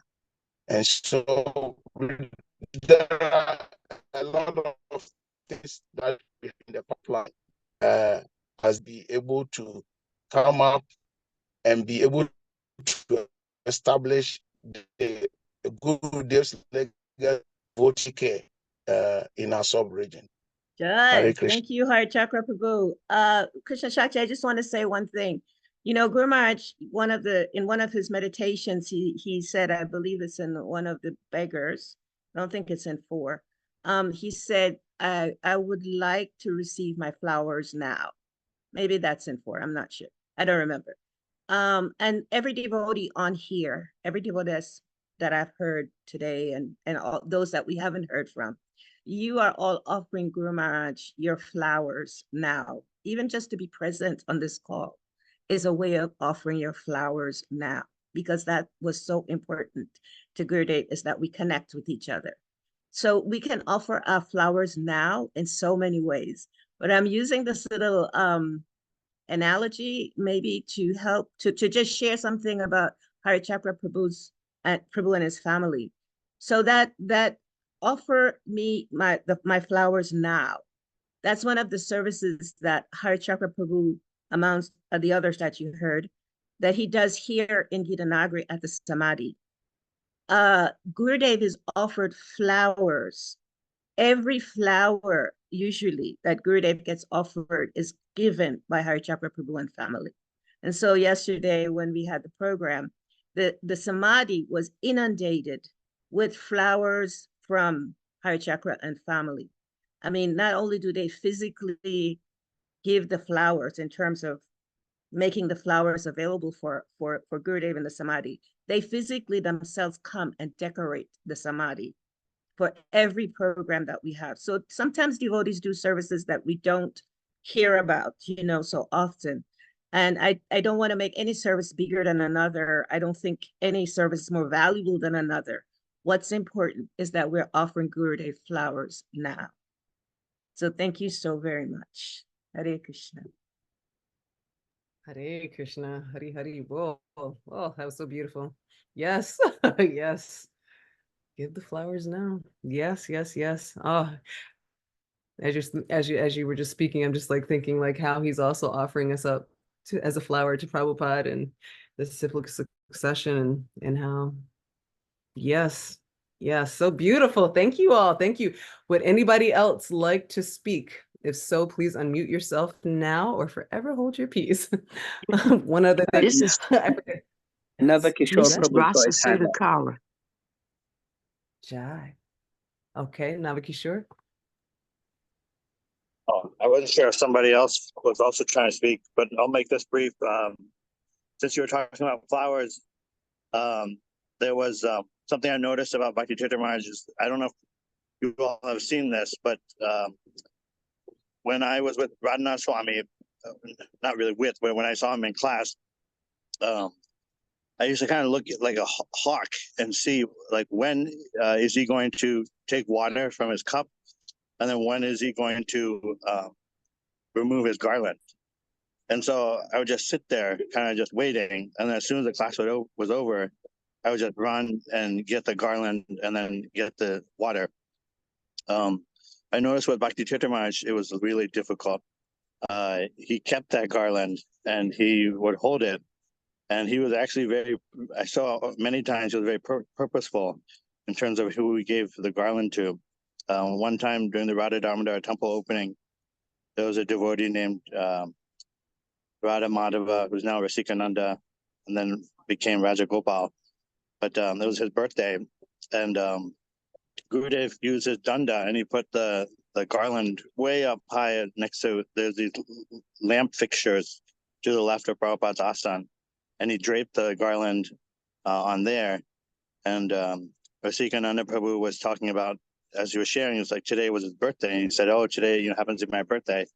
And as soon as Gurudev heard that, he took his danda and he was just jumping. Like I don't know what he was doing. Like he was jumping like 3 feet in the air, and he was trying to knock the garland down with his danda. And then he grabbed the garland and he quickly put it on Rasikananda Prabhu. Everybody said Jai. And there's one other experience that I saw, that there was during the Beggar 4 classes, there was the Gita Nagari. Somehow you muted yourself. Okay, yeah. Oh, I said the Gita Nagari devotees probably know her better, but there was a small girl in a wheelchair. And right before the Beggar 4 class, Gurudev took off his garland and gave it to her. And yeah, I just noticed that difference, that he was very purposeful. And I think the only time I received his garland was when I asked for initiation. And then Jadharani Prabhu also mentions that she received Gurudev's garland. She framed it in her house, but she had done some service for Gurudev. And so not sure if any of you have also experienced that, but when you were talking about offering flowers, it reminded me of that. Hare Krishna. Hari Hari Bol. I see Mother Mitravinda has her hand up. Would you like to share, Mother Mitravinda? Hare Krishna, everyone. All glories to Gurudeva Gosha Prabhupada. Please accept my obeisances. I just wanted to say that although I smile a lot, for the most part, this celebration, this day of remembering Gurudev on his disappearance has is not on my top 10. It has not been on my top 10 since it happened, and I've just dealt with it, to be vulnerable. And it was very weighty. Kind of something I would just kind of cocoon myself in. And so I wanted to say, honestly, that this year I really made some serious efforts to come out of that. And so this morning I got up very early and went to my local temple, which is, that's a whole different story. But I went there, and it was, to just kind of help move myself out of that place of sadness at no longer being able to sit at Gurudev's feet and, connect with him in such a personal way, which was fortunately how I started my Krishna conscious life. Being able to see him when he was back from Africa, and my first darshan with him happened the day that I went to the Institute on 9th Street. And I consider myself very, very fortunate. So it was very difficult when he left to not have that connection, although he's still present in my life greatly, and is connected and comes and assists me during difficult times on transcendental levels. And I'm not saying that to brag or to like let you guys into something that you shouldn't be into, but if you know Gurudev, you got to know that that's a thing. But I didn't ask. I just took it, and I was able to lead Kirtan at Mangalarti this morning, and it was very difficult to lead. It was very difficult to get the syllables out and to stay focused because I was choking up. I was sad. I felt the disadvantage of, again, not having him in the temple room, walk through the temple room, ask me to, what did I do? Where am I? Anything like that, And so I was able to finish the kirtan into the morning program and Tulsi Puja.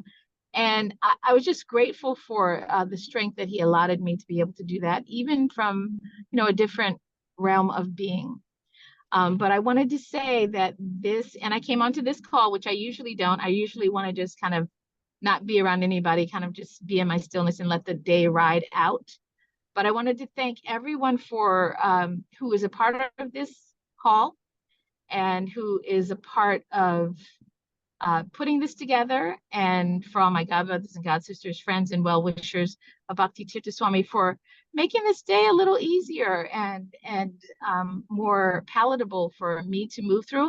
And I'm hoping that any of you who are experiencing the same thing and haven't really spoken about it are able to feel the difference after all these many years, as I do. So I wish everyone well, and I offer you my gratitude. And this has been a lot easier on my heart and my soul, and it's been more celebratory and reflective of his gifts, his mercy, his true kindness and concern. And I'm grateful that he's my Guru Maharaj first, second, and last. And I do it all over again, every step of it. Thank you, Hare Krishna. Shai, thank you so much for sharing. Very beautiful. I wanted to share, Mitravinda, that grieving is something that sometimes in our Krishna consciousness movement, we're a little bit schizoid, because we sometimes sit here, oh, well, you're not the body. Why are you grieving? Of course, he's a spiritual person. Loss is not really acknowledged so much sometimes. However, grieving is very much a part of the Vaishnava Siddhanta. And unfortunately, many of our devotees haven't taken the time to grieve. And so we have what's called grief bursts. And grief bursts do come when devotees just feel sad and they don't know why they're feeling sad. They may not be able to cry because we're told not to cry. And so this aspect of learning about grief and understanding grief is so very key and so very important, especially for anyone who has had such a loss as their spiritual master. And the thing is, every devotee will experience that at some point. Every devotee, every spiritual master will leave this planet. And so it's really wonderful. I'm so grateful for your share. Thank you so much for your authenticity always, and your transparency and your vulnerability. Thank you, thank you, thank you. Yes, that's the proper way to do that. It's beautiful, beautiful, and very key points. Some points that Gurudev would definitely address. It is okay to grieve, and it's okay to feel feelings. Yes, yes, and thank you for opening up and sharing with us. Would anybody else like to share before we conclude? This is Rasa Sudhakar. Oh, Rasa! Okay, Jai! Florida. Okay, Jai ho! Okay, I was hoping we could hear you. All right, welcome, welcome. I'll let you introduce yourself, and Jai ho, welcome, welcome, welcome. Well, I'm Rasa Sudhakara, and I don't remember years. So anyway, Gurudev was so important in my life. It's because he always gave me love. And because of his love, I was able to transport it to others, because I never really, growing up, received real love. So by him giving me love, I knew I had to give it to others. And so just seeing him, talking to him on the phone, I probably got on Brajalila nerve, because I used to call and call, and he would tell me such beautiful stories about Srila Prabhupada. And it's like whatever I was going through, it was like it didn't exist. It was those stories. They just had me put me in a like Vaikuntha mood. So I would be so happy. And even though I never got to tell him what I wanted to tell him, he already knew. So by him loving me and showing me love, I learned how to give love to others. And that is my biggest joy, that I can, no matter what happens, that I can still have love for others, even if they hurt you or whatever they do. You forgive them, God bless them, and still show love. Because love is very important. That's what we need in this world today, is to love one another, no matter what, and be able to accept people where they are. So I'm just thankful to Gurudev. He never formally initiated me, but he was my guru. And he loved me. I know he loved me unconditionally. So that made me feel that I need to be able to love others unconditionally. And it helped me with my service and everything. And I always did service, so I have a big task, and I'm trying to become more Krishna conscious and be able to, until my life ends, that I'll be able to share love, give love, and respect others no matter what. So I won't say a lot. This is the first time, too. It must have been Gurudev's mercy. This is the first time I've ever been able to get on any of these things. The first time. I try all the time. I don't have anybody here with me, but this is the first time. I said, oh, Gurudev must have really wanted me on here, because I was able to get in. I was like, wow, I'm so thankful and grateful. So yes, I just send everyone love, appreciation. I thank God for each and every one of you, Krishna. And I offer my most humble obeisances to all, and all who put all these different programs together in remembrance of Gurudev. I love Bhakti Tirtha Swami. It's my heart and soul. Jai, thank you so much, Mother Rasa. And also, you are not just talking these words, you're actually literally living through it. I feel like I haven't seen devotees go through so much. Recently, you just lost your sister, and then also your grandson Arjuna was murdered. And I just want to send condolences. And I would like everybody to say Hare Krishna and send blessings and prayers. And you're practicing what you're preaching even under the most difficult times. And we are sending our love to you and care. And so if everybody can just unmute and just say Hare Krishna, we're going to do this 3 times. Ready? Okay, so Hare Krishna. Hare Krishna. Hare Krishna. Hare Rama, Hare Rama, Rama Rama, Hare Hare.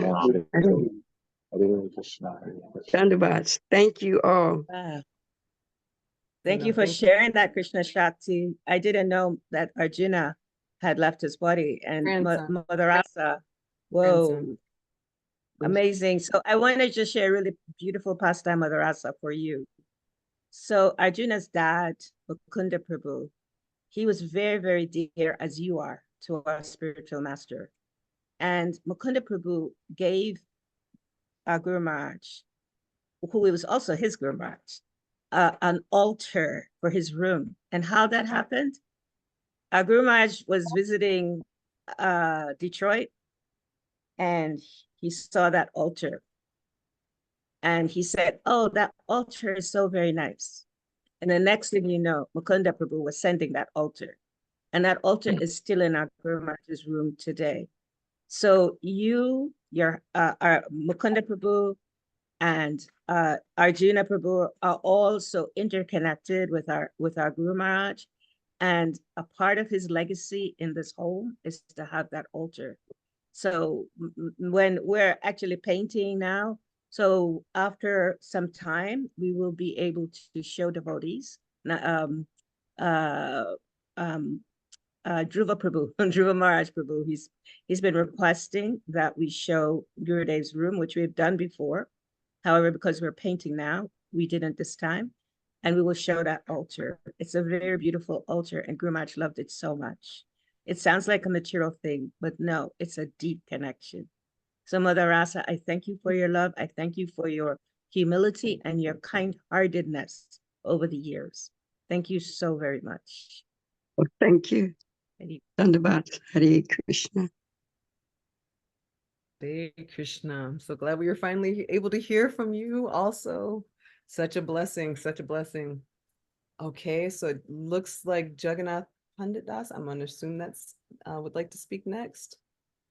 Yes. JP. Okay, right. Okay. Jai. Hare Krishna.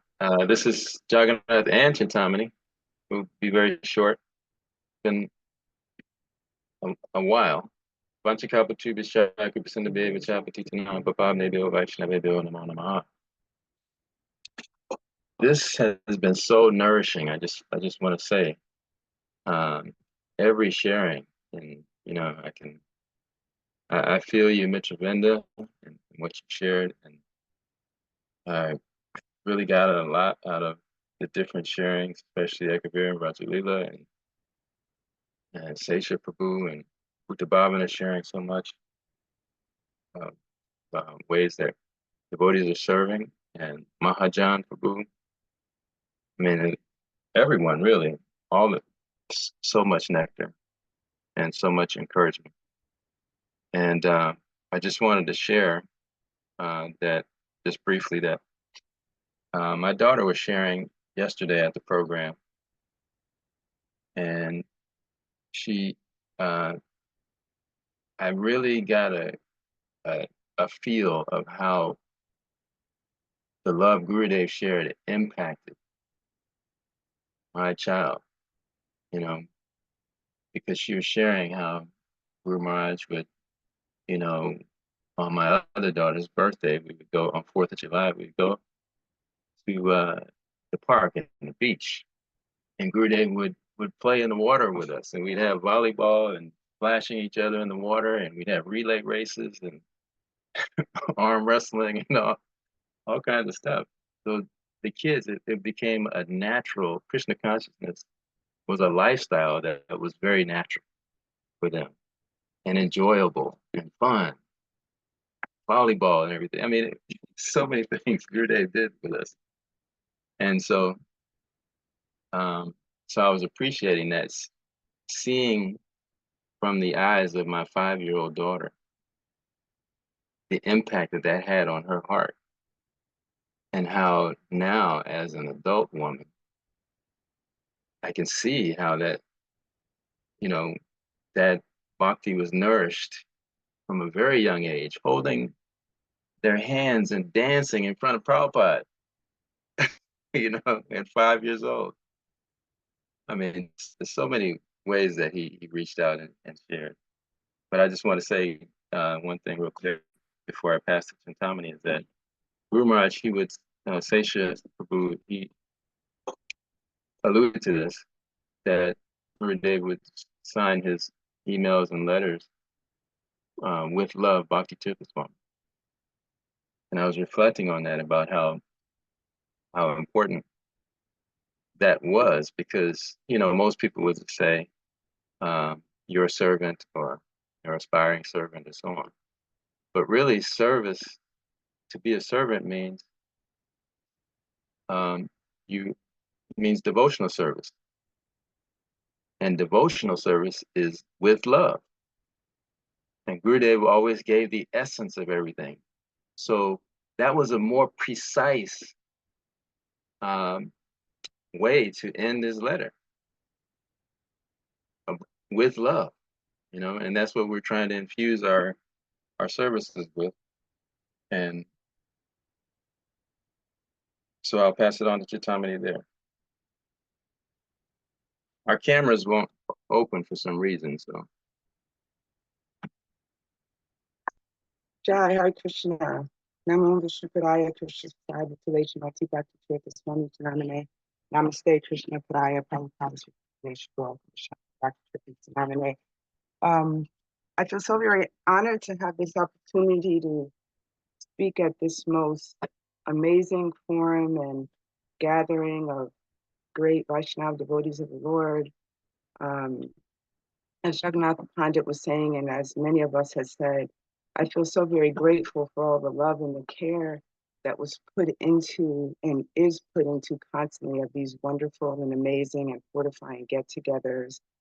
And, you know, as I was listening to all the devotees and disciples and, you know, well-wishers and gurus and God brothers and God sisters, particularly for, you know, the disciples at my level, I was really thinking about how Gurudev's parenting, how his parenting has manifested in so many wonderful children, and those who are inspired by what he has shared, and those who've been touched by his words, how his special loving cultivation for me has continually opens that seed of love in my heart. And as Mother Rasa was sharing so beautifully, that because of how he loved me, he taught me how to love. So Jagannath was talking about, you know, the children. And I think there's this one picture we've all seen where he's sitting at the table. That was one of John's birthday parties. He's sitting at the lunch table with all the children, you know, having lunch with the children. And so as I think about Gurudev, I think about the many ways he showed love, and no matter where you are in your life, no matter the status of your body or the status of your mind or the status of your resources or your consciousness, Gurudev taught us just by a smile, just by a touch, just by giving someone 5 minutes to talk to them, just by inquiring how they're doing, just by a glance, just by offering a flower.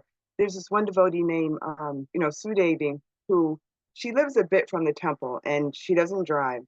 And so she would walk to the temple every day. So she was sharing yesterday how Gurudev was coming to the temple from the Institute, I think with Ekavira. And he saw Mother Sudevi walking down the road, and he stopped and he said, get in. So it wasn't, oh, Mother Sudevi, would you like a ride? He's like, I'm not going to have this just lady just walking on the road. Get in. And so she said she was so touched because, like he's a sannyasi, but he took the time to make sure she didn't have to walk to the temple. So for me, particularly with, some of the limits I face in my mind and body, and, we all face limits in different ways, he's empowered us with so many ways to serve, so many ways to touch hearts, so many ways to become who he wants us to be. So I just thank all of you all for serving as inspirations and examples to show me how I can serve Gurudev. And I thank you for all you do, all you are. Hare Krishna.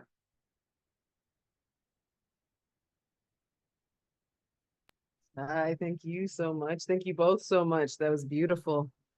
Beautiful, beautiful. I just want to quickly say the Parks family are a foundation here in Gitanagari, and we are absolutely eternally indebted to them for all the services that they do.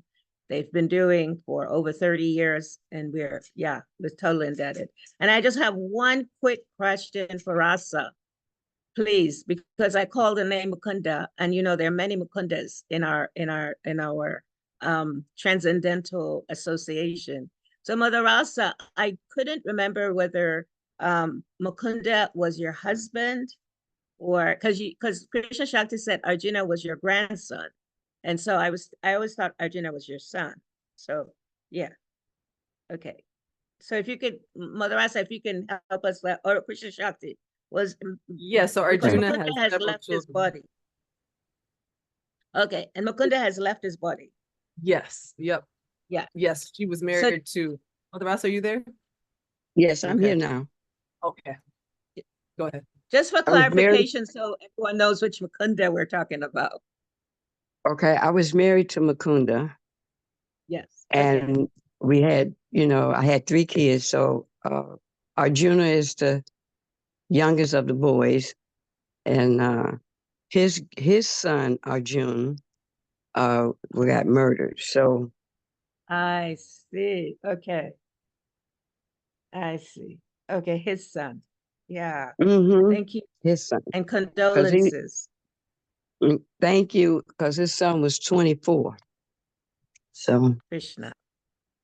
Then my baby sister passed away. Like she passed right after Lord Nrsimha Day, Appearance Day, she passed that morning, that Wednesday morning at 6:01. And then Sunday, Arjuna's son get killed.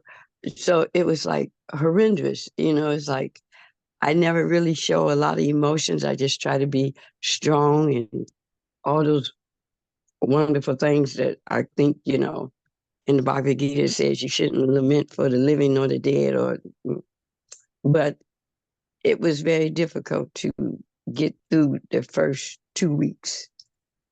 Now I feel better, and I still have to just send love out to everyone, and we've all have lost someone dear to us. But I'm so thankful and grateful for all the devotees with their love and their care and their prayers that I am uplifted by just being able to be around devotees, because where I live in Florida, the temples are so far away I can't go anymore because my daughter works, so I don't drive. So everything is like 2.5. Alachua is almost 6 hours away. The temple in Orlando is 2.5, and Miami is 3.5. So I had to just have my books, my beads, and chant Hare Krishna and be happy. And whenever I come to Detroit, I go and do whatever little service I could do and go see the deities. Yeah. Wow. Thank you. Thank you for sharing, Mother. And thank you for bringing to all of our presence and awareness about, the loss you've experienced. One of the ways that I've been able to work with loss in my own personal life, given Guru Maharaj, although he's been gone for 18 years, as Mitravinda says, there are times when we just sit and we just might want to be sad and cry, and sometimes it just come on us without us even thinking about it. And one of the ways that I've found some solace, some help, if you will, is to remember in that verse, that lamentation verse in Bhagavad Gita, I believe it's 2:11, Another way that we can look at that verse is we lament because we want to be perfect. We lament because we're looking to be perfection in this imperfect body, with this imperfect mind. And that's not possible. Perfection is only for Krishna. And so if I'm imperfect, then I can be sad. I can feel grief. I can feel loss. So that's helped me a lot. Hare Krishna. Job. Thank you so much. Jai. Thank you. Thank you. Beautiful, beautiful, beautiful way to reflect. And we are definitely keeping you and your family in prayer. And yes, yes, yes. All right. Anybody else like I'm to just share? praying I can always do my service, you know. Yes. No, that's okay, Devaki. Okay, so I see Devaki Priti and Bhakti Hassan. So Devaki Priti first and then Bhakti Hassan.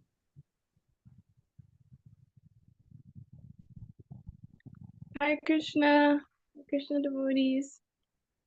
Thank you so much for this program. I'm really grateful that I've been able to listen and hear. I've learned so much and just felt very grateful and inspired. Just hearing everyone share their memories of Bhakti Tirtha Maharaj. And I really appreciated what Mother Mishavinda was saying about grief because, yeah, I feel like, I really appreciate Mother Vijay responded to that because like even yesterday in the program during the kirtan, like the 3:35 time when you sing Jaya Nilo, I really, it's sweet to sing that, but it's also hard because I was like remembering when you like that day all those years ago at the institute and how hard that was for me.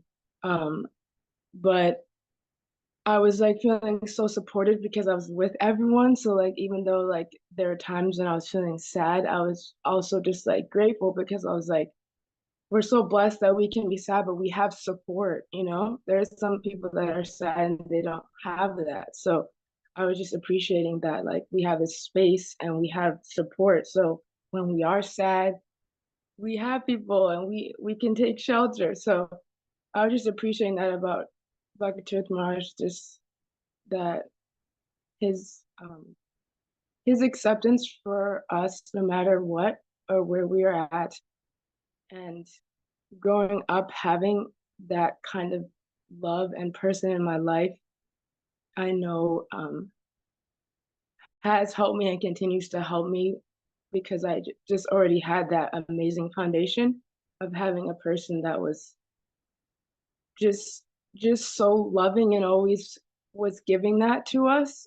And I feel like that's helped me. Just having that example has helped me in my own small ways try to do that for others and understand that ultimately like that's what everyone wants, and sometimes it might be expressed maybe in a different way than what we might think, but ultimately that's what everyone wants. And so I'm just so appreciative that I had the opportunity to be around him and learn from him, and that I continue to have the good fortune to be around all of his disciples and family and be able to stay nourished in my devotional service, and also my Guru Maharaj's family, Radha Swami also with his family, and they're so connected. So that always makes me so happy too because they're so connected. So also when I'm with my Guru Maharaj, I so much of Bhakti Tirtha Maharaj, they're just very connected as well. So I don't know. I think the biggest thing that I've learned from my Guru Maharaj and Bhakti Tirtha Maharaj is just how much everyone needs love, and to whatever extent that we can give that in any way, that's the best thing we can do for someone, is just be loving to them.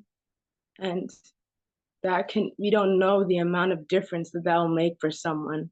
We have no idea of the magnitude that even just smiling at someone or, you know, giving them a hug, or like, we have no idea because we don't know everyone's past or what they've dealt with. And we have no idea just how being that love, even for just like 1 minute, even if we're struggling, but we just like see someone and just want to just, you know, be loving to them. We don't know the magnitude. And I think both of them, as well as Srila Prabhupada, and just growing up in Krishna consciousness, I've seen so many examples that is one of the best things that we can do, and one of the best ways we can make an impact in the world is to be love in action to the most that we can, and to continue to pray for mercy and empowerment to be able to be more of that change in the world. Because of course we know from all of the parampara, and we know from all religions that if you want that change, it starts with you. So I'm praying that I can be able to be more loving and walk more in love and faith and not as much in fear, because I've been noticing that recently, that I have a lot of fear. But I'm praying that I can walk more in love and faith, like all of these wonderful examples I have, and be able to be more of a servant in Srila Prabhupada's mission. So thank you, devotees. Thank you, Srila Prabhupada. Thank you, Bhakti Swami. Thank you, my Guru Maharaj, and thank you to all the devotees here for sharing and supporting, and yeah, just being a light in the world, because the world is a very hard place. So I'm so grateful that we have all of these spiritual warriors to, in their own different places they are in the world, to make a difference. Hare Krishna. Jai, thank you so much for sharing. Okay. All right. So we have Bhakti Hassan, and then looks like Ananta Acharya. The hands keep going up. Right. Okay. Beautiful, beautiful. Right. So I was asking Nisringa Tirtha if he wanted to share. He's here with us. He said no. Wonderful. Oh, and Bhakti Priti, thank you. Okay, I'm going to shut up now, Krishna Shakti. That's it. Okay. That's good. Hare Krishna. Hare Krishna. Hare Krishna, dear devotees. Please kindly accept my humble respect, obeisances, all glory to Gurudev, all glory to His Holiness Bhakti Tirtha Swami, and all glory to the assembly devotees. Please kindly forgive me for not putting my camera. I'm a very shy person. I'm finding it very difficult to talk, but I think Guru Maharaj is giving me this energy to talk. And hearing about Samadhi, there's this story I wanted to share. When I get in contact with the devotees, I met this Swami, Yadunanda Maharaj, and he's a spiritual master in Spain. And he told me that I'm going to present you to spiritual master who is going to help you when I go to India. And I said, okay. So he contacted me and he introduced me to His Holiness Bhakti Dhira Damodara. And I contacted Maharaj, and it was so beautiful and amazing. Somewhere around 2nd November 2020, I had this beautiful dream about His Holiness Bhakti Tirtha Swami. When I visited Sampo so many times, there's this devotee, Prima Kanda, he's from England, and he used to mention His Holiness Bhakti Tirtha's name, but I don't know who he is. So through him, I began to know more about His Holiness Bhakti Tirtha Swami.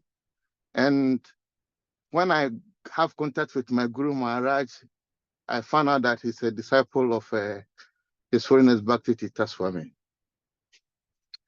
So I was a bit curious. I wanted to know more because I was feeling kind of some loneliness during the Krishna consciousness. So in this dream, I was in Lagos, Nigeria.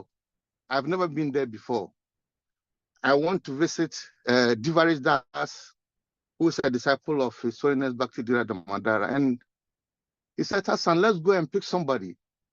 And I said, okay. And we jump into the car.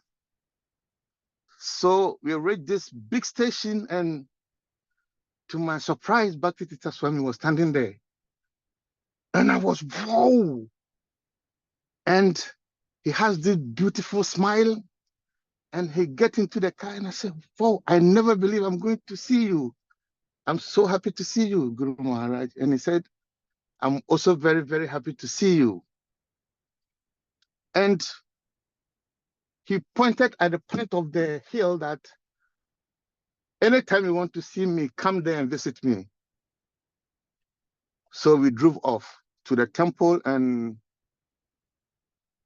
he give classes, and somebody bring a pizza, vegetarian pizza. We ate together. And after that, he was standing in some veranda, and he was looking outside and singing. And I went to Diva. I don't know Maharaj can sing like this. And he said, yes, he loves to sing and he loves to dance. So when I wake up, I shared this dream with Divarish, and he said, Hassan, you are very, very, very fortunate. To be honest, when I had this dream, I didn't feel so much about it, but I shared this dream with my Guru Maharaj, and I said, Hassan, you are very, very, very fortunate. So Divarish advised me that I put his picture on my altar to always offer, do pay obeisance to him and talk to him. So I began to talk to him. But the magic happened when I came to US last year, when I went to Samadhi.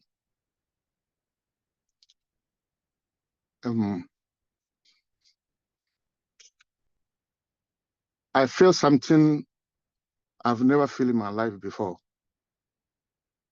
And when I look around me, Guru Maharaj have put all his disciples around me. And they are giving me this beautiful family. Sometimes I think I don't deserve it. I've never met him before, but he's doing so much in my life, which is beyond my understanding. So I want to ask all the disciples here to give me your mercy so that whatever in me that I have to give to serve him, I can do that. This is my humble prayer. Hare Krishna. Oh, sorry, thank you. That was beautiful. Beautiful. This is what this day is for, sharing these beautiful pastimes. Thank you so much. Okay, I see Ananta Acharya.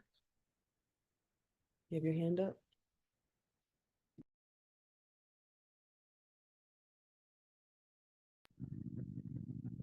Hare Krishna.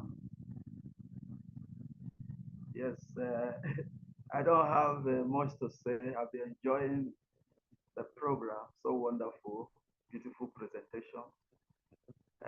Just observation. Guru Dev, the aspect of faction. Wherever Guru Dev, whenever he visited places, he has a particular way of dressing, meeting audience, and very, very, very appealing. And I'm also seeing it today also, because I can see Krishna Shakti dressing the Africa style. I feel very elated, happy about that, to see this, because this Guru Dev spirit, the African spirit, sometimes we call ourselves African Americans. But the African Americans, they hardly visit home, which is Africa. You want to complete it, come to Africa. So whether you are a black man, you are this, you are, see, as long you have this blackness, you are an African. Doesn't matter where you come from. So Guru Dev demonstrated this. He always with the African attires, very, very appealing.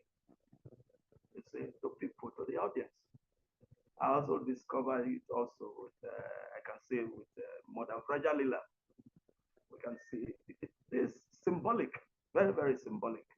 You can see the attire. I want to ask this question. Traditionally, these attires got it from Africa. Here in Abiyokuta, we have the one Mother Frajalila is wearing. You have a lot of them here in Abeokuta, Africa. I want to ask her if she got that one from Africa, from Nigeria. And I want to ask you also, Mother Krishna Shakti, the one you are wearing, from where? So this is just a brief observation, not much to say. Hare Krishna. Thank you very much. Yes. I'll let Mother Vajalila go first. Yeah. Yeah, I'm always appreciating when the devotees are appreciative of their cultures. Again, another misnomer in our ISKCON Sangha sometimes is to not acknowledge the cultures that we all come from. And so culture is very important because culture helps us really to understand more about who we are, what we come from, and then we get to understand from the mercy of Srila Prabhupada and our spiritual master where we're going. And we can look through those lenses to understand how we're actually transitioning from just seeing culture and becoming more aware of transcendence. So Ananta Acharya Prabhu, for me, culture is very important. Always have been since I was a child. I was actually born in Central America in a country called Belize. And my mom was very much a part of the African culture that was in our country when I was growing up. So my mom always taught me that part of the culture. So when I got a chance to go to Africa, I went as a devotee at one point, and then I went again as a secular person, like Krishna Shakti. I went there to work. And so the culture is very much a part of who I am in my evolving as a transcendental person. And so I very much appreciate the clothing because I come from a place of color. I come from a place of expression. I come from a place of exuberance. Even when we were covering our bookcase here, I said, this is our bookcase because we're painting. I said, I got to find something with like flowers because that reminds me of Guru Maharaj. Something bright, you know? And so that's a part of culture.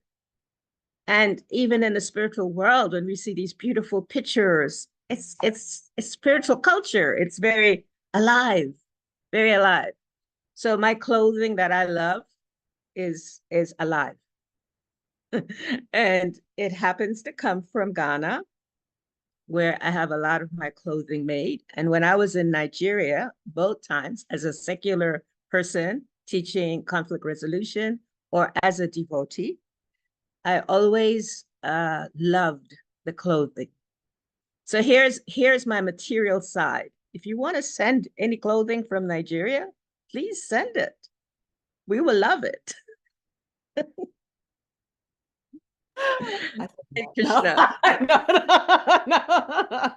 Oh my goodness, I think that's excellent, excellent. Yep, similar background, born in America. But yeah, no, the material is from the Congo, and then did I have this made? I just had this made in Nigeria, actually. I had it made, I have it in, yeah, Lagos. So it was made in Lagos, but not called, the cloth is from Kinshasa. So Congo. But yeah, no, very appreciative. Same thing. I just have to have happy colors. You know, we have like right now, it's cloudy over here. There's no sun. I need colors. If I'm not going to have it from the sky, I need to have it in my wardrobe or around me in some way or another. So definitely. And then also definitely, this is what Prabhupada said, like we are not supposed to, this is not supposed to be, we're supposed to adapt Krishna consciousness to whatever culture, you know, we're in. So that's why I love going to Mexico. Like when you go to Mexico, you get the tacos that are, you get the food, from the place. So, I love going with the Ghanaian devotees and I get the fufu. I'm like, give me the good fufu, so, adapting the culture, this is a part of the clothing as well, everything. So yeah, I appreciate it and very grateful. So yeah. Nice. And All also, right.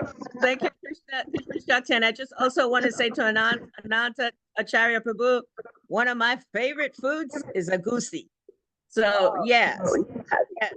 Culture, the food, everything is a part of the culture. Hare Krishna. Hare Krishna, man. Hare Krishna. Thank you, man. Jai Ho. All right, all right. Okay, is there anybody else that would like to share? I know I forgot to actually mention Egypt and Ankh. Ankh is from South Africa. He used to coordinate programs for Gurudev. So literally I ended up doing a tour on the Bantu culture in Egypt. And I'm like, I didn't get to go with the Gurudev when he was alive. Yeah, I would have loved to go. I know some devotees did. So I feel like this was the closest thing to have somebody that loves and adores Gurudev kind of taking me. So grateful to Ankh and the devotees there. So, but yes, is there anybody else that would like to share? Krishna Shakti, I just want to check if one of our other family members, Sahadev, is he on here? Yes. Him and his wife Loka. Yeah, they're also pillars in our community. So Saha, are you with us? Did you have to go? Okay, I know I won't ask Loka because she will absolutely refuse. Okay, maybe he's. I was trying to get Appa to talk too, but yeah, I was like, Appa, no. Share some of your reflections, realizations, so deep. All right, anybody else? Would you like to share? All right, this has been a wonderful, blissful day, full of wonderful nectar.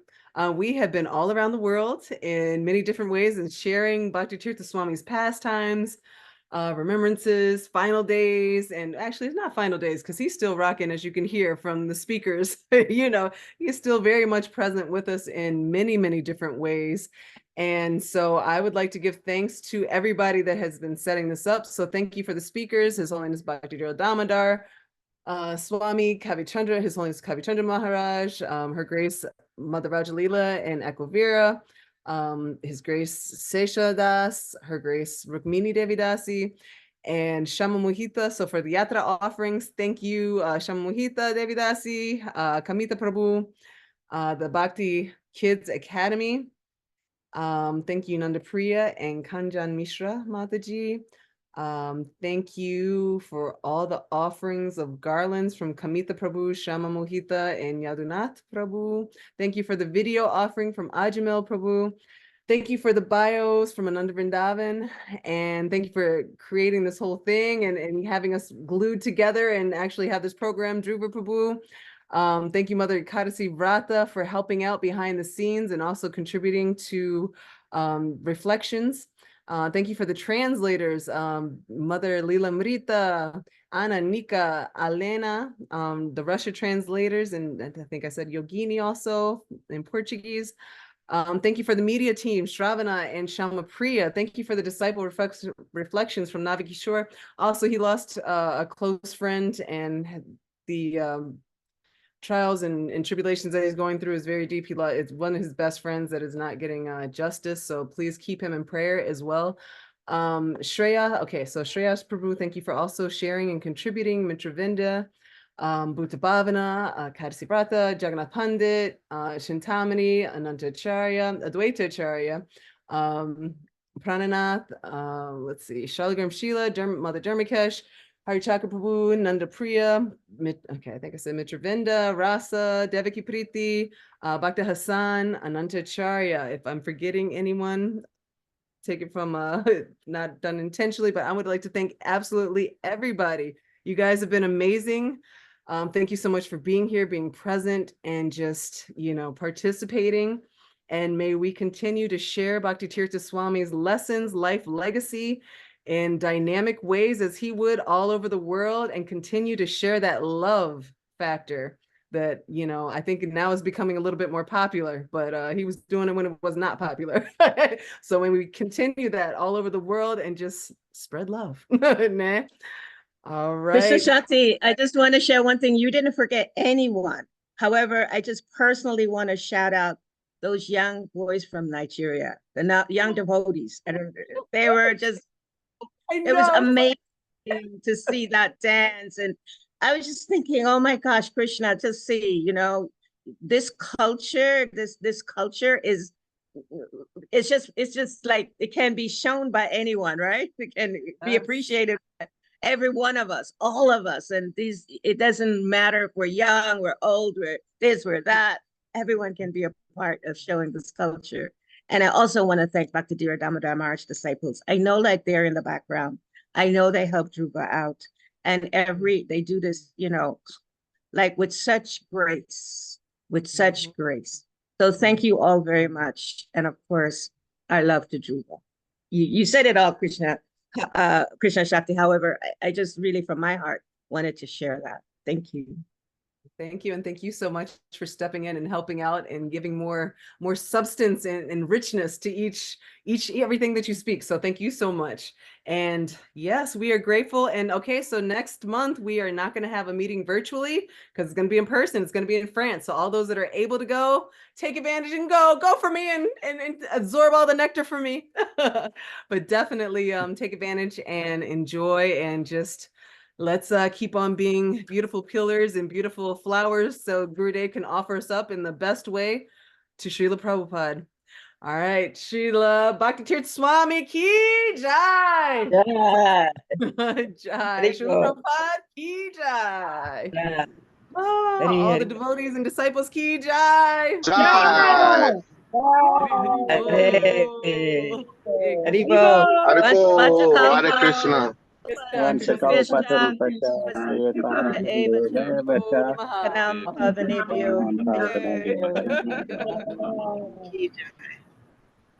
Mohini ki jai. Haribo. Hare Krishna. Krishna.